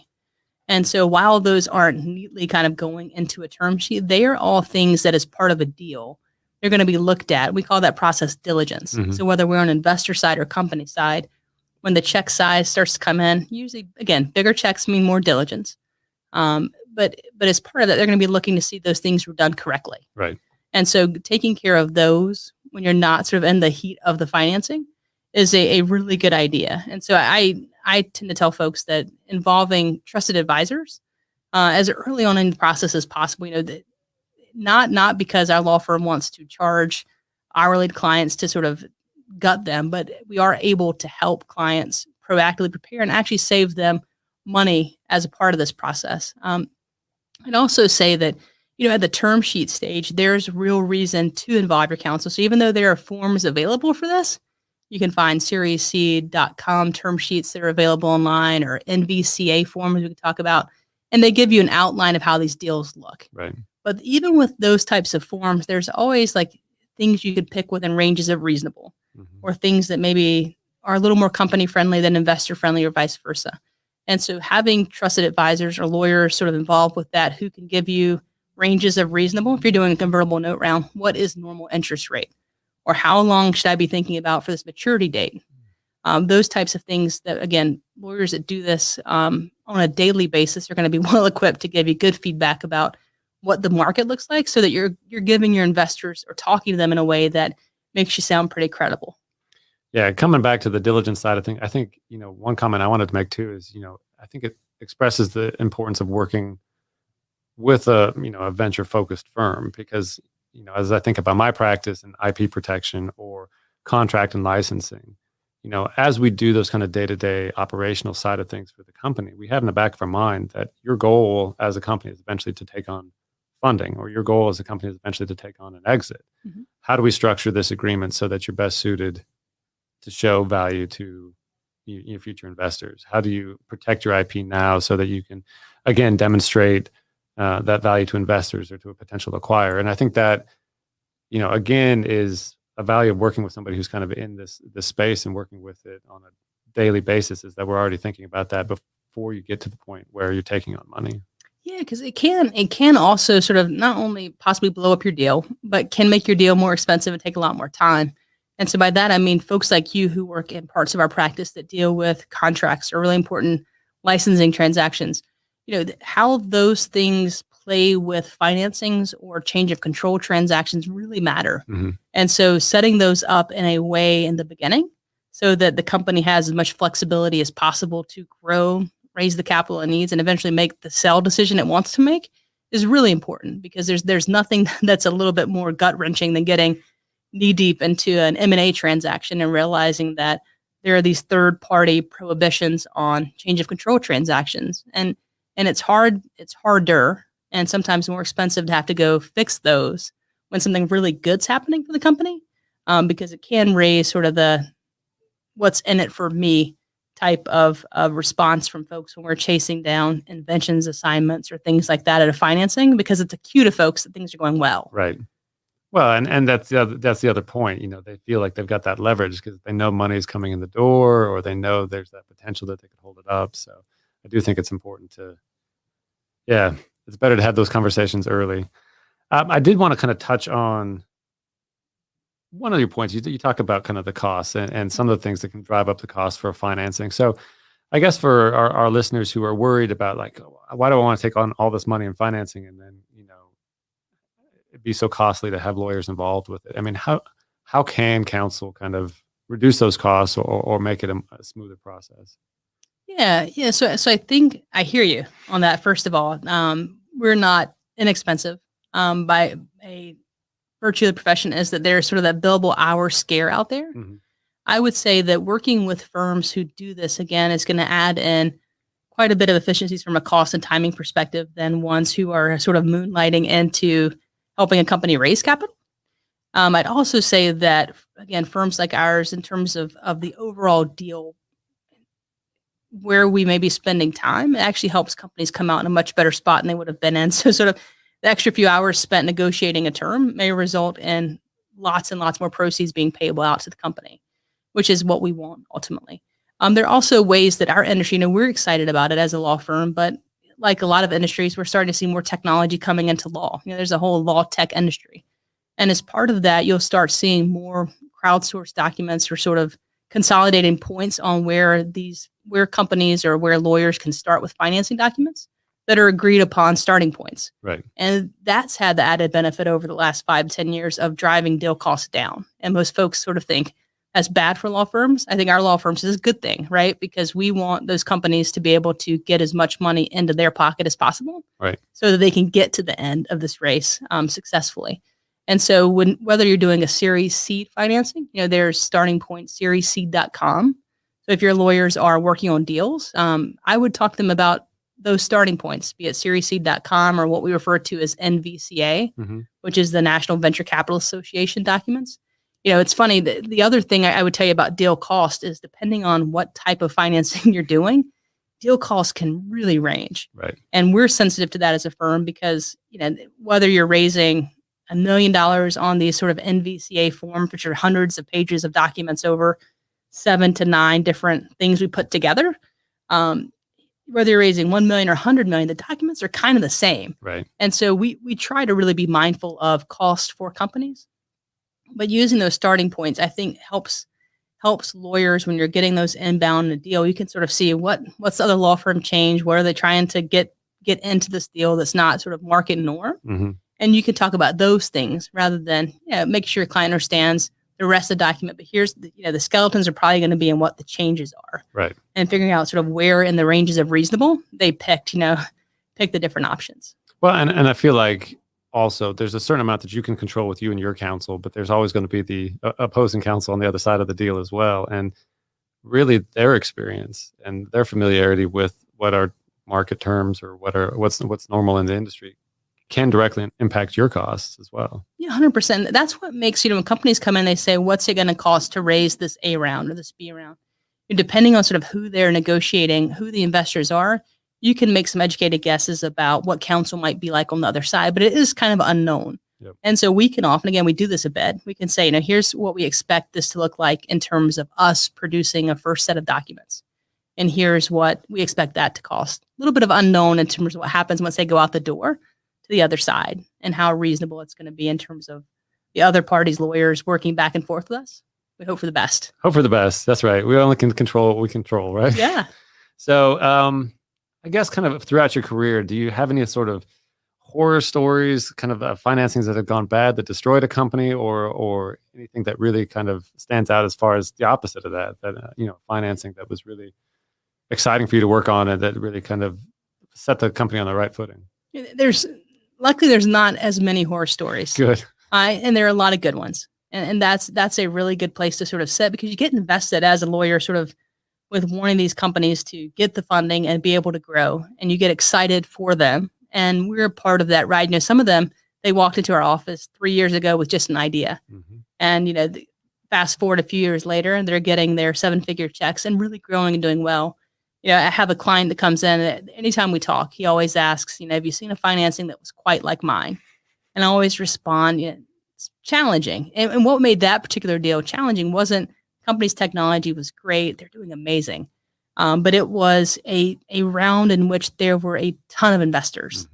And we talked about a lead earlier. And that made that deal a little challenging because it was a lot of equal-ish checks from a lot of different investors. No one really to negotiate against, but a lot of people that had a lot of questions. And it took a while. And, and as a founder, time that I know he wanted to be spending kind of focusing on growing the business, putting out fires related to the financing and providing sort of all these answers to folks. It took a lot of time, but lucky to say that they're doing great. That's good. That's good to know that they pulled it through. But I do want to touch on that as well, because when a company goes through the financing, can you talk a little bit about timeline for like docs and negotiation and kind of the amount of essentially capacity the CEO has to focus on the fundraising and what is it going to take for them? Yeah, I had the goal of coming in today with saying as many like it depends answers as possible. I felt like it was a very lawyerly way to approach it. I was going to say that vouches the fact that you are a lawyer. I was waiting for the validation, and there it is. But it does depend a little bit on timeline. Roughly for things like convertible notes. Again, firms should have great starting points for those. Provided there's a general knowledge of who's going to be investing. It might take a law firm, a week to sort of put that round together. It's kind of fast, and the cost is sort of commensurate with that. Safe financings, most companies do those. While we love to work with them on them, they're able to handle most of that their own.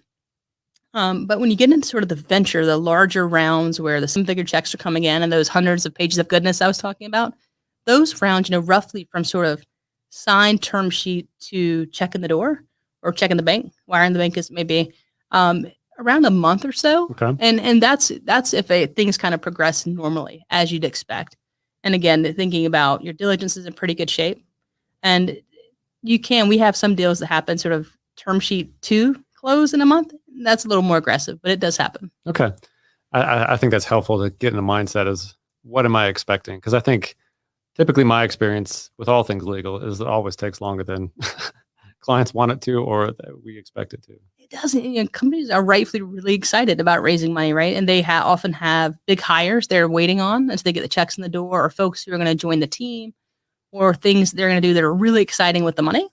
And so having to wait to sort of put that in action and deploy those funds is frustrating. And I get that. And often, from our perspective, we're lucky enough as a firm to have a pretty solid transactional practice. We have a lot of folks working on these deals. And for us, they are sort of what drives our firm. And sometimes with larger, maybe more national firms, deals in the $1 to $10 million range are not the most interesting thing going on. And so it could take a little bit longer to get turnaround times on that. And so there's a little bit of coaching around patience and sort of investor strategy on those communications so that they feel like you are interested but not desperate to sort of move things forward. Very good. Well, I'm going to spring a question on you because I didn't give this one to you in advance. But so we are the Founder Shares podcast. And I typically ask all of our guests, if you had one piece of advice, because I'm typically talking to founders and ask them to share their one piece of advice that they would give to somebody kind of in their situation. So I'm going to ask you that same question. If there was a piece of advice that you wanted to give either a startup company that's looking to take on financing or somebody who's considering maybe doing your type of position and your type of role, what advice would you give them? Yes, I love the question. I'll answer the one on sort of the lawyer side of this first. I came out of law school a long time ago, joined Hutch in 2008. And from minute one, sort of knew that this was a type of practice I enjoyed. Mm-hmm. And it's transactional in nature, which means that there are periods of sort of intense involvement with clients while they raise capital or they sell the company. And in between that, there's a sprinkle of really like just being involved with them and giving them general business advice. And that for me has really, I've loved every minute of that. And so folks who are thinking about this as a profession, I couldn't have been happier with that type of decision. I tell you that not all deals sort of close, and that's heartbreaking for everybody involved. But as a transactional practice, it's a ton of fun. For clients, I think it's probably not too dissimilar to how they live their professional life or their personal lives in terms of surrounding themselves by good people. Mm-hmm. Surround yourself with good advisors and people that are familiar with what you're doing, whether that's, good accountants or good lawyers or just good business mentors, because I think they will be able to tell you about their mistakes and save you some time and you don't have to make all of them yourselves. And also along the way, save you some money as well. And that's sort of, I keep referencing back to your initial podcast about sort of the startup mistakes. Mhm. I'd encourage folks to listen to those because there's a reason why Justin came on and said, here's what we sort of see. It's because it happens enough that it's common themes. And so if you can have people to help you get through those without having to make them yourself, good for you. That's a great segue to the fact that, we are the Founder Shares podcast. And if you do want to check out past episodes, they can be found pretty much anywhere you can find podcasts, but you can also find them at our website at hutchlaw.com/podcasts. And Anna, is there any way that people who are interested in talking to you more about financing or anything else can get a hold of you? Yeah, absolutely. So that website you mentioned, hutchlaw.com, has my contact information. Also on Twitter, I believe it's nice at Anna Tharrington, which is very creative, but definitely gets the job done. So always welcome people. Love to get to know folks. And I'm definitely enjoying being able to see more people like you. And so always welcome people to reach out. Very good. Well, I appreciate it so much. Thank you so much for coming on today. It's been so much fun. And I've loved it. Thank you. Take care. You too. Here we go in 3, 2, 1. Tell us a little bit more about the evolution of your career. For the ripe old age of 24, I went into burnout. Now, oftentimes being a double minority, you don't have the living room, locker room factor. This because I tell folks, hey, you never know where your journey is going to take you. I'd come from working at Accenture doing IT consulting. Wow. And this was really a humbling experience to make 150 cold calls every day. The need is spectacular and there's nobody doing it. As a society, we don't give enough credit to these different experiences we have. We want to make everything make sense. Am I going to be grateful for everything that I do have, or am I going to focus on everything that I don't have? I love helping people to see a vision come to life, but is this the best way for me to help people? And I was like, you know what? I don't think I should be unhappy like this. Tough people are greater than tough times. And not everything's going to make sense, and that's okay. To the point that you're saying is where we really do, we build on these things that happen to us in life. And you are such a great example of that. So let's dig into your story a little bit more.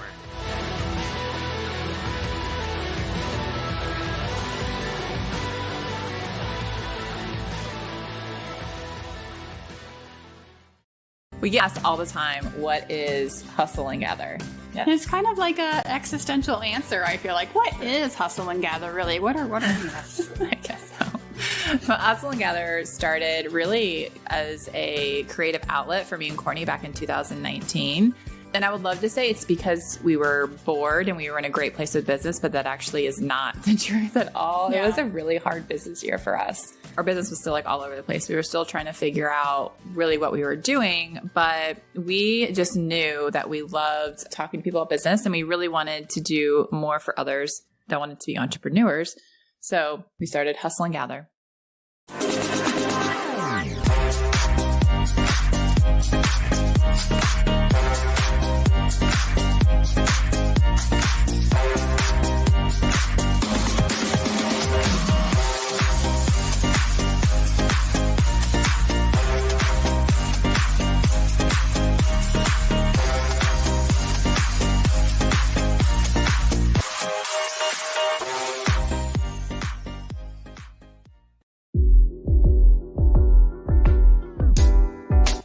I'm Devin Lewis. I work for Raleigh Founded. I am our on-staff graphic designer, but I also have my own design company, Devin Lewis Designs. I'd say the biggest benefit has been some of the lasting connections I've made, people who I'd like to keep in my life for a long time, and them giving me the opportunity to do our rebrand.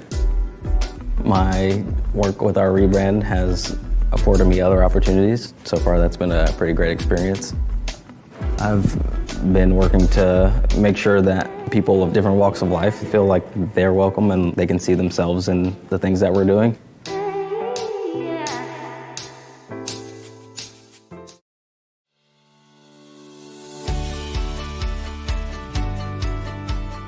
Our homes are deeply intimate places. It's where we laugh, it's where we gather, it's where we bond.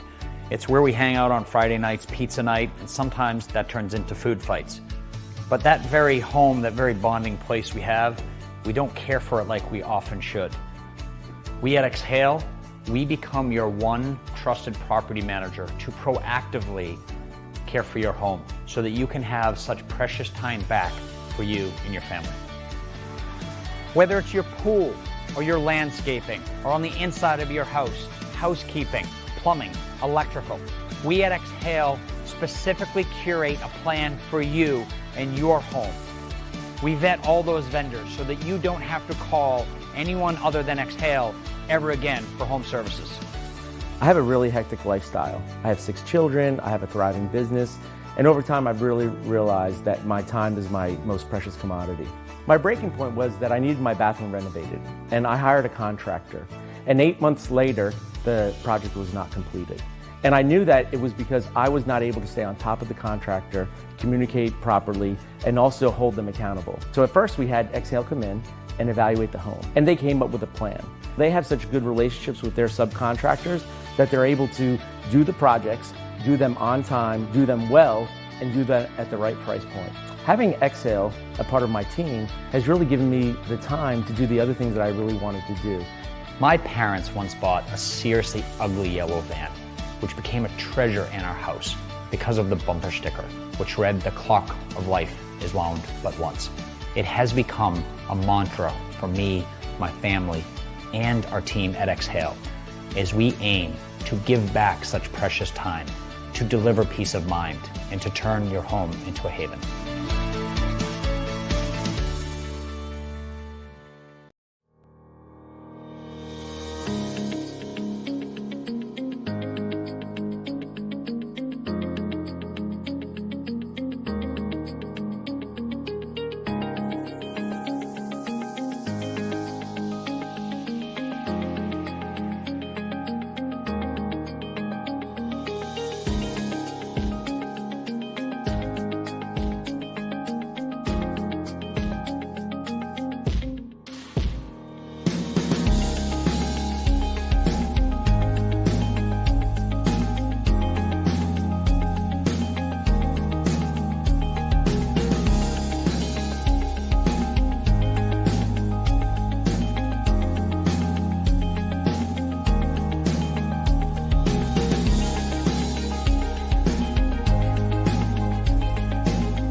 All right, everyone. Thanks to all of you.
All right, everyone. Thank you so much to everyone who has tuned in to the first ever live podcast marathon at Raleigh Founded in Raleigh, North Carolina, brought to you by Raleigh Magazine.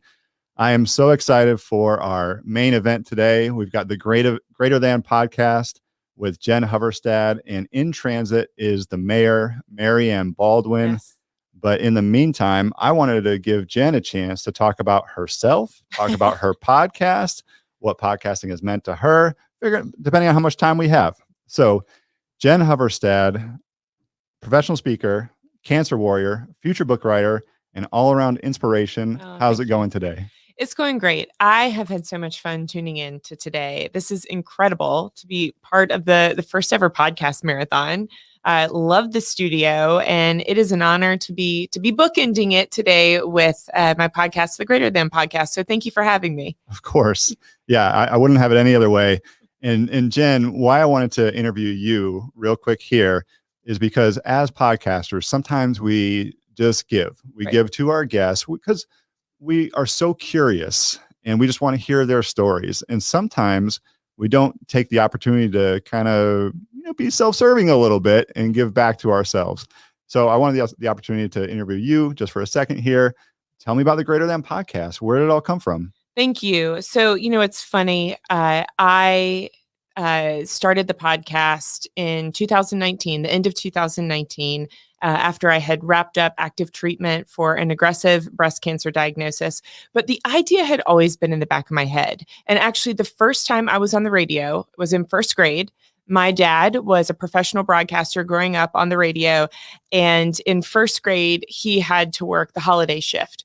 And so he told me, he's like, you know what? If you want to come to work with me over Christmas break, do a little research project, ask your friends what they want for Christmas, write it up, and I'll give you, a minute or two on the air to share your findings. Oh my gosh. And so I have a picture of me in the studio, headphones on, little WCAS, which is not around anymore, but it was in North Raleigh, little t-shirt on, and I am reading my report, what kids wanted in my first grade class at Albert Root Elementary School. That is so cool.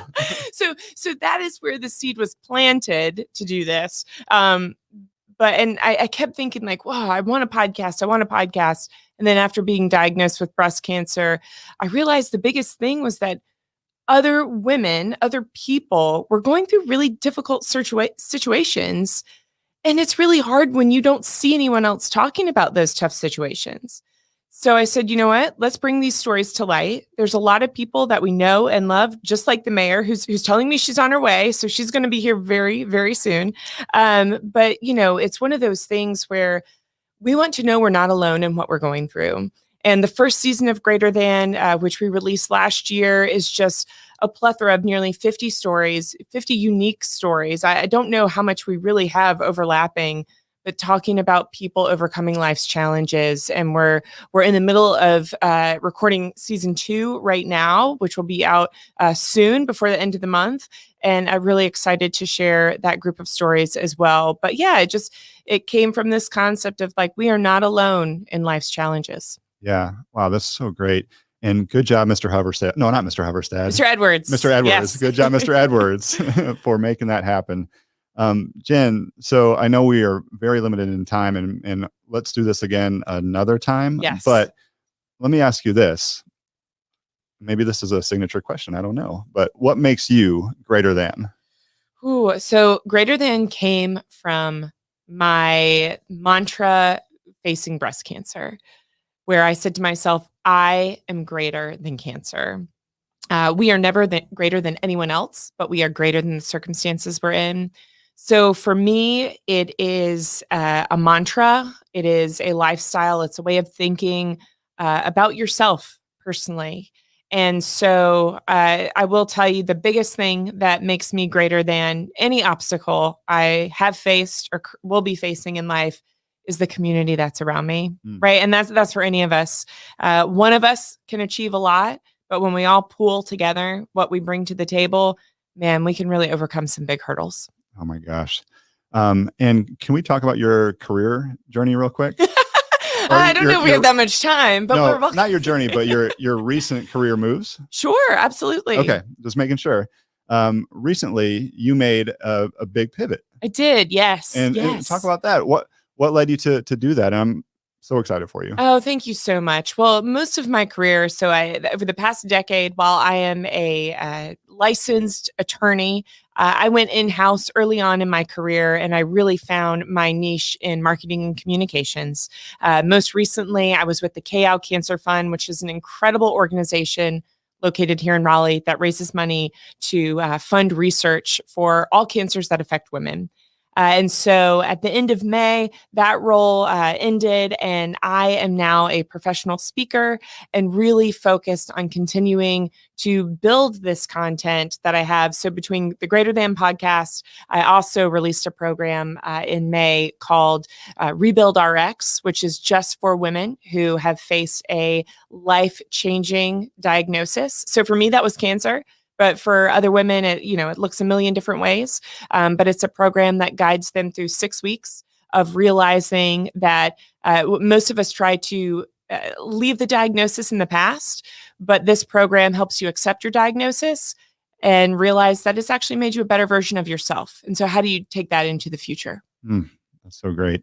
How are we doing on time? We're doing good. As far as Marianne is not at the door yet. So okay. Yeah, she's telling me she's still on her way. So okay. All right. Sounds good.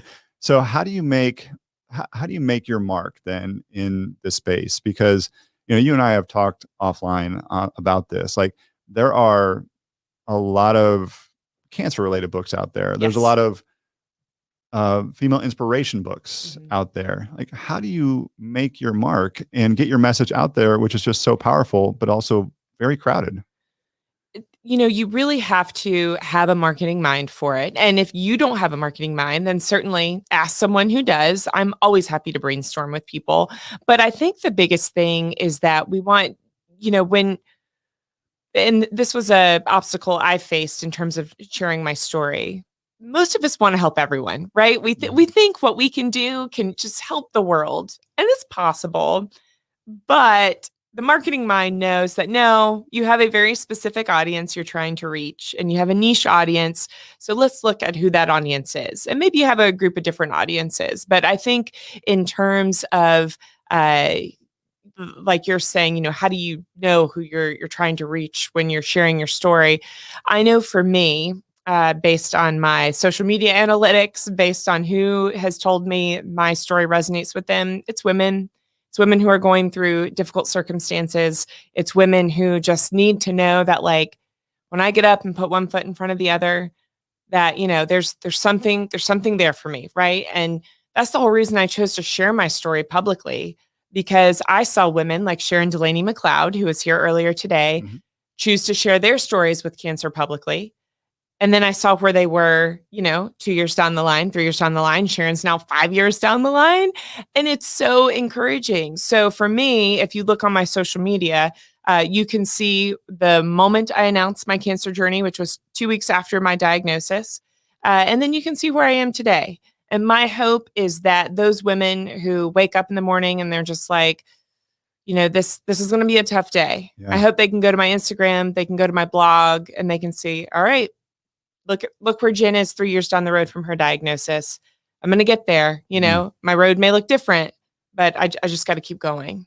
And didn't you have a TED talk or a TEDx talk about just that decision to share everything on social media? I did. In 2019, I spoke at TEDx Hickory, which was at Lenore Ryan here in North Carolina. Yeah.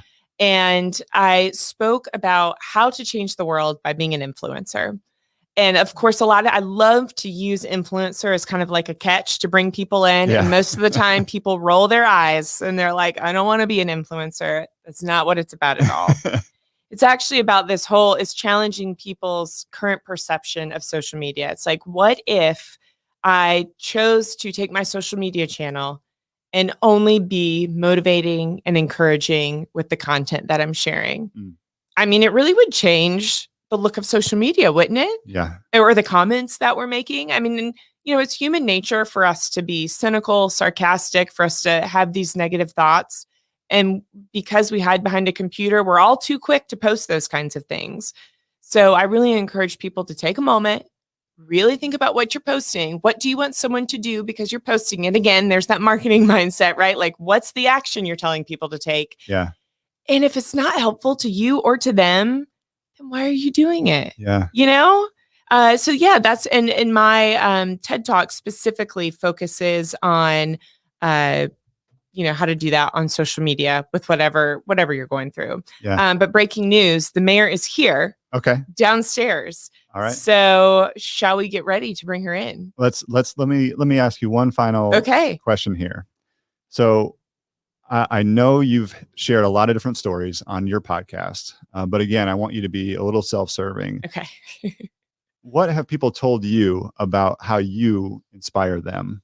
Oh man, I have received just some of the most humbling, incredible notes from people. The one that stands out the most, which is another story I share in my TED Talk, is I chose to share my story publicly to a group of realtors. I was speaking to a group of realtors and people in the real estate industry.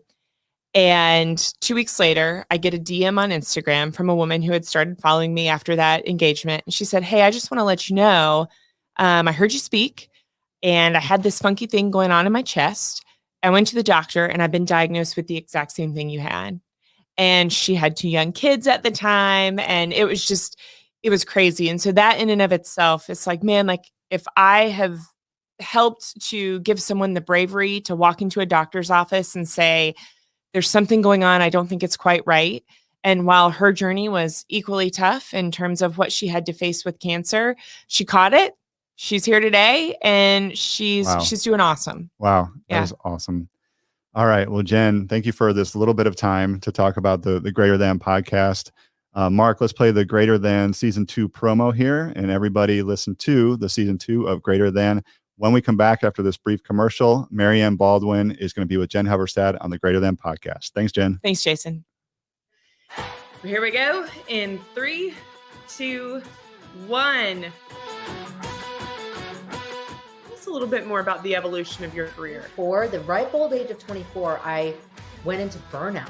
Now, oftentimes being a double minority, you don't have the living room, locker room factor. This because I tell folks, hey, you never know where your journey is going to take you. I'd come from working at Accenture doing IT consulting. Wow. And this was really a humbling experience to make 150 cold calls every day. The need is spectacular and there's nobody doing it. As a society, we don't give enough credit to these different experiences we have. We want to make everything make sense. Am I going to be grateful for everything that I do have, or am I going to focus on everything that I don't have? I love helping people to see a vision come to life, but is this the best way for me to help people? And I was like, you know what? I don't think I should be unhappy like this. Tough people are greater than tough times. And not everything's going to make sense, and that's okay. To the point that you're saying is where we really do, we build on these things that happen to us in life. And you are such a great example of that. So let's dig into your story a little bit more.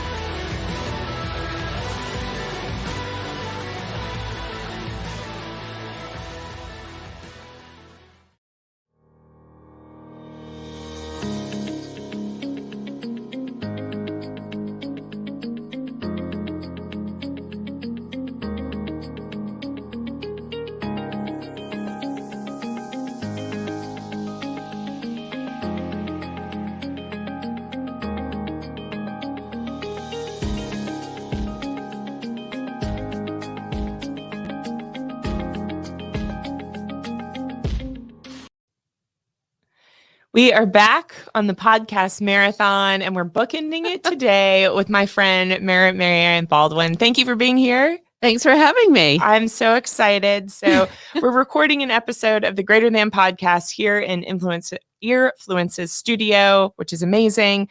For people, everyone knows who you are, but let me just give like this brief intro, because we're not going to talk about you as the mayor today. We're talking about Marianne the person, which awesome. I think is really exciting.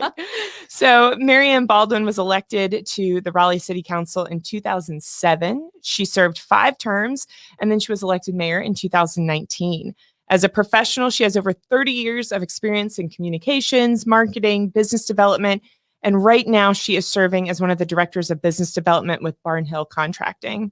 Behind the scenes, she's a wife to Jim, a mother, a grandmother, and just like me, she's been a Raleigh resident for over 30 years. So That's right. That is something we have in common, which I love. Marianne, welcome to Greater Than. And I want to get started going back to little Marianne.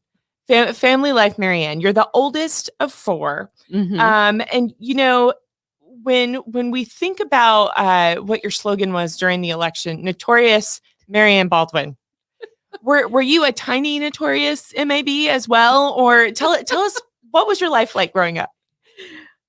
Oh, so people will find this very hard to believe, but I was painfully shy. Really? Yes. So there was no notorious going on there. Yes, no notorious at all.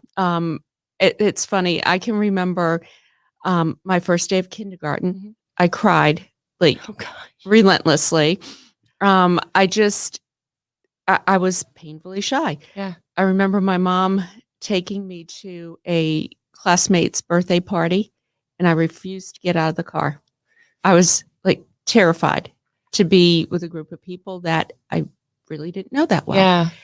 And, you know, sports and playing sports kind of helped me come out of that. Okay. And overcome some of that fear.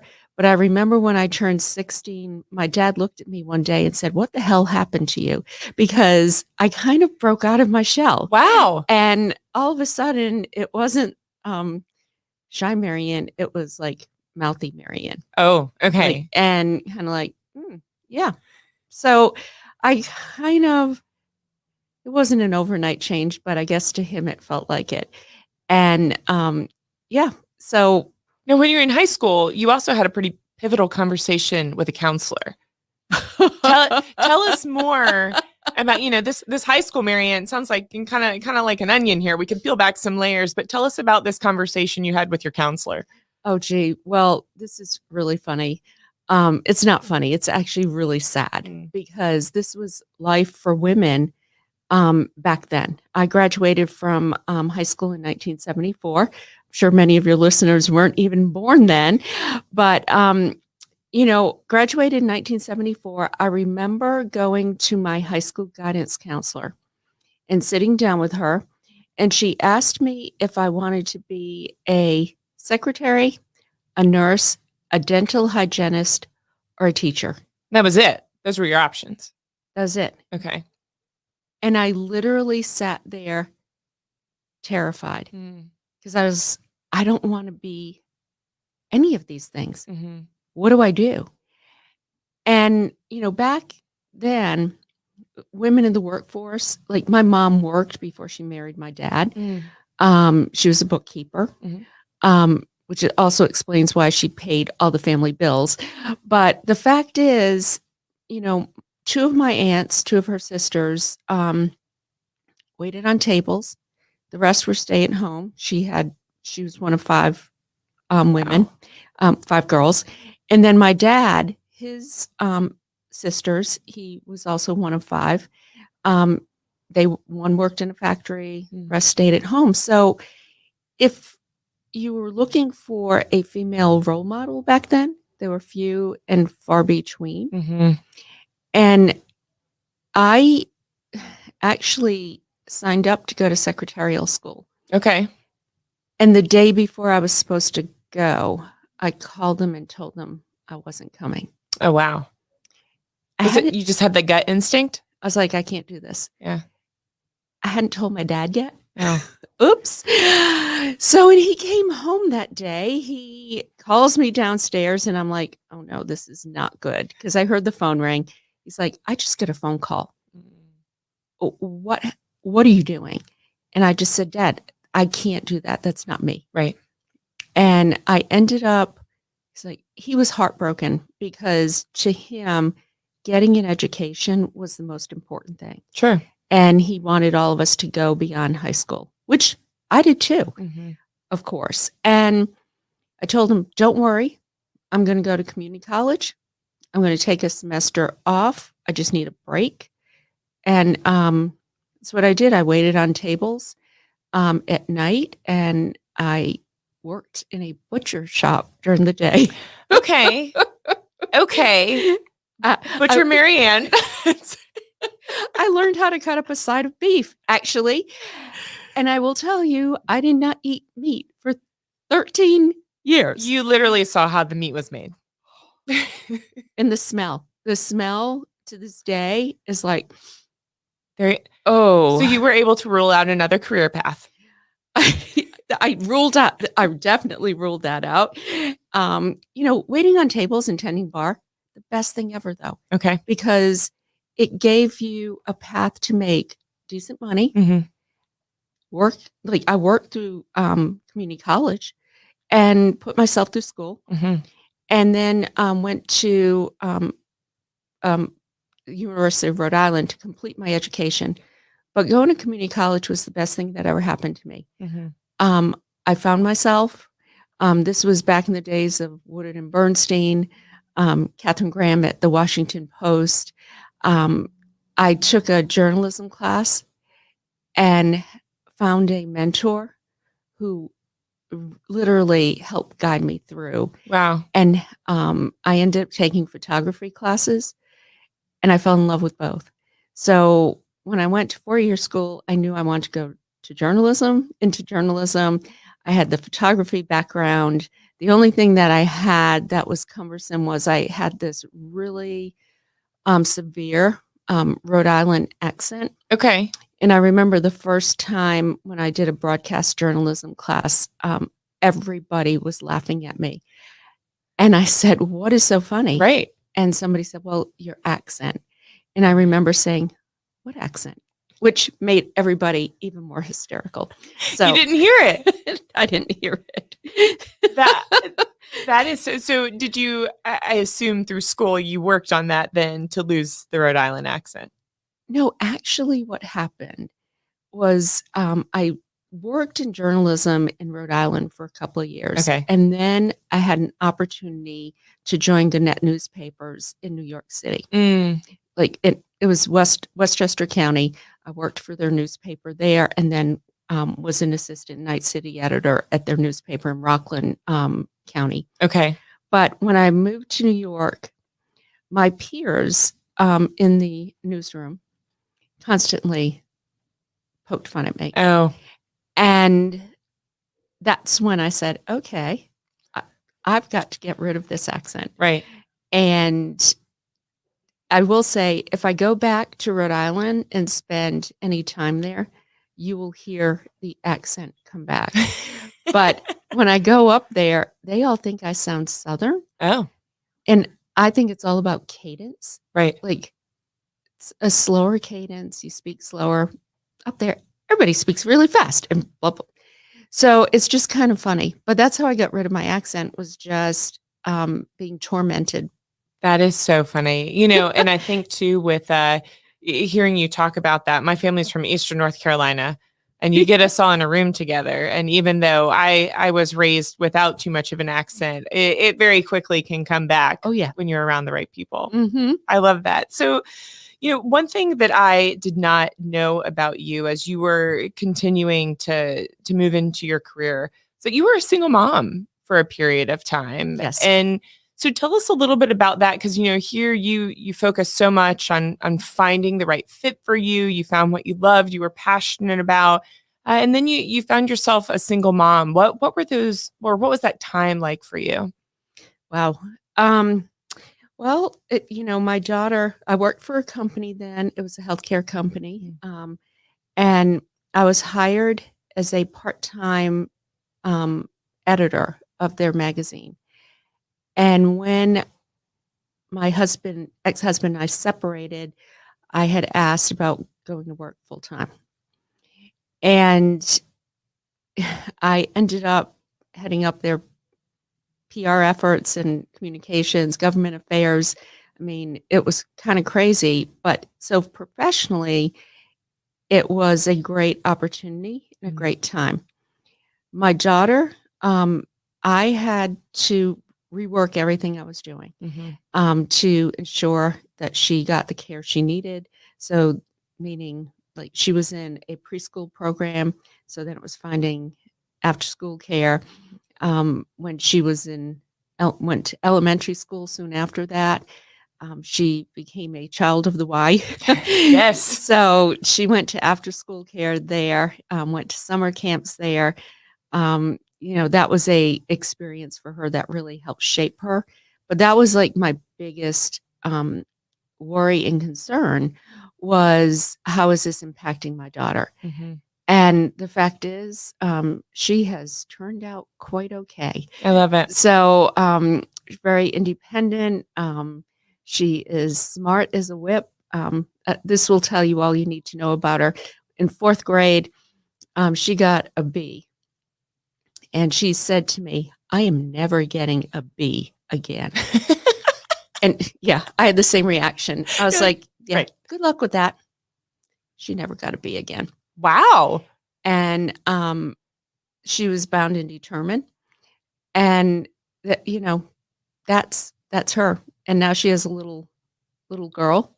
I love it. Little Elodie. Okay. And who we occasionally get to see pop up on social media and pictures with you. The occasional picture. But I still laugh and think, oh man, your hands are going to be full, Lauren, because your little girl is going to be just like you. Yes, they usually are. They usually are. But you know, I love hearing you say you raised her as a Y kid. What a great resource in our community for working parents, regardless whether, you know, whoever's working in the home. Such a great resource. Well, the other thing about being a single parent is having a network of friends is so important. And I had a great network of women friends who are still my friends to this day. And Lauren used to call them her 3 moms. Wow. So my friend Molly, Cindy, and Kathy, they helped raise her, you know, from the time she was like 3 until, you know, she was 9 or 10. It's amazing. And so they were part of our lives. When we went on trips together, Lauren always came with us, and she was part of the group. So I have to say that made life easier. Yes. Friendships and support is key. Well, and certainly we've seen that reflected in your political career in Raleigh as well. And, you know, when I certainly remember your signs popping up all over town when you were first elected in 2007. What a lot of people may not know is the following year you faced yet another personal crisis, obstacle where you were laid off during the Great Recession. Yeah. And what people may not know, in fact, I was telling someone just before this started, the political offices in Raleigh are very part-time positions. Even the mayor is a part-time position. These are not full-time roles. So when you were serving on city council, you get laid off from your job. I mean, where did you start with that? What direction did you turn? That was hard. I went from making a very nice salary to, a part-time job. I think at the time we were paid about $12,000 a year for being on city council. Now I think it's $17,000. It's not a lot. And it's not. The mayor's salary is $24,000. And I don't come from wealth. I have to work for a living. So the hard part of what happened in 2008 is my daughter had moved out to San Francisco. She took her first job out of college. We moved her in August. In November, she lost her job. Wow. And then I lost my job in December. And then my husband lost his job in March. And it's like one domino after another. It was. And I did consulting. And I guess here's where I was really fortunate. I had a marketing skill set that people wanted, but they all said, I can't afford you full time. Like, okay, well, let's work out something part-time. So I worked for nonprofit. I worked for an innovation firm. I worked for NC State for a while. So I was so grateful that I had these connections. I did work for engineering companies and others in the AEC industry. So I was able to really, continue to make a living. It was harder. I had to work much harder at it, but I'm not kidding. The one thing I learned during all of this is to have an attitude of gratitude, because I would wake up every day and think, yeah, I lost my job, but so did all these other people. And how fortunate am I that I was able to at least get into consulting and manage to, form a new path. So always felt a great deal of gratitude for that time. And I think that has carried over for me, like during COVID. Yeah. What similarities? Have that mindset. Yeah. Where you have to be grateful for every day. Absolutely. Absolutely. And in terms of, what you're seeing now as we're coming out of the pandemic, both personally, professionally, what kinds of things are you excited about going into the future? Well, sometimes it's the little things and sometimes it's the big things. But I will tell you, I had a great week this week. We opened a new park at Barwell Road in Southeast Raleigh, and it was a partnership with the Carolina Panthers. Oh, cool. And it is a competitive course built for kids ages 8 to 12. It's amazing. You should see it. And they have this area where, you run a 50-yard dash. Oh, right. And then they have this, you press this button and this voice comes out, and it's one of the Panthers players kind of giving you a pump up, like kind of feel good pep talk. And then there's all these other courses and play areas and whatnot. And being out there with all the kids and seeing how happy they were. I mean, they were just running and playing and whatnot. It was absolute sheer joy. Oh, I love that. And so those are the things that warm your heart. Yes. Later that night, we had our design reveal at Dix Park. Oh, cool. We had over 300 people show up. People are so excited. Sessions. And there was this huge model there, a 3D model of what the park would look like. And two of the young men who built this model came down with MVVA from New York City. They drove the model down in a U-Haul. Wow.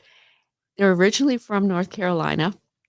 And they said they had never gotten to see their work like presented before. People were like gushing over it and ahhing. And here's these two young men standing there like, oh my God, really making a difference. So it's those things, but it's also what really drives my passion is working on big issues like housing affordability and housing choice. Getting that housing bond passed with 72% of the vote was amazing. So we have huge opportunities there. We partnered with Healing Transitions, which is a nonprofit that helps our community members who suffer from addiction. Yes. Helps them re-enter life, and they do the most amazing work. So we have partnered with them. That was the first amount of money, $3 million we used from the bond to expand their services and their shelter, which sits at off of Dix Park. And so, those are the things that really fuel me. Yeah. Is making that difference to those who need our help the most. Well, and I think just coming back to the concept that has been so clear throughout your life, how important community is and how important people coming together are for all of us. As we close, what words of encouragement do you give to people who are facing a tough time, perhaps one that you can relate to, facing a tough time right now? Ask for help. That's good. People aren't mind readers. They don't know when you need help. I did a TED Talk on ask for what you want. And like I said, people can't read your mind. If you need help, ask somebody. And I'll tell you one thing about this community.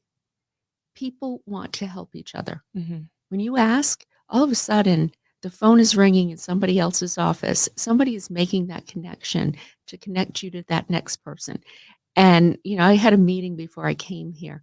And that's exactly the type of thing that happened, was trying to figure something out. And you go from here to there, and it's like, oh, I have an idea. Let me call this one. Let me call that one.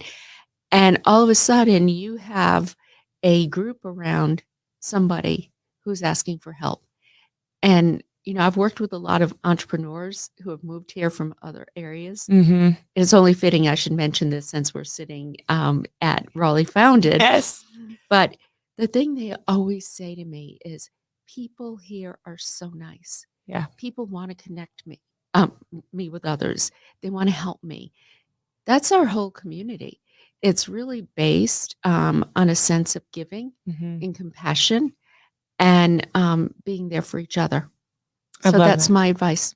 Well, thank you for being here with us today, this afternoon, closing out this incredible podcast marathon. We appreciate it so much. Thank you. It's great to see you and talk about somebody who has overcome great odds as well. You're part of my community. You're one of my biggest cheerleaders, and I appreciate it. You're the woman. We stick together. We do. Thank you. Thank you. Engage your audience worldwide by holding your next event, gala, conference, or concert virtually. Walk West production team crafts a seamless experience. We combine our TV broadcast experience with marketing and social media expertise while surpassing CDC guidelines for safety.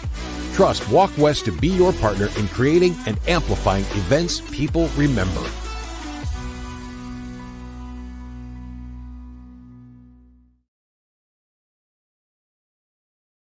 We get asked all the time, what is hustle and gather?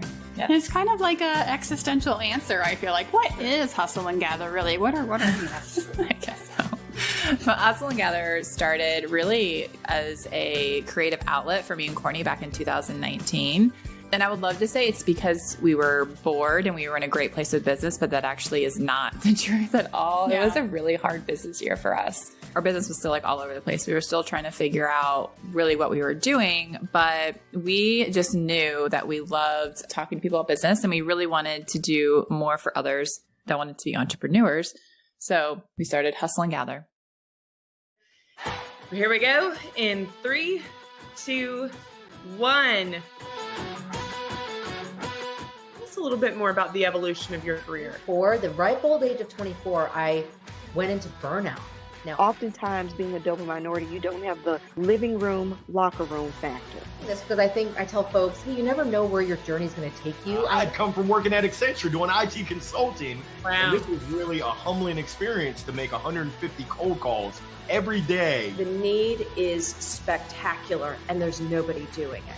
As a society, we don't give enough credit to these different experiences we have. We want to make everything make sense. Am I going to be grateful for everything that I do have, or am I going to focus on everything that I don't have? I love helping people to see a vision come to life, but is this the best way for me to help people? And I was like, you know what?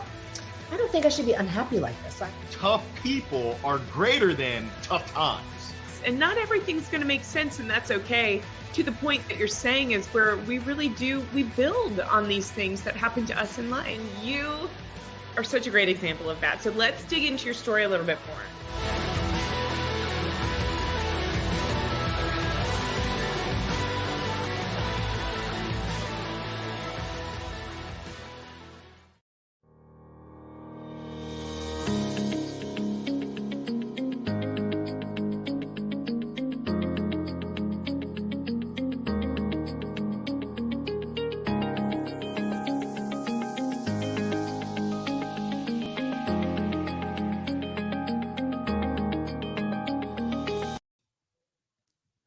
Thank you, everyone, for joining us on our first ever podcast marathon live at our Raleigh Founded studio in downtown Raleigh and brought to you by Raleigh Magazine. Thanks to everyone who participated, all the hosts, all the guests. Special thanks to CC Huffman for putting it together, for Mark Mayer, the recorder. What do we call you, Mark? The technician, technical producer. That's a good one. He made it happen today. For Ashna Shah, who put up all the social media pictures. Thank you, everyone and involved. And the tweets. Yes. That's a social media post, right? Yeah. Yeah. So I wouldn't be able to end a show without a call to action, right? Right. And so the call to action is, if you made it through all 8 hours, this is what you're supposed to do at the end. Yeah. One thing we learned, by the way, is that Facebook has an 8-hour max. Yeah. Apparently. LOL. You can only stream for 8 hours. But if you like any of the podcasts that you heard today or watched today, give them some love. Connect with them, DM them, write a rating and a review on Apple Podcasts or wherever you get your podcasts. Share their episodes with friends. All of those things would fill their podcast buckets. That is my call to action for you. And I have one. If you're looking for full service podcast production, go to www.earfluence.com. Or if you just want a little bit of advice, we give you that too. Yeah, 15-minute consults. Love to do those. That fills our buckets, actually. And everything in between. Yeah, definitely. So. And those 15 minutes tend to be like 30. Don't record that. It's a secret. All right. So I'm Jason Gillikin for CC Huffman. Yeah. And we'll see you again soon on the Earfluence Podcast Marathon, the Earfluence Podcast. I don't know, but we'll see you again soon. Bye. Bye.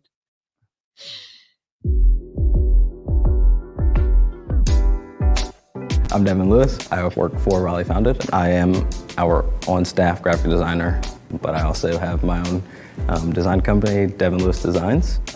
I'd say the biggest benefit has been some of the lasting connections I've made. People who I'd like to keep in my life for a long time, and then giving me the opportunity to do our rebrand. My work with our rebrand has afforded me other opportunities. So far, that's been a pretty great experience. I've been working to make sure that people of different walks of life feel like they're welcome and they can see themselves in the things that we're doing.